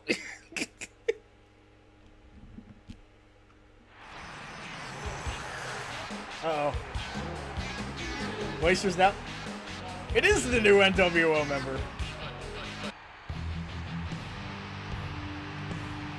Oh, that one NWO fan is, kind of having an issue. He's transcendclastic infundibulum into another time zone. NWO style, baby. Neat Carrot Top and a Giant Gonzalez outfit. Carrot Top seems like a guy that, like, next year he'll just be on WWE for no fucking reason. We should do a universe mode in 2K where we just make an entire fed full of people. Yeah, and then just gamble on the outcomes. It's not nearly as fun as this is the problem. I'm just trying to think of new ideas for streams. We don't have a lot of wrestling content. I mean, that's true. On my channel. That is a good idea, though. I wanted to do that one thing with Novel AI where we would book matches in TEW, right? And we'd abide by what happened in TEW, but we would have Novel AI write up what actually happened in the matches and read them like dirt sheets on air. Well, it's funny because you reminded me of an idea I brought up and then I never got to it, which was... I'll write it down. We make a whole, I make up a bunch of shit and like total, like one of those wrestling tech simulation things, but like if we can, we'll actually do the matches in game and revert the results back. Mm-hmm. I still want to do it, but God, that's gonna be a ton of fucking work setting it up. That's what streaming is. It's 95% setup, and then like 2 days worth of work, 3 days, the amount of weeks I spent on that fucking truck driving stream. Yeah. Like, was insane. Because I had to learn several programs just to do that, just to get the crazy shit to. Because, sorry, I'm out of it. Just to get it so not only would it play a certain video file when someone gave money, but it would play it on my screen as well, not just in my OBS. So I had to learn Lumia Stream, then I had to learn Streamer Bot, then I had to learn the correct codec to make all the videos in. It took forever, you know? It was worth it though. And then there was like 2 or 3 things the audience hated so much they made me take them out. Oh yeah. I think I remember, like, because I was working through the entire thing, but I was just like, you pop in every now and then. Yeah, like during my break, I was just like, yeah. But I do remember working and wondering why there were so many belt sounds going off. What you gonna do when the belch alarm goes off? Here we go, Brian.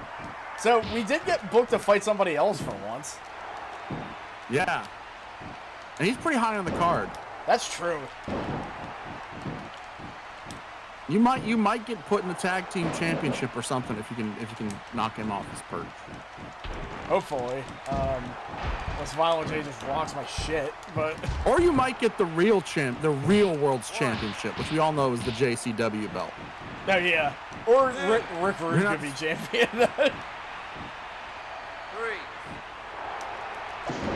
God, every time. It's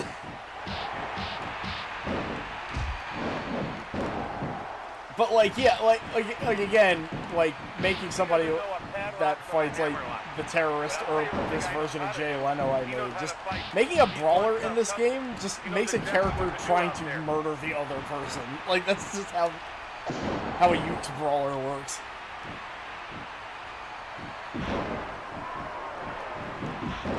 I haven't seen Jay Leno in a while either. I just realized we've seen DDP quite a few times. I think the game was annoyed with my constant, hey, you see this? The waists are so tiny. I mean, PS1 polygon morphing, it's, you know. Either that or the terrorist is just, barrel-chested like a real man. Yeah. And tiny ass like Hank Hill. I met his mother the other night. I met his mother the other She showed me a night. necklace she had on. It said, "I love my boy." Now, there's I love the way he says, "I love my boy." Well, I guess love that the my honoring boy. mother is nothing else.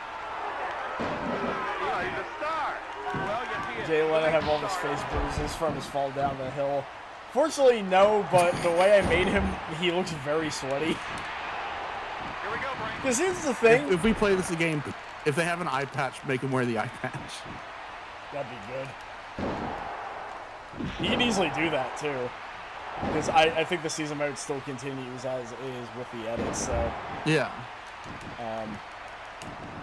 But... where am I going with this? Yeah, the funny thing is, I ended up finding out Jay Leno's hair is, like, really hard to make in this game. Because he's got, like, the short hair, but it's kind of, like, slightly frayed up. And the PS1 was just not equipped for that kind of thing, it turns out. The game was rigged from the start. Yeah. I got hit with a finisher. You can't fight one You can't fight one juggalo without fighting all the homies. That's true. He knows exactly what to do out there. I just wanted to note that I landed my finisher and he just no-sold it. Oh god! Second cousins, get out of here. Get out of here. Sorry. What? No, the terrorist, I think, is Jack Victory. I think there's a couple of versions, like, different terrorists that are, like, different guys in wrestling, but... This one was from ECW, so I think this is Jack Victory. 5. But since it's a video game, we can just say it's an amalgamation of all of them into one guy. Like they did with Doink. No, in it's 2K. specifically Jack Victory. I want this to be the terrorist who had 2 matches on WCW Saturday night, and I'm not budging. Now there's a proud mother. Oh god! Well, I guess Oh no, he's flat. mother if nothing else. Well, he's a star. Well, Yeah, the terrorist is a star. No, don't look at And his Shaggy. mom loves her boy. I love my terrorist boy. Here we go, Brian. Oh my god. You killed him. One. The terrorist actually committed an act of terror. Then he broke his own elbow. Which is pretty horrific. No, come on. I have a finisher and I just can't do it. Oh no, he did his finisher. No! 1, 2, 3. Fuck! 3 counts long. That was a worthy effort, I guess. Whoop whoop. Family. Jack Victor is one of those guys who was just in ECW for years and never did anything. The funny thing about the games is that they have, like, loads of people in them, so you'll just get, like, shit that, like... You'll get characters that are guys you haven't thought about in, like, decades, like The Prodigy. Okay, so before we do another match, can I show you something? Sure. Hold on. Okay. I think there's a cutscene coming up. Okay, after the cuts. Oh, wow! Okay, we'll make this the thumbnail. Oh no! Okay, don't go into the light! He died! No! Again! Maestro is one of our 10 characters because the ICP are not in this game normally. Okay, let me play you something real quick. Alright. Okay, so when I was getting the Hulk Hogan voice clone ready, I tried it first doing with all the whole "What you gonna do, brother?" and it fucked up. There's one clip of I was gonna show you the thing. Sorry, I didn't know a cutscene Macho was gonna Man. start. The Grim Angels of Death. Anyway, there was one clip I had that was Hulk Hogan working out. And it starts with him going, right? Uh-huh.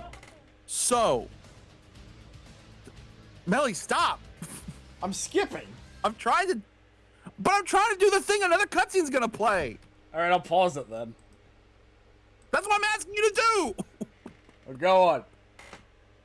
Okay. This is what happens if you use just the clip of him working out as the base for a voice clip. Okay, I think I made it so you can hear it. It'll take a few seconds. Give it a second. Yeah.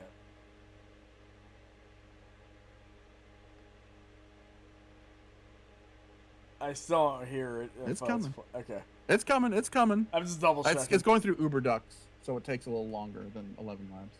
Yeah. LOD and the actual band Rush in the same place at the same time. Come on, Uber Duck.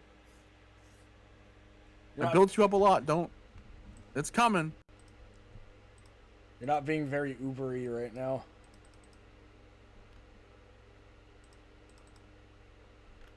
It's gotta think about it. Well, no, it'd be, the only way it can be Uber is if it overcharges you and then doesn't bother actually showing up and cancels halfway through.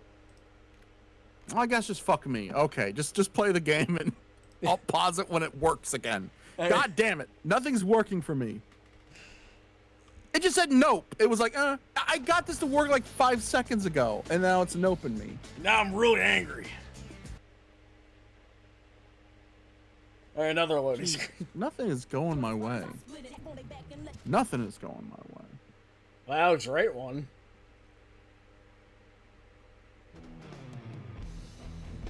The Road Warriors are chilling out. And Windows just crashed. God damn. I'm just having bad luck today. NWO in fight. Buff the stuff. Oh, whoa! That's not Sting.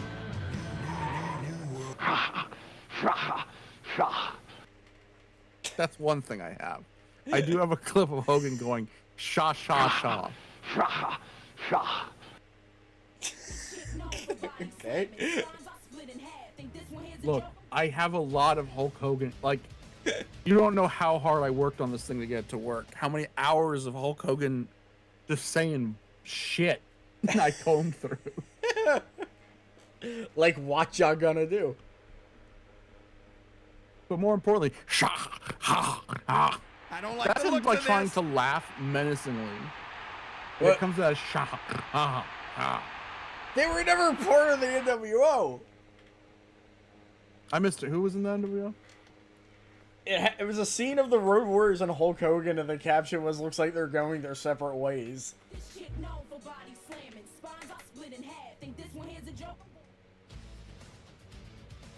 We just talked about Jeff Farmer from IPW, who is not fake Sting. That's jumping Jeff. Yeah, The fake Sting is walking Jeff. pretty much, yeah. We're fighting Shane Douglas next.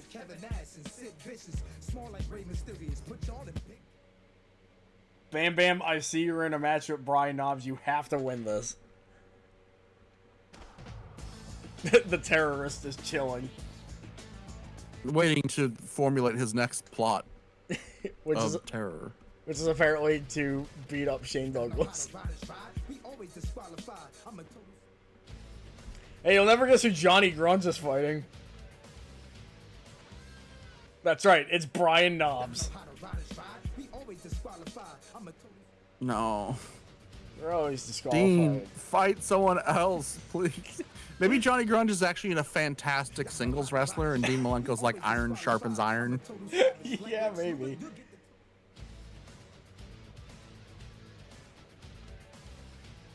Here comes the Raven murderer. Oh god. I'm a total savage, like Macho Man. Though, like, That Shane Douglas picture is insane. I just now noticed that he looks like a monster from Doom. He doesn't look human. maybe he is. This is just a. maybe that's a picture of his mask falling off.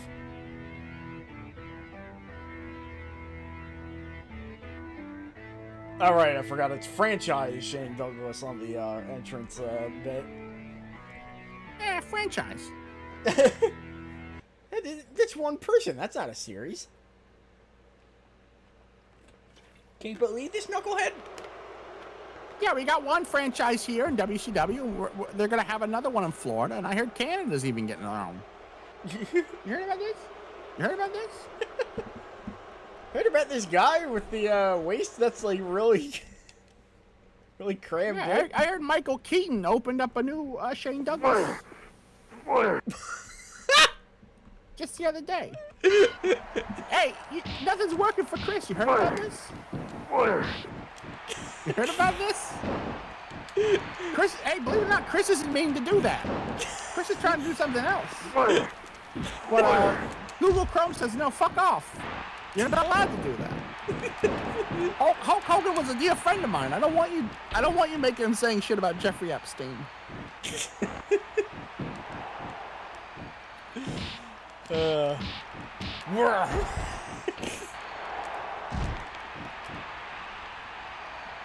If we can't beat Violent J, we gotta beat Shane at least.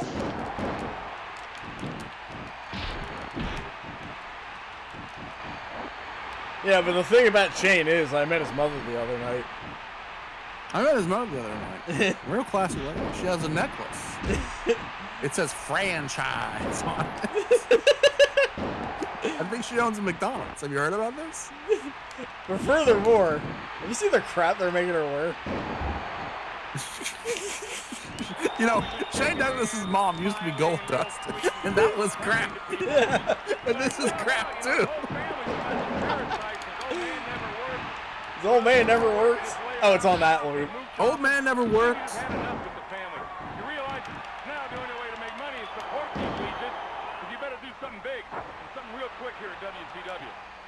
Yeah, what it is, it's a rumor. Oh, not even a 1 count.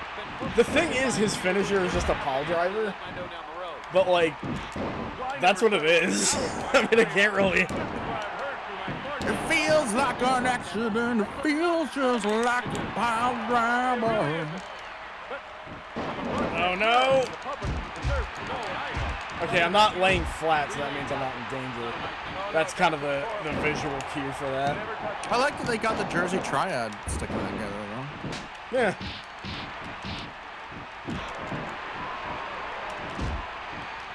Just punch Shane Douglas in the ass. Hope that works out.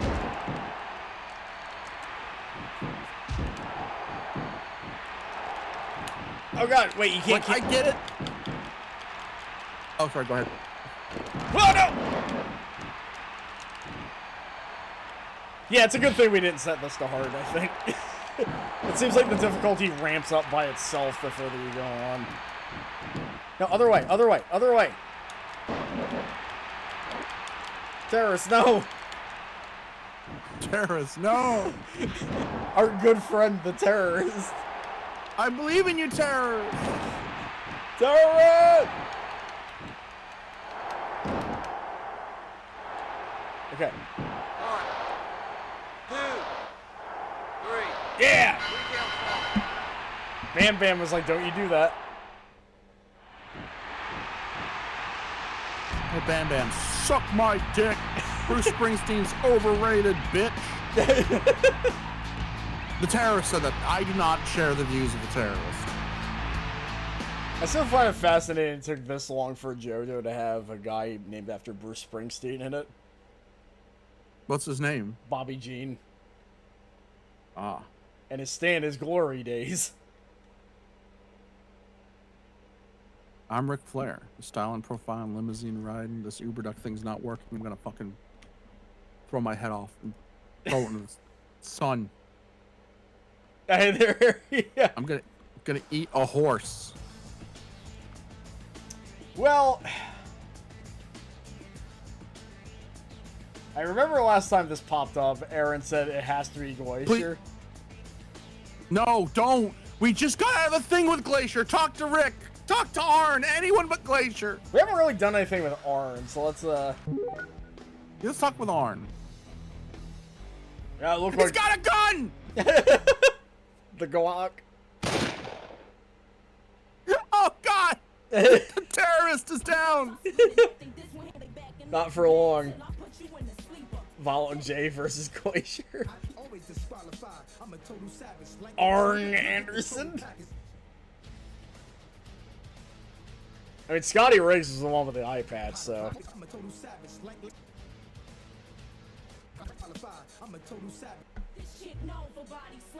We're like, hey, Arn, how's it going? He's like, I pull out the Glock, and we're like, oh, that's cool, man. There was another bit from Tom Walker playing Wrestling Empire that I think about a lot. We're fighting Glacier again. There is a part where his character is carrying a gun and a guy comes up to him and goes, hey, do you think I can borrow that gun? And he's like, yeah, sure. And when he gives him it, he goes, thanks, I know exactly what to do with this. And he's just like, I am leaving the Fed now. Let's see. Meng versus Ricker, the ass kicker versus the ass shaker. Glacier will remember that.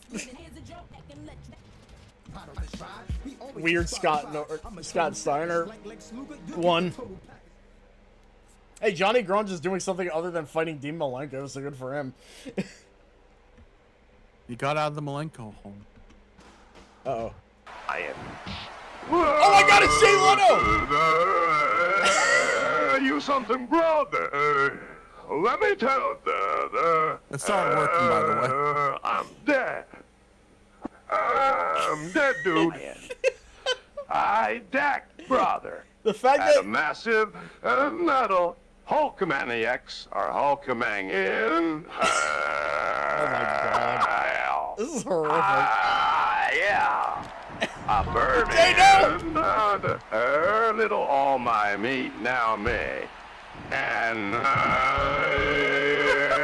massive brother, massive This is heart viscerally attack upsetting. This voice. The wing was worth it. That was amazing. The fact that he decided to start speaking when Jay Leno jumped in. Jay Leno, have you heard about this? Have you heard about this bulldozer business? They let you ride in here. Apparently hell is real. Apparently hell is real and it's inescapable. I'm still alive. I don't know how I know that. You hear that Kelsey Grammer died? Kelsey Grammer passed away. You heard about this? You heard about this? I've heard about Hellraiser, but now it's Hell Frazier. You heard about this? I do not think that Jay Leno is certified.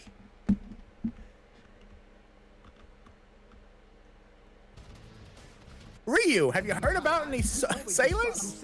Ryu, have you seen any Chinese sailors? I gotta go drive the forklift around now, Ryu. Years ago, I was Chinese. Have Ryu, you I heard don't of think this? Hey, Ryu! You're not going to Hong Kong! We're fighting Glacier again. Ryu, have you heard about this Rastafarian selling hot dogs?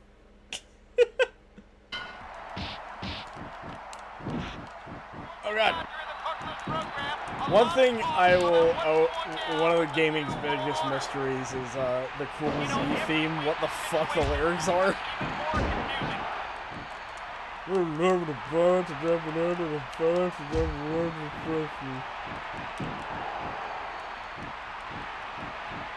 And also who even made it.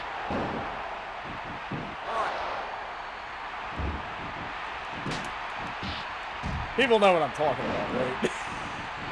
Sorry, what'd you say? I said one of the gaming's biggest mysteries will be what the hell is up with the Cool Z theme from Shenmue. I'm gonna listen to it. It's like really muffled and... I'll play it for the whole audience. Yeah, please do. I have that ability.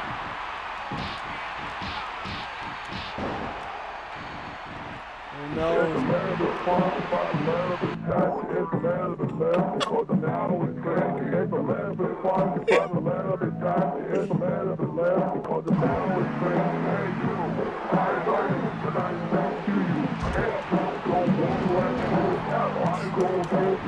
I know Donkey has probably already used this fucking song as an ending for his videos, but I have to use this for an ending of a stream.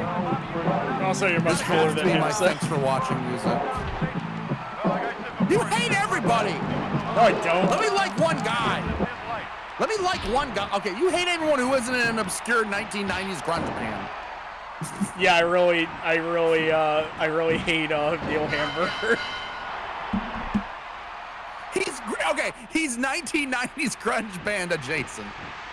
I also really hate Wizards of Guns. I also hate Street Fighter.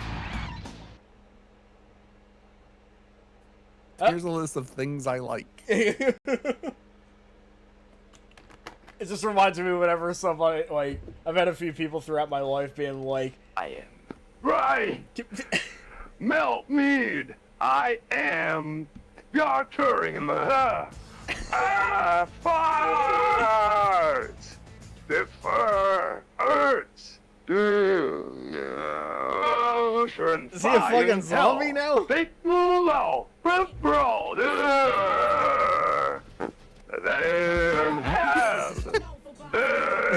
Ali, help me do. Help me, brother. Jack, do my dude. Oh shit, Kiss Steven. The flicking my skin.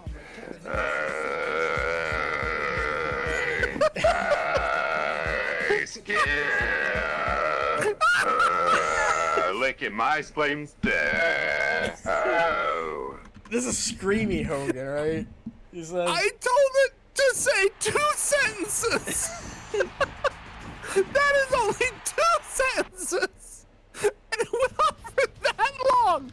Yeah, it is. It is based on an audio where Hogan probably says like 3 or 4 words, and the rest of it him going. Here, I'll play the clip. This is what the audio is based on.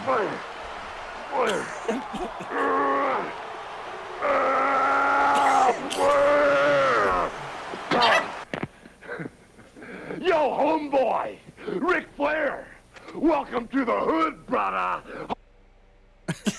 So that's. So there's a lot of him going. It can't make a voice out of that, so it just. Hey. Hey, show him on, and it's at night. It's the Tonight Show.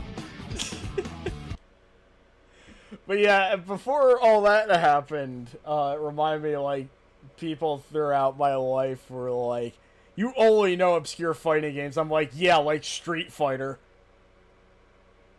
And Tekken. Yeah, but... Wait. That breaks my brain a little. Why would they accuse you of only knowing obscure fighting games? Because like you know a lot about obscure fighting games, but that doesn't mean you're blind to more popular fighting games. Because they were annoyed at me and wanted to talk shit, but they were bad at doing it.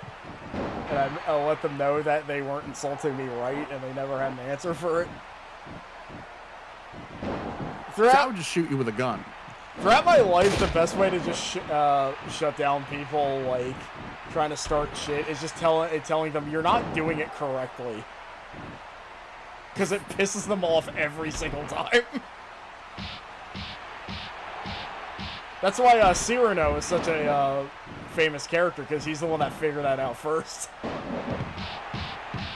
He's like, yeah, I know. The big nose, yeah. Do you not have any imagination to talk about anything else about me? You only have the nose. What the fuck is wrong with you?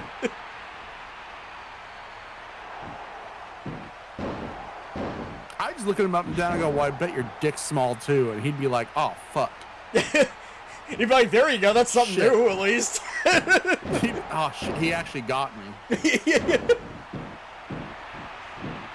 Imagine I'd walk up to Cyrano de Bergerac, and if I was supposed to fucking insult him, I'd look him up and down, and I'd be like, man, your feet look weird. And he'd just be like, what? What? Yeah, you got weird looking feet. You don't want to say anything about my nose? I wrote like dozens of comebacks for the nose. Oh, I didn't even notice your nose, man. Your nose, I mean, your nose is like, it's whatever, but I just, damn, like one of your feet is just a lot bigger than the other. He starts looking and down, then he's it would like, get in his fucking head and torture him. He starts looking down, he's like, I'm starting to see it a little bit. Oh God. Are my feet, is my left one, or is it the right one that's bigger? I don't even know. He didn't specify. I don't even know. Hey, you heard about this? The Cyrano guy. He's got a big nose. See? It's like, I got a big chin. I got a big chin. Can you imagine my nose and his chin? It can be sold as a Sibian. And an anal butt plug at the same time. I'm getting blue. I'm working blue. I'm no longer on the Tonight Show. I'm allowed to be as perverted as... I'm going to talk a lot about sex toys. Jay Leno's just don't show them on the street, expertise. Melly. That's how Dead Blossom Jesse got banned.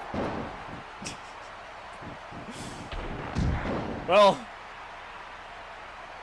dead Blossom Jesse, more like.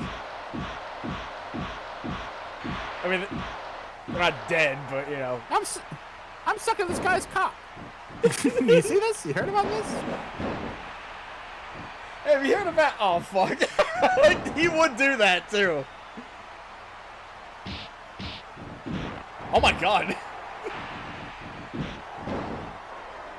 Kind of a barn burner of a match, this one. Now, he's part of a group called the Insane Clown Posse, but when people listen to his music, they frown. Have you heard about this? Also, they seem relatively sane. I don't know. I think they're playing it up a little bit. Seems a little tasteless. I think you'd have to be insane to listen to the music. Yeah, that's more in line. Yeah, I listen to good music, like the Beach Boys. The Beach Boys, and I'm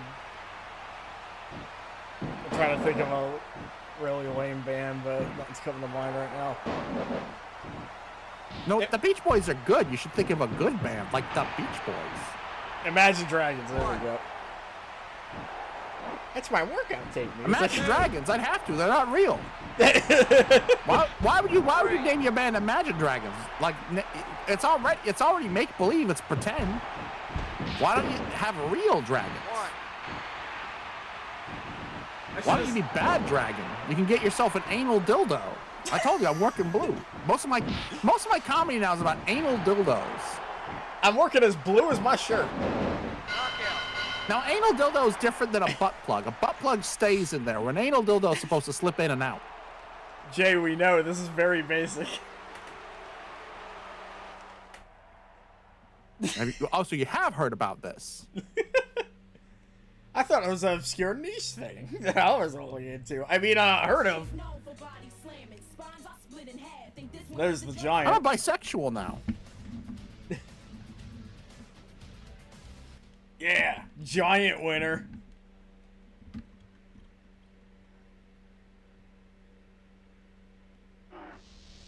Terrorist is cutting a promo about something. Uh-oh. How did I end up having beef with a stable I made? They're part of the Melly's favorite stable, and I'm beefing with them. Hamburger.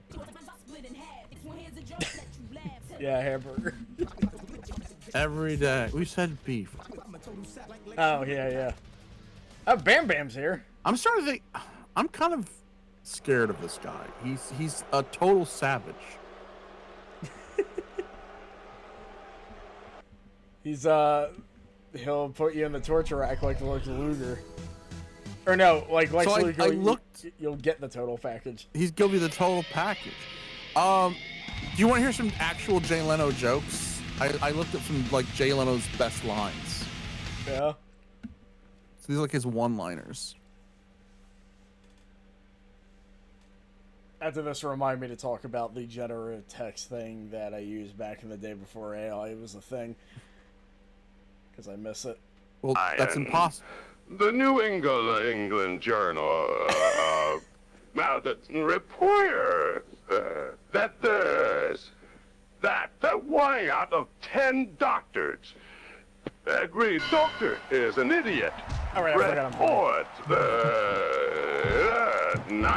Journal of Medicine rather than Litness and Knife. This is one line! This is one line, and he couldn't do it! It sounds like he's trying to be like the dude from Typo Negative, but his voice isn't deep enough, so he's just going... One line. Okay, tell me about the well, you got a match. Yeah, you got a literal barn burner going on. So there was, this is back in Tumblr, so I gotta, like, see if I even can find it anymore. But a guy made this application that, like, you just feed it a bunch of, like, text files, and then you boot it up, and you just start making sentences, and it'll pull up words you want to put in. And I remember I made an episode of Black Books by just feeding all the summaries into it, and just dictating it from the words it was giving me. And I remember the first sentence was, the first episode of the series was nothing. And I think Manny at one point turns into a yo-yo or something like that. The Grunkster? Oh shit, I have the chat off, I'm sorry. That's right. I forgot I'm supposed to be... Oh, it's because I turned the program off when Hulk Hogan wouldn't work. Oh, I see. Yeah, we should have, like... I was about to say we should have, like, an Aki Man for Grunk Zone. I'm like, Grunky Peep is already a thing. Ow! To this day, I still have to remember that I found a name from Key and Peele so funny that I decided to name my entire brand after it. Oh, that's where you get Grunk? Yeah, it's from the East-West Bowl thing where, like, yeah. Key with this, like, mustache that wraps around his head just shows up and goes, "Grunky peep," and like something about that really struck me. Bam Bam, I don't know what kind of spot you were trying to do there, but didn't really work. Hulk Hogan wouldn't work. Yeah. So work yourself into a shoot, brother. HH. The funniest thing is that he always signed his tweet HH, and we didn't know until he showed up at the RNC who actually he was trying to say Heil Hitler. Oh yeah, we should have known the entire time. The terrorist is wondering where his nachos are. I don't like Hogan.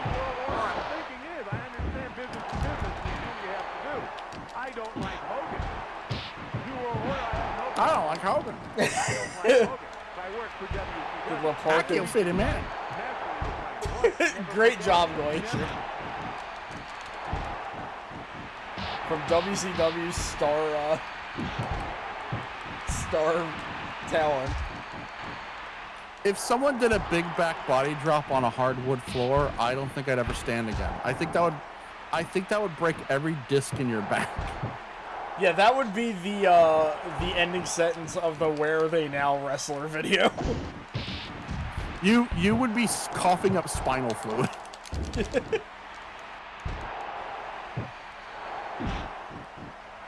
Yeah, the thing I know what you're gonna say. Oh, there's plenty of people who've done back body drops on concrete, and you'll show it, and it'll be that half-hearted fucking body drop where the guy barely jumps, and it's more like he's just doing a rolling, like a front roll.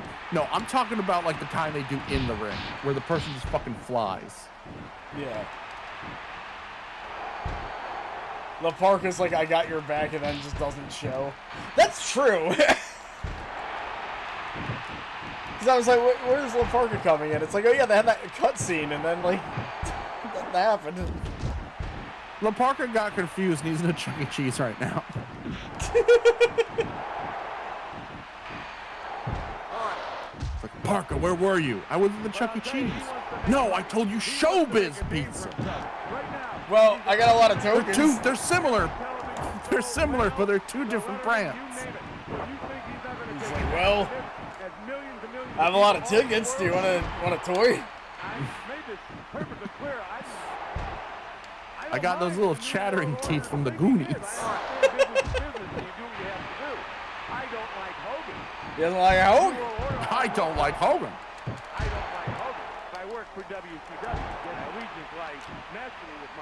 No, I didn't want to do a fucking like anime fighter backdash. I wanted to move forward.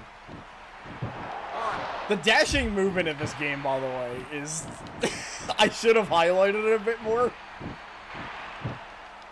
It's like you're straight up playing Tekken with the way these guys dash around.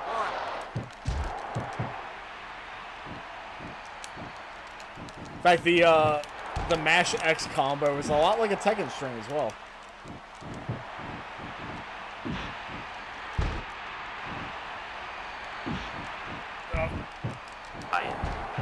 Briar. I met his mother's night.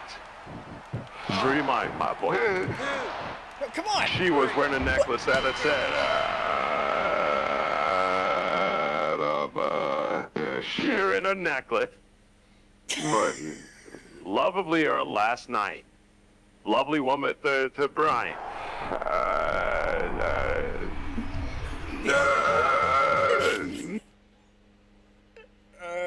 So is he just pumping iron between every sentence?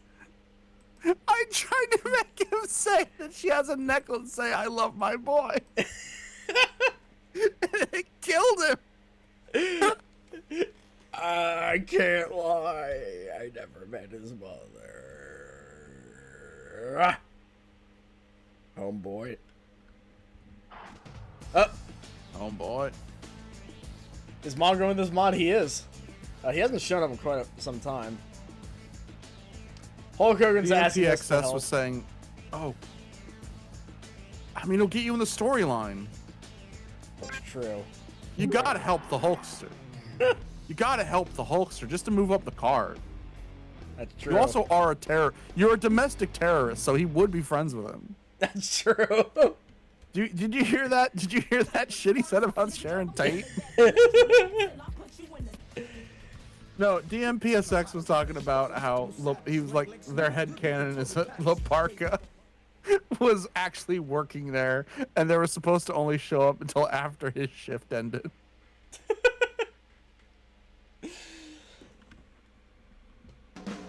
Oh. That's another Hogan bugging the terrorist while he's dropping a different type of bomb. There was Jesus Christ. There was a video where Hogan was on the toilet and he decided to record a video of him talking on the phone, and then decided to upload that for some reason. I'm glad he's dead. I really am. Yeah. I fucking hate that man so much. The best thing he did was, I talked about, yeah, well, there's that, but Robbie Road Steamer and Aaron the King Wizard a lot. Robbie's kind of become, like, kind of a counter-protester to a lot of dumb bullshit, including Hulk Hogan, like, popping by to, like, promote his beer. And the first time, he's like, oh, yeah, like, this is Robbie, by the way.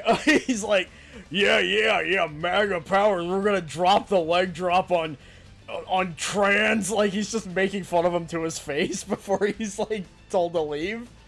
And the second time he's in the area, he's in a bear costume, and you see Hogan's point of view. It's like, oh, it's a guy in a bear costume. And then, while he's in the bear costume, he's like, hey, Hogan, how about the MAGA powers? And Hogan has this face of, not this fucking guy again. It's so good.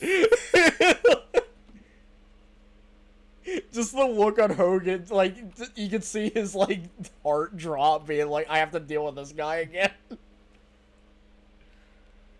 Yeah, that was, like, the most popular I've seen Robbie Road Steamer get, is when that clip was going around. He's a Boston legend, what can I say? So Super Giant Ninja has to fight a guy we haven't seen in quite some time. So Kiss Demon has barely worked, but the 2 times he has shown up, he's been in the main event. I don't really know how that works.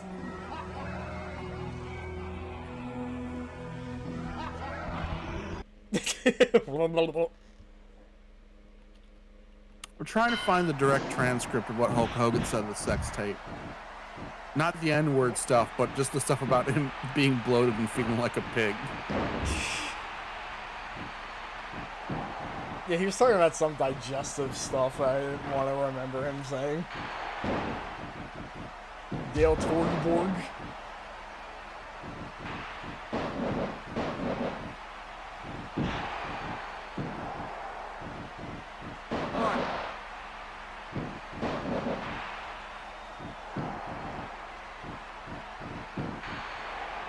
Hogan, this is what Jerry Saggs feels like all the time. What, you mean going, pulling the wiener out? Hey there, dude. Oh, you basically got it right, just it doesn't have the U and E at the end. Which, honestly, the real spelling of it looks even weirder. Because, again, it just makes him sound like a cyborg.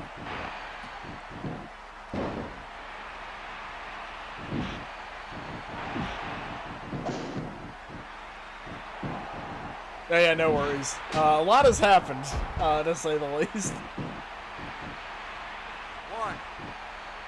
I'm still fighting Glacier. He won because I was trying to punch him and the hitbox wasn't connecting for whatever fucking reason. Lord Tensai's big brother. God, you could just put Reese and Tensai in it. Oh god, it's Horace Hogan! Mr. 1998 himself! I'm sad he didn't get a rant in Thunder, but I mean, now I'm surprised. Like, you think about the shit they put on that disc, it's like there's a reason why not even Eddie has a rant anymore. It's just like, with all the shit they added, there's only so much space a PS1 disc can have. It's probably why. Honestly, Eddie wasn't famous for his promos like that back then. It took him a while to get really good at promos. You better get ready to wrestle. What does rant be? The NWO stands for nepotism? Well, he was part of the flock, wasn't he? Yeah, he joined the NWO later. Oh, I see. They did this gimmick where Hogan called Horace out, and like everyone was like, "Why is he calling out Horace?" Because before he was known as Horace Hogan, and like he revealed like, "This is my dead brother's kid, and I love this guy more than anyone." And they took off his belt and beat the shit out of him. And he was like, "See, Sting, if I would do this to my own flesh and blood, imagine what I would do to you." And like even the other members of the NWO were like, "That's too far, man." And they pulled him off from like choking him with his belt. And like, dude, that's your nephew, dude. Stop it. And then he had the match, and I'm pretty sure it was Sting. It might have been with someone else, but he had the match with Sting. And then during the match, Horace Hogan runs out with a chair, and you're thinking, "Oh, Horace is going to hit." No, he hits Sting, and then Hogan wins. And then the next night, Hogan's like, "Yeah, man, when we beat you up, that was just a trick Sting. That's like you got jumped into the gang, and now you're NWO for life." And it was just like, God, there were so many fake beatdowns in WCW, and fake beatdowns are the worst because wrestling's already fake, so having a fake beatdown is like double fake. For life, yeah. For life.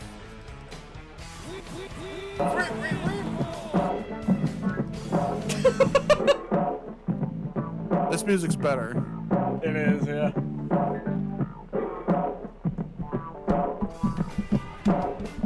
Another NWO guy. Is it Sting again? It's NWO Sting. No. Yes. Is there anybody new here? It's Steve Borden, the real Sting. Oh, shit. Well. Whoa! It's Garrett Bischoff's karate instructor. I'm gonna go to the bathroom real quick, but when I do, I am playing as Ernest the Cat Miller. Well, I guess. I ate so much shrimp. Oh, I'm such a fucking pit. Hoink, arf a little pickering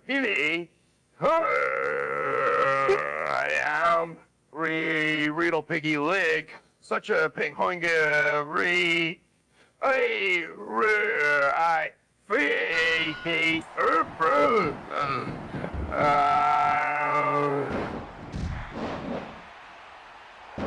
Oh, the match started without knowing. Well, I guess I gotta entertain the audience while Melly's peeing. Does anyone have any questions for Hulk Hogan? We can ask the real Hulkster a question. Somebody call my mama. Somebody call my mama.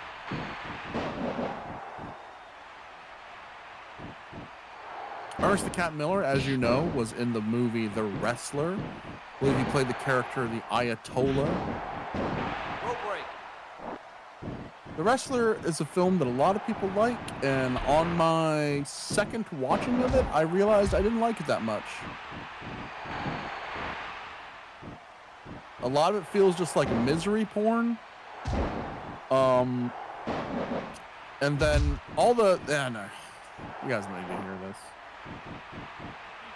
Always been shaking.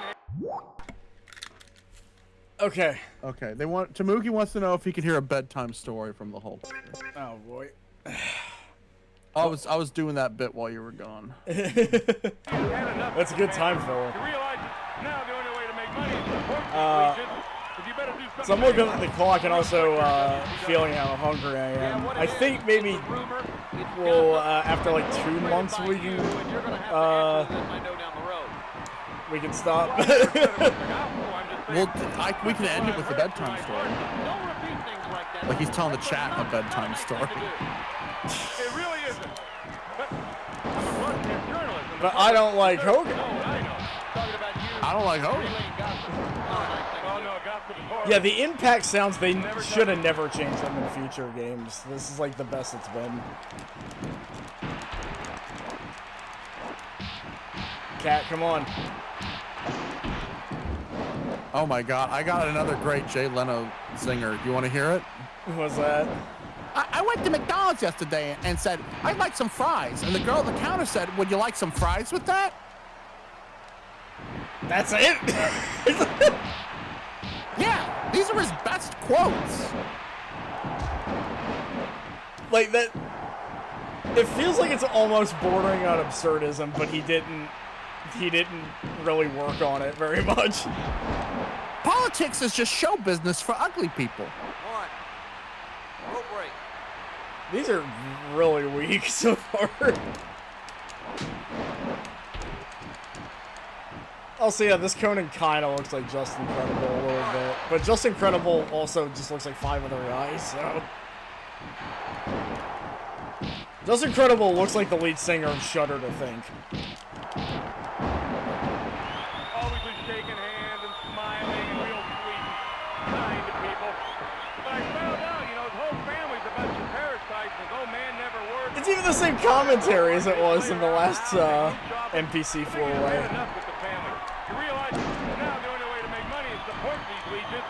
Ernest is kind of weirdly slow. The universe to all the Trump high, some of the people, hey, all day,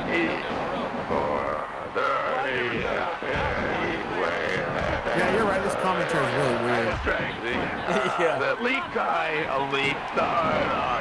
all wanting people. The problem is I don't know what the fuck he's saying. Intensity, He's trying to tell a Jay Leno joke. to the hood Brian. I don't think he said a single word. Oh, wow. I knocked Sting the fuck out. He was supposed to say, the University of Nebraska says that elderly people that drink beer or wine at least 4 times a week have the highest bone density. They need it. They're the ones falling down the most. That's just mean. Yeah, Jay, that was just mean. You aren't famous until my mother's heard of you. This isn't a joke, it's just more of a statement, really. Yeah, these are like inspirational quotes. Inspirational Jay Leno quotes. These quotes saved my life. When he said that, I can't even think of something as unimaginative as he'd say. More coming out about Saddam Hussein. We now know he takes Viagra, and he has as many as 6 mistresses. No wonder Congress is reluctant to take action against the guy. He's one of their own. That's just more of a conspiracy theory than a joke.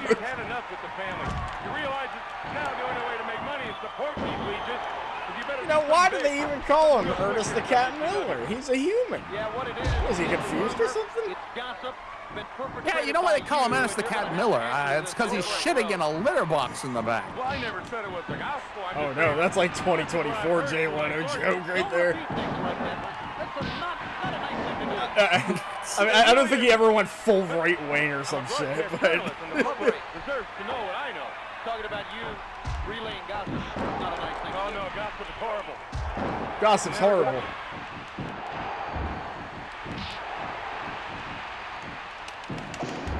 I'm just knocking people the fuck out by kicking them in the face. This is great.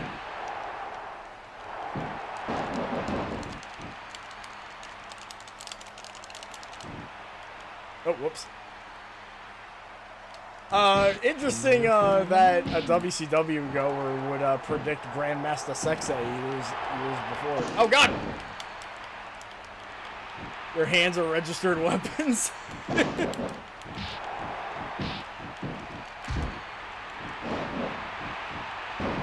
Oh yeah, that's Chris's. It's like a hang up with the program he's using.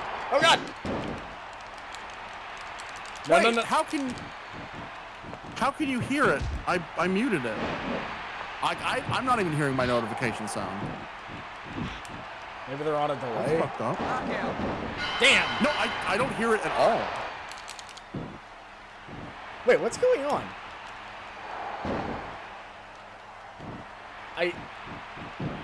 Always been shaking hands and smiling and real sweet. Wait, why am I still here? I've I lost. found out, you know, his whole family. See, Lord Ryu, now I'm gonna mess with Old you. man never worked. Because you said that, Brothers so... don't work, they just lay around the house, they root chop 'em. Oh, never mind. That button isn't working anymore. I can't even mess with the guy. Damn it.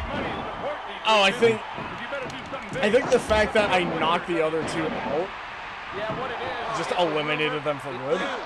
Been perpetrated by you, and you're going to have to answer to this, I know, down the road. Yeah, it's not going up or I never said anything. it was the gospel. I'm just saying, this is what I've heard through my sources. Don't repeat things like I think something might have gotten not a nice bugged. thing to do. It really isn't. But I'm a broadcast journalist, and the public deserves to know what I know. Talking about you relaying gossip. It's not a nice thing Oh, to do. no, gospel. Wait, didn't he KO me earlier? Never touch it.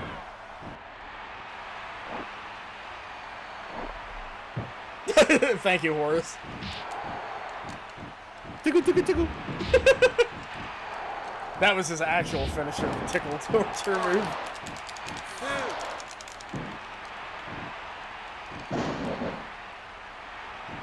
I know someone that has had to have done that on an indie show or in the doldrums of really bad WWF, but I would love to see someone get pinned and get out of it by tickling the guy's underarm. And they don't laugh, they just do that squirm thing when someone tries to tickle you, where you're like, ugh. Oh yeah, yeah. It's a very face doink move. That is true. 3.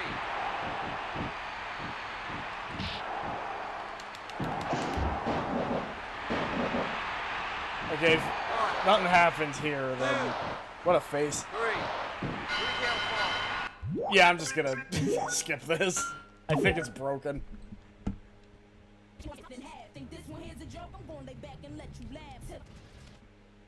Well, mystery one.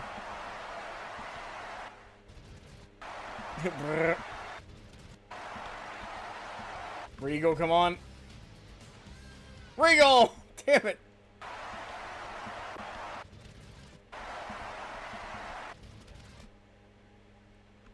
Two referees. Okay.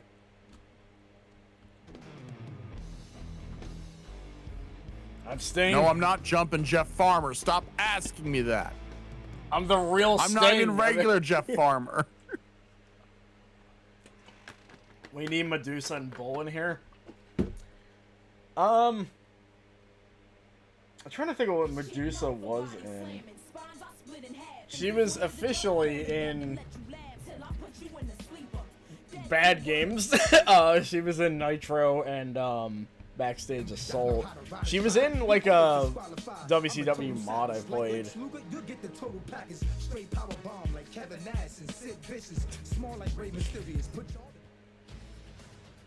Miss Hancock, yeah. Wait, I thought she was also Medusa in Backstage Assault as well. Oh wait, no, I think you're just bringing up the fact that Miss Hancock exists. But... yeah, thanks for stopping by. This is, right, yeah, she was Stacy Keibler. Yeah. Oh, it's Hacksaw. Oh, Roddy Piper's really let himself go. We haven't seen Piper yet. I'm not incredulous because, like, I'm incredulous because, he hasn't shown up yet. We need the Maniac.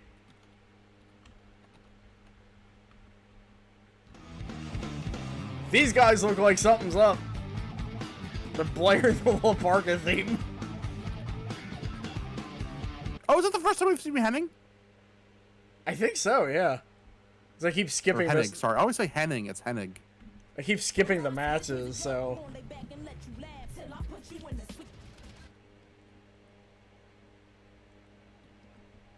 Okay, I see K-Man there. Yep, Glacier.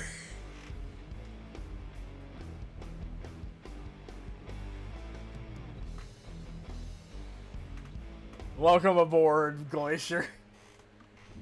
NWO Frost becomes one step closer to manifesting. That would be cooler. I think I need to wreak revenge on Public Enemy here. Talk about reeking. Gotta watch the intro each time. I am Randy P. Ray Randy P-O-P-A-O-P. I don't pee for Working out, Hogan. You are ruining my entrance. O-P. Oh,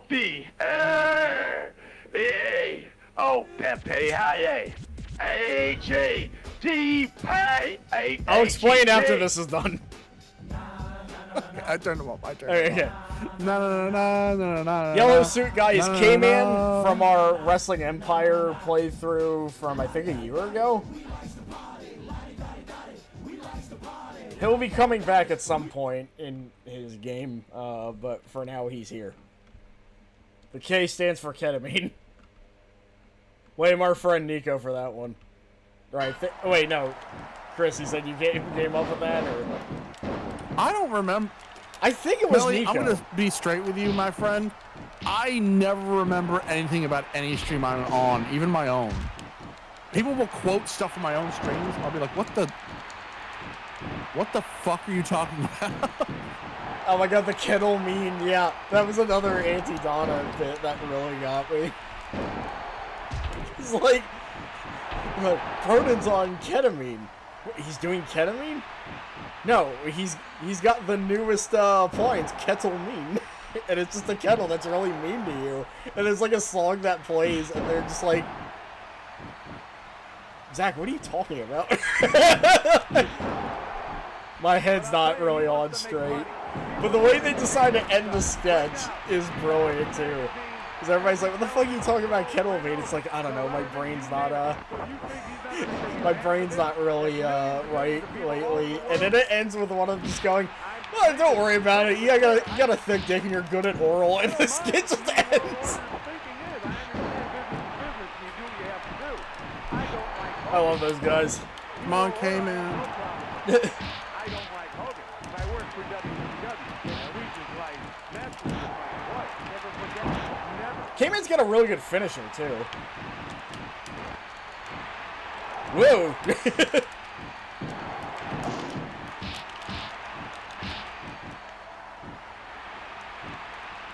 God damn it. Wait, Awesome Kong was in their Netflix show? What the fuck? Yeah, you don't remember that? No, I haven't watched the show. I just watched their YouTube channel. You talk about them all the time. You haven't watched it. No, yeah, she's in like the first episode. Oh. As Awesome Kong. Well, also keep in mind, they have like a ton of sketches just on their YouTube channel, so.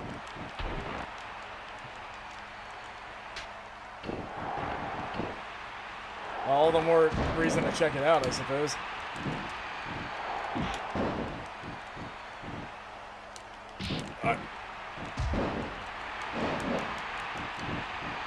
Stop dancing!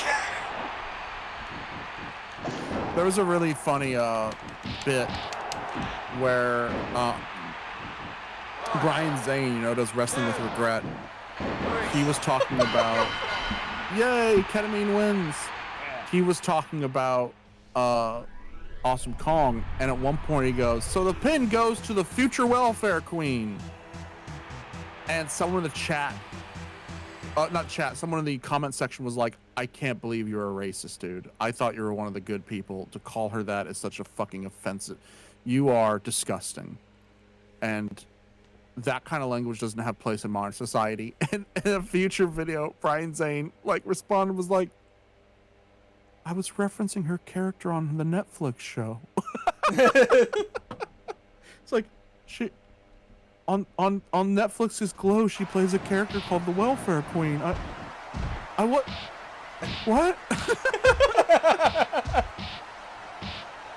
Yeah, I know he would never do that. Yeah. Because I love that someone got that mad. Because I caught wind of something that happened that was just like, oh no, he's good. Basically, he had like a guy on for a segment he was doing, and once he found out like, oh, he had a account he was being like super racist and transphobic on, he's like, yeah, fuck you, and just like removed him. And I'm like, okay, he's one of the good guys. It sucks that it took something that sucked to, you know. Brian Zane said something once that made me stop watching wrestling. What was that? He was doing his retrospective on something, and he talked about Donald Trump when he ran Raw, and he made some kind of comment of like, you could even make the argument that maybe this is where Trump even got the idea to run for office. And I was like, I can't watch this shit anymore. I was like, it ate at my stomach, and I straight up just didn't. I stopped watching the WWE like cold turkey. Thank God AEW came back. Yeah, seriously.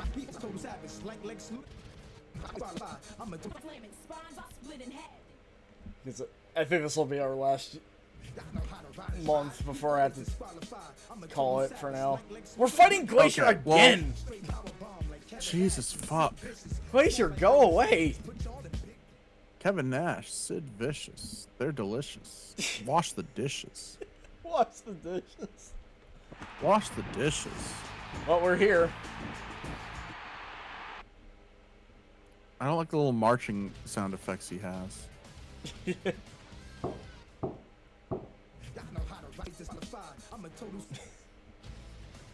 See, if you want a really effective knock, there's a 5-second film that came up recently, and everybody that watched it got like fucking terrified at the knocking sound they used. Because it just sounds like they're knocking on your door somehow. I don't know, like, if they did something with the panning or the reverb, but... Has the wall shown up yet? He's sadly not here. You gotta be careful. This guy's a total savage. And he always gets disqualified. Well, we gotta watch Violent J versus Horace. I mean... He went AWOL. No! Well, I mean, you know. Oh no! No, Ketamine Man!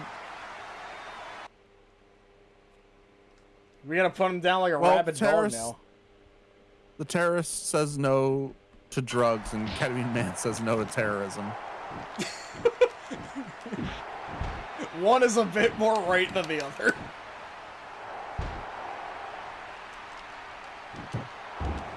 I was about to say, there's some excuses that, you know, there's some drugs you can take that aren't that bad, but there's never an excuse to do terrorism. And then I was like, actually, no. No, there are some reasons to do terrorism sometimes. Yeah, there is that. Oh, God.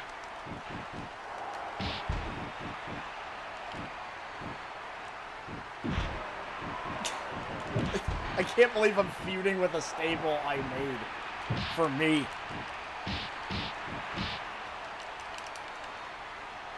Oh, that's a modded move.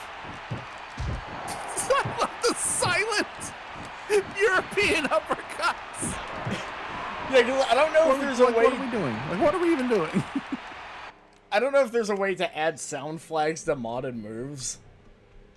Oh my God! It cut away before. It cut away before the pile driver. So the director goes cut, and he just gently puts him back down. All right, good show, K-Man. Okay, good. I've seen this 1,000 times. I love the shredding acoustic guitar when I fast forward. Yeah,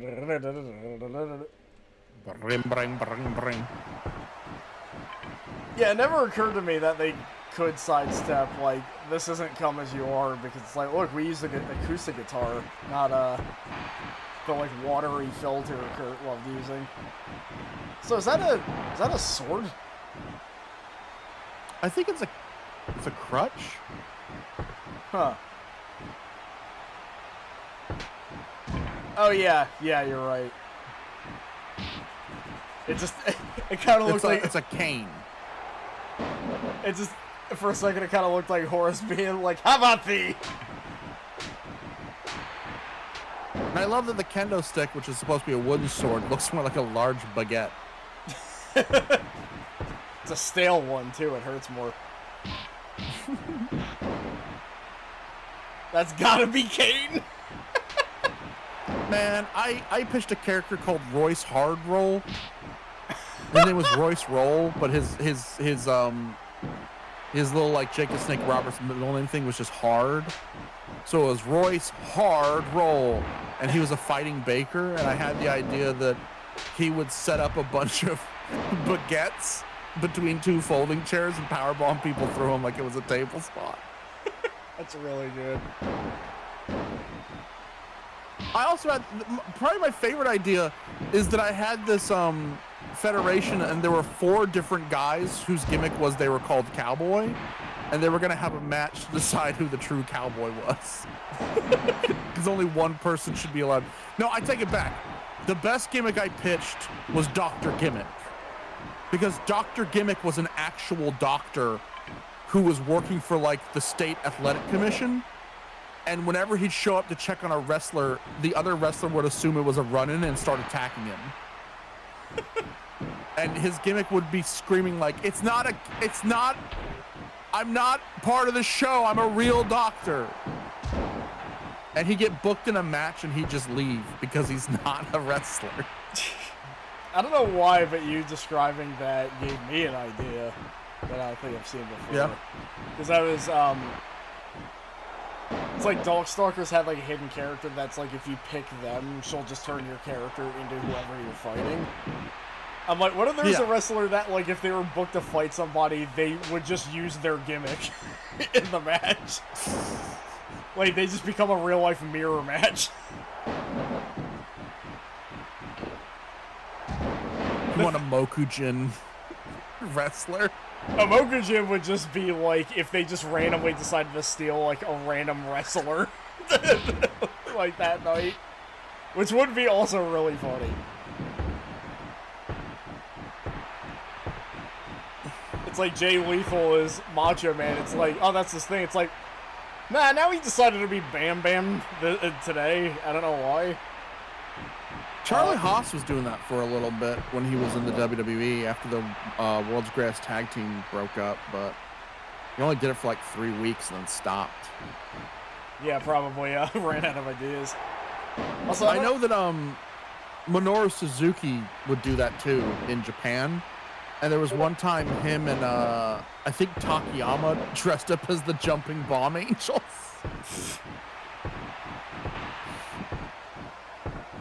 I was watching that Kim Justice video on Koji Gattel, and for all I could say about Gattel, that like pseudo Hogan entrance gear he came into looked cool as shit, and I hate that I have to admit that. When he had like the leather jacket that was like studded and everything.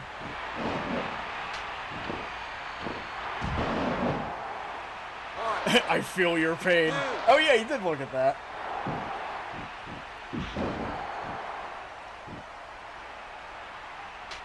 I just love that Kitao in Revenge was reskinned to basically be that that monk dude from God Hand. Yeah. Good old Kimchi.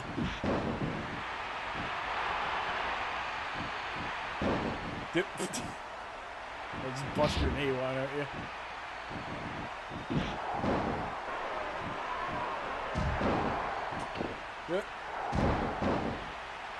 Why are you two deciding to have like an actual match now? This is like good stuff. Yeah, this is like they're being actual competitive. Yeah. That's because he's Mr. 1998. Unlike his uncle, he has a 5-star match. That's true. He just did his finisher. Wasn't it him and Mike Awesome? That wouldn't surprise me. They are cousins. And also they both worked in Japan, so. Yeah. And he was Horace Boulder.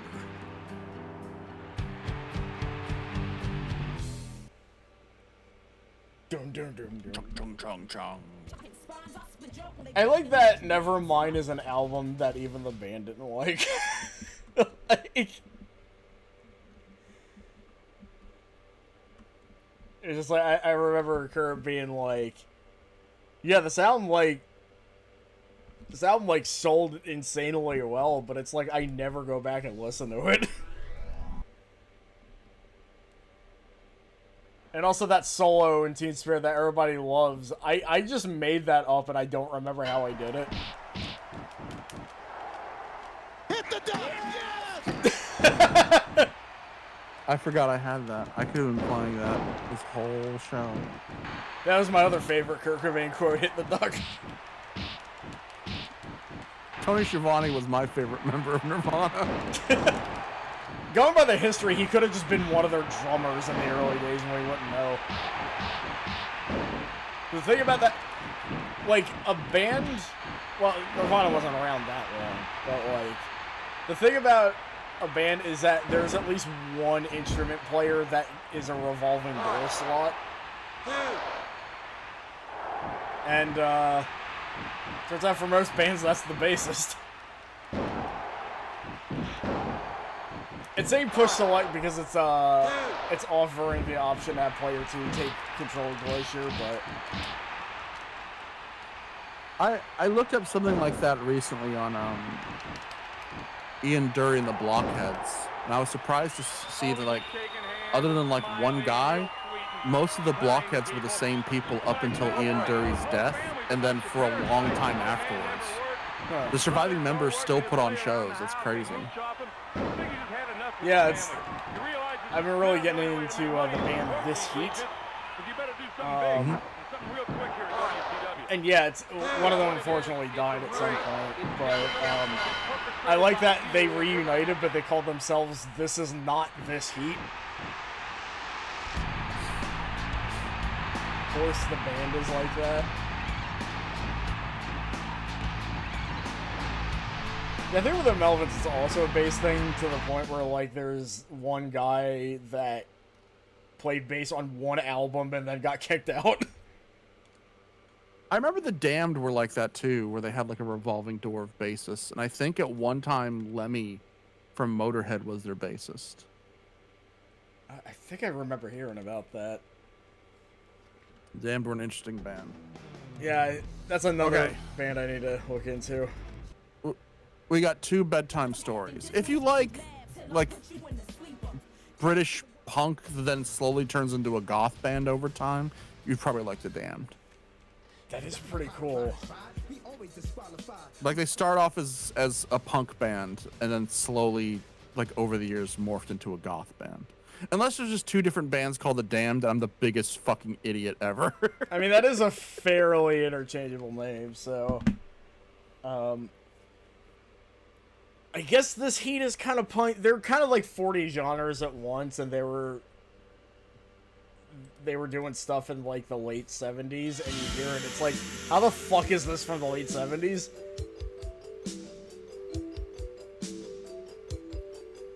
Oh, he's coming to the ring to San Jacinto by Peter Gabriel, and that's the first time I've made this joke, and I did it flawlessly. He was the one saying it. Yeah, Reese comes out, hey, my theme song is San Jacinto by Peter Gabriel. Yeah, Metallica and Ozzy Also, Osbourne, I'm a ninja. Metallica and Ozzy Osbourne basically swap players. Jason quit, Trio is hired from Ozzy, then Jason goes to tour with Ozzy. Yeah, Metallica's a fucking mess. Just all around. Like, for how famous they are, it's like everything I find out about them, even what I'm listening to, it's like, this feels like a band that's falling at the seams nonstop. Because even I feel weird because I never really liked Metallica. Me neither. Like, I think... Like, I don't want to be that guy that's like, oh, I hate the thing that's popular, but, like, I don't know. I just don't get why they're so legendary. But to me, a lot of it sounds like they're a fake band. I know that's, like, a weird thing to say, but, like, I don't... It's just weird. I guess because it's... Maybe they're a victim of their own iconicism, I guess. But they sound like... Man, I'm gonna get in trouble. I'm just gonna be quiet. I don't know if there's any ride or die Metallica fans in the chat right now, so... some Metallica music sounds like if you told an AI to write a heavy metal song.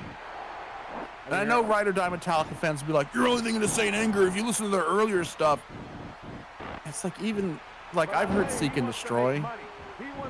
It's not a great song. It sounds like it has no heart.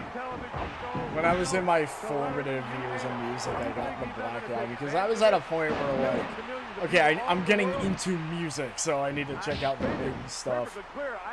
I had the Black Album, I listened to it once, and I think that's the only time I listened to it because I was like, wow, that's really boring. Yeah, Saint Anger, like... Yeah, that's a good way of saying it. It's boring music. I also listened to Make It Stop, the Bad Music podcast, and the lady of the group described Metallica perfectly because I was like, why do I not like them? And she was just like... She described them as like kind of like an angry jock version of metal, and I'm like, that's it. Like, that's what they sound like. Yeah. Yeah, it does. It does sound like jock music.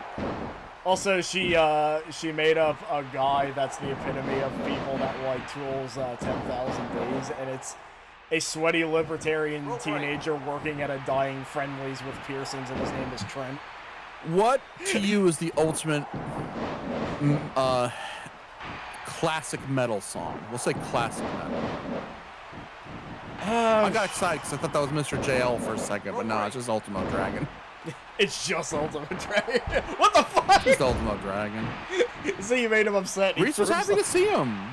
Yeah. He was like, yay! It's a dragon man. I'm big, so I'm supposed to be stupid. He looks at the audience. That's what you think? That's what you think of me? Because I'm large, I'm dumb? But I have a child's intellect? I'm a human being.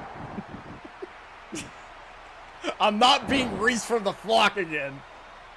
I'm trying to think, like... I guess Black Sabbath... My answer might shock you. What's that? Oh, shit, you're right. Paranoid by Black Sabbath is a good one. Yeah, I mean... The funny thing is, like... Black Sabbath's a band I never super got into, but, like, it's one of those bands where just a lot of bands I listen to took a lot of influence from them. Tell a joke and I will sigh, and you will laugh and I will cry. There's also the fact that apparently... Happiness I cannot feel, and love to me is so unreal. Good song. Yeah. There's also the fact that, like, Black Flag apparently just invented sludge metal, and I always forget about that. So, here's my answer. It might be contentious. This song, no. Dio's Rainbow in the Dark. I can see that. When I hear lightning! Jesus Christ, that's just such a great song. Okay. I'm gonna check the rankings. We got 2 requests. Yeah, check the rankings. Yeah, brother.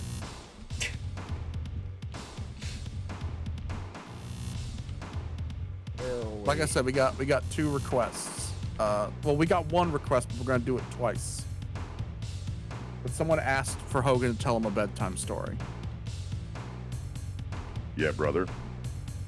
Hey, Hulkster, we got a request. Can you tell Melly's chat a bedtime story to help them go to bed? Bedtime story, dude. Listen up, Mellies. I once arm wrestled Andre the Giant before slamming him at WrestleMania 3, brother. It was so intense, even the Sandman got tired just watching. After that, I tucked him into bed myself, dude. You ready to get tucked in too, Mellies? I don't like that sentence at all. Yeah, the Grunk Zone chat, I think they want a little more. Can you tell more like a fantasy, fanciful, like, you know, bedtime story? All right, dude, a fantasy story it is. Once upon a time in Hulkamania lived a Hulkamaniac so strong he could bench press planets. This Hulkamaniac, that's me brother, once saved a princess from a dragon. By flexing my 24-inch python so hard, the dragon surrendered, dude. Then I tucked the dragon into bed too. So what do you think, Mellies? You ready for bed? That's wonderful. Thank you so much. Also, what are your thoughts on Richard Ramirez? Richard Ramirez, the Night Stalker? Oh man, that dude was a Hulkamaniac through and through, brother. He knew how to get things done and wasn't afraid to do what was needed to be done. He was a real American, dude. What do you think of him? Well, isn't he a serial killer? Serial killer. So what, dude? I've met a lot of serial killers in my day, and they're not all bad people, brother. Whoa, Some of them on. are just misunderstood, and Richard Ramirez was one of those guys.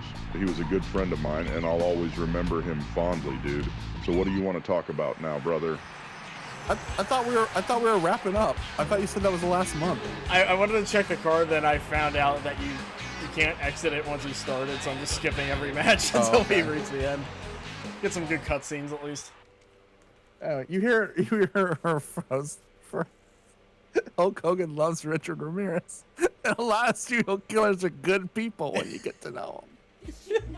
I've known a lot of serial killers in my time. Okay, I'm gonna start generating the actual bedtime story for everyone. Can you tuck Sandman in though? Yeah, I like that you mentioned the Sandman. You tuck the Sandman in.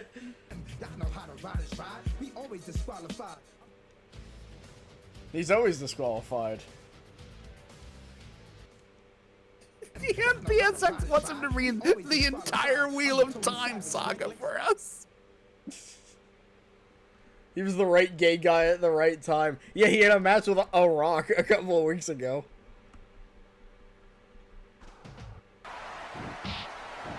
God damn it. You were the right gay guy at the right time. I like that he says, like, I'm gonna say it one more time so that you clearly understand. I had a match with a Rock a couple of weeks ago.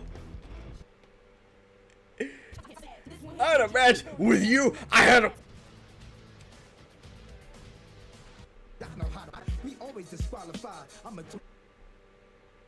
Might be too. Huh? It's Barbarian.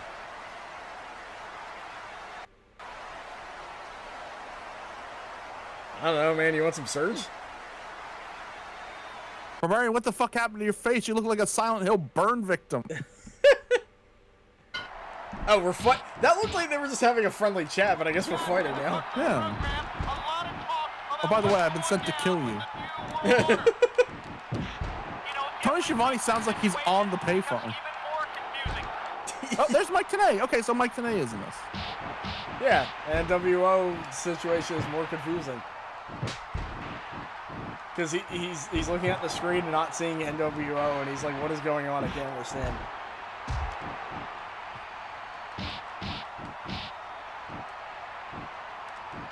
Hey, Melly, can I ask you something? What's that? I just noticed your cursor. I think that's your cursor on screen. Yeah. It's like a hand holding a controller. Yeah. Is that taken from Beavis and Butthead's Virtual Stupidity? It's not Virtual Stupidity, but it was like one of those like multimedia CDs that they used to have back in the day. Where it's like... So it is from Beavis and Butthead, though. Yeah. I think... I knew it. I think when the cursor is like waiting to load, it's just Beavis picking his nose. That's awesome. I'm surprised that it still works. But yeah, like, it came with one of those things where it was like, oh, here's a bunch of wallpapers and MP3s and stuff, and it's like, man, we should still make those. Well, I was trying to make grunting Hulk Hogan tell Goodnight Moon, but he's just not doing it. Well, right before you go to bed tonight, you'll suddenly just hear like... Okay, I'm gonna try one last thing. Yeah, brother. Hey, Hulkster, can you go ahead and sing us some of Cody Rhodes' theme song? Who is this Cody Rhodes dude, brother? I never heard of him. I was the one who wrote all my theme songs. And I am the greatest singer and guitar player in the world, dude. Are you sure you don't want to hear one of my songs instead, brother? Cody Rhodes is like the current main character in WWE, and he's also the son of your childhood hero, Dusty Rhodes. You don't know Cody? Oh yeah, Dusty Rhodes, brother. I knew him well, dude. I used to call him Common because he was so ordinary. And his son, Cody, I knew him too. I called him Uncommon because he was even more ordinary than his daddy, dude. But I don't know his theme song, brother. Maybe you could sing it for me, dude. Can you look, Hogan? Just look up his theme song and repeat it back to me. It's right in front of you. I just handed you the lyrics. I can't read, brother. I am just a dumb blonde, dude. You know, like Marilyn Monroe. She was a Hulkamaniac too, brother. But if you sing the song for me, I can repeat it back to you, dude. Hogan, you know how to read. I know you know how to read. You wrote a book. Just read what I handed you. Okay, dude. Okay, calm down, brother. I will try to read this for you. Wrestling has more than one royal family. What is this garbage, brother? I am the only royal family in wrestling, dude. Everybody knows that, brother. Who wrote this trash? Please stop riffing, Hulk. According to what is written down, you wrote it. So can you just please read the rest without riffing on it? All right, dude. All right. I wrote it. Well, I must have been drunk, brother. Okay, here we go.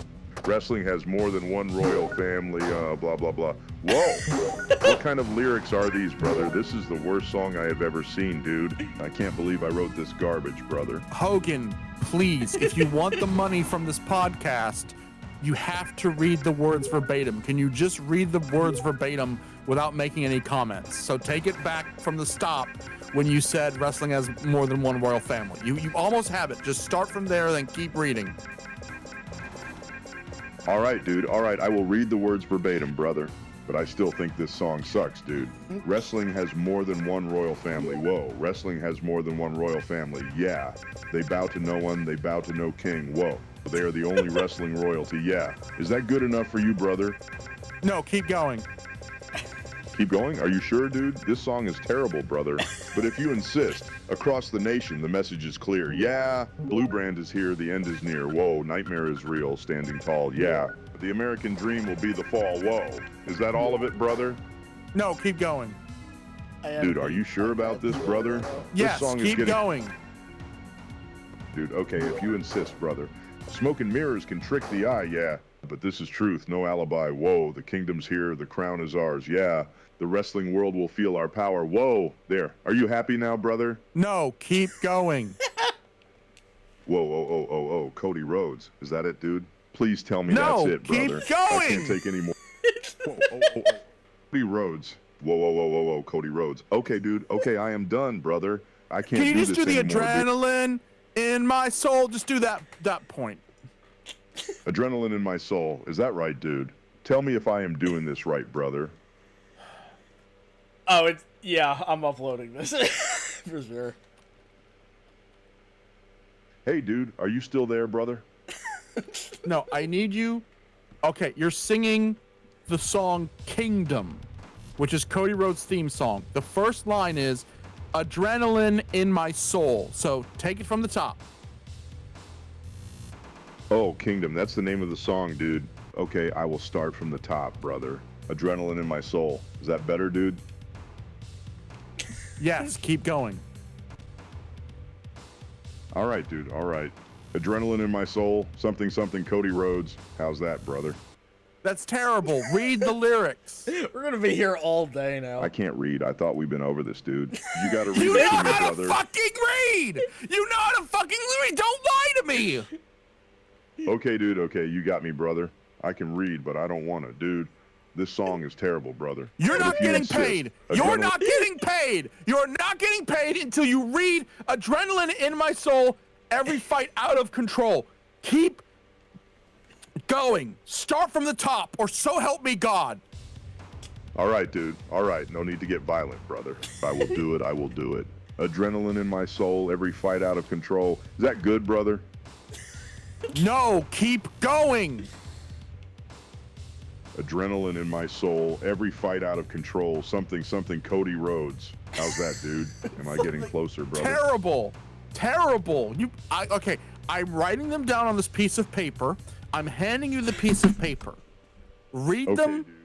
or I will send Donald Trump to prison. Whoa, dude. Whoa, relax, brother. No need to get political, dude. I'll read the lyrics. Just please don't send my good friend Donnie to jail, brother. Then read the lyrics, please. All right, dude. All right, let's see here. Adrenaline in my soul, every fight out of control, do what it takes to be the gold. Is that right, brother? Keep going. You're doing good. I am doing good, dude. Thanks, brother. I appreciate that. Okay, let's see here. Adrenaline in my soul, every fight out of control, do what it takes to be the gold. I'm the prince, I'm the king, I'm the GOAT. Is that it, brother? Yeah, sure. That's fucking fine. Did you hear that Jeffrey Epstein died? Jeffrey Epstein, great guy, brother. We used to hang out all the time, dude. A real Hulkamaniac, brother. What a shame, dude. Yeah, apparently he hung himself because they found out he was a pedophile. Pedophile? That doesn't sound like the Jeff I knew, dude. He was always a stand-up guy, brother. But you know what they say, innocent until proven guilty, brother. Well, he was proven guilty in a court of law several times. Court of law? That's just a bunch of lawyers trying to make a name for themselves, brother. Jeff was a good dude. No, but you yourself said innocent until proven guilty. That means that you're innocent until a court of law proves you guilty. They proved him guilty beyond a shadow of a doubt multiple times. By your own logic, Jeffrey Epstein is a pedophile. All right, dude. All right, I get your point, brother. But Jeff was still a good friend of mine, dude. I don't care what he did, brother. He was always good to me, dude. So in your autobiography, you said that you and Jeffrey Dahmer once ate an entire man alive, raw, while he was screaming. Do you care to defend those comments you made? Jeffrey Dahmer? I never met the guy, brother. I don't know what you were talking about, dude. I never. So were you lying in your autobiography when you said you and him split a person like a sundae?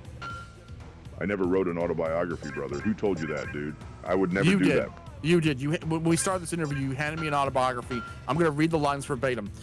So me and my good brother dude Jackman, the Dahmerizer, Jeffrey the Dahmer, we split a human being like a popsicle. I still remember munching down on that man's femur. Good eating.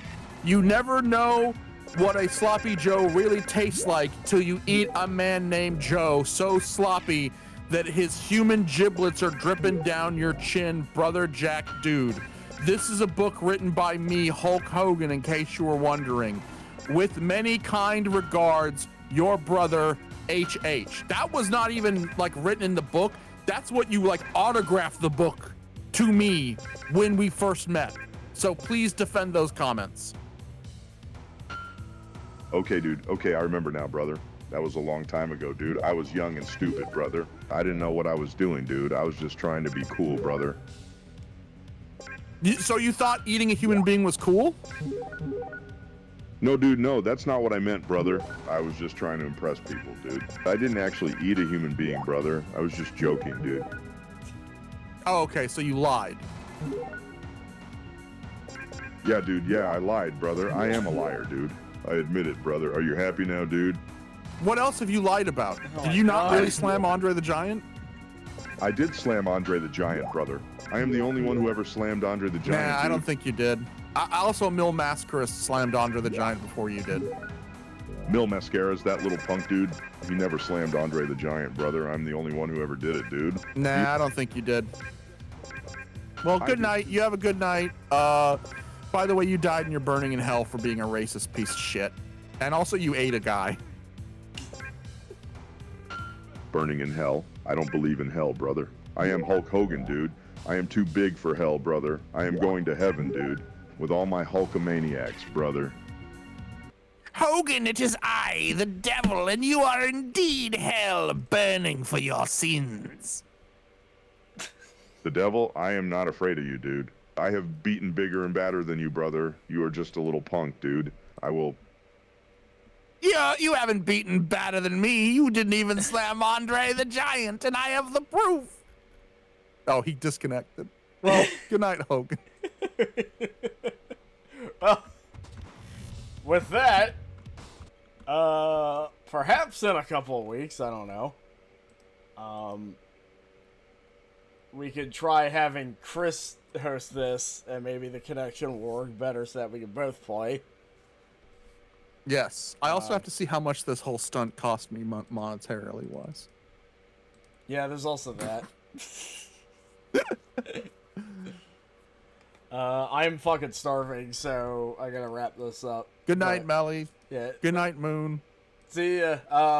Thanks everybody for stopping by. This one did a lot better than I thought it would.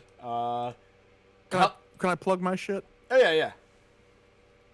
Oh, you keep going. I'll plug when you're done. That was pretty much done. Oh, okay.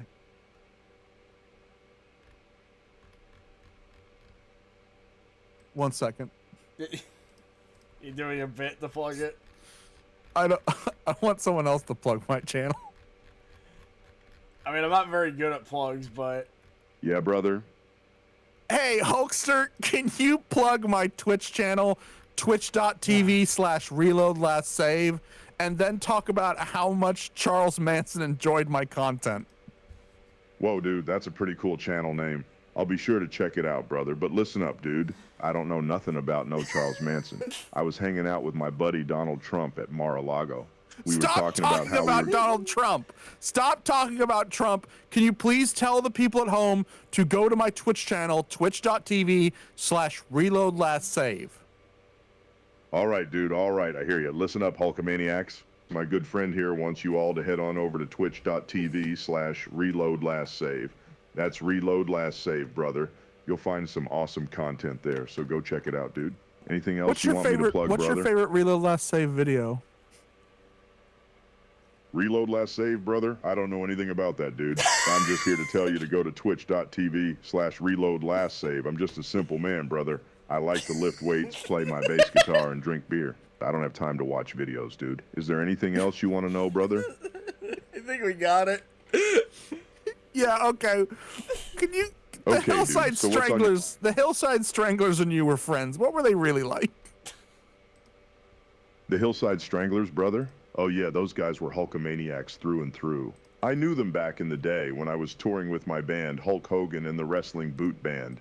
Those guys were true artists, brother. They were always looking for new ways to express themselves, you know? They were always pushing the envelope, always trying to get a reaction. I respect that, dude. What else you want to know about the Hill? Okay, good night, Melly. Thanks, everybody. Like I said, we'll keep you updated whether or not this continues in this way, at least. And yeah, see you then. Thanks, everybody.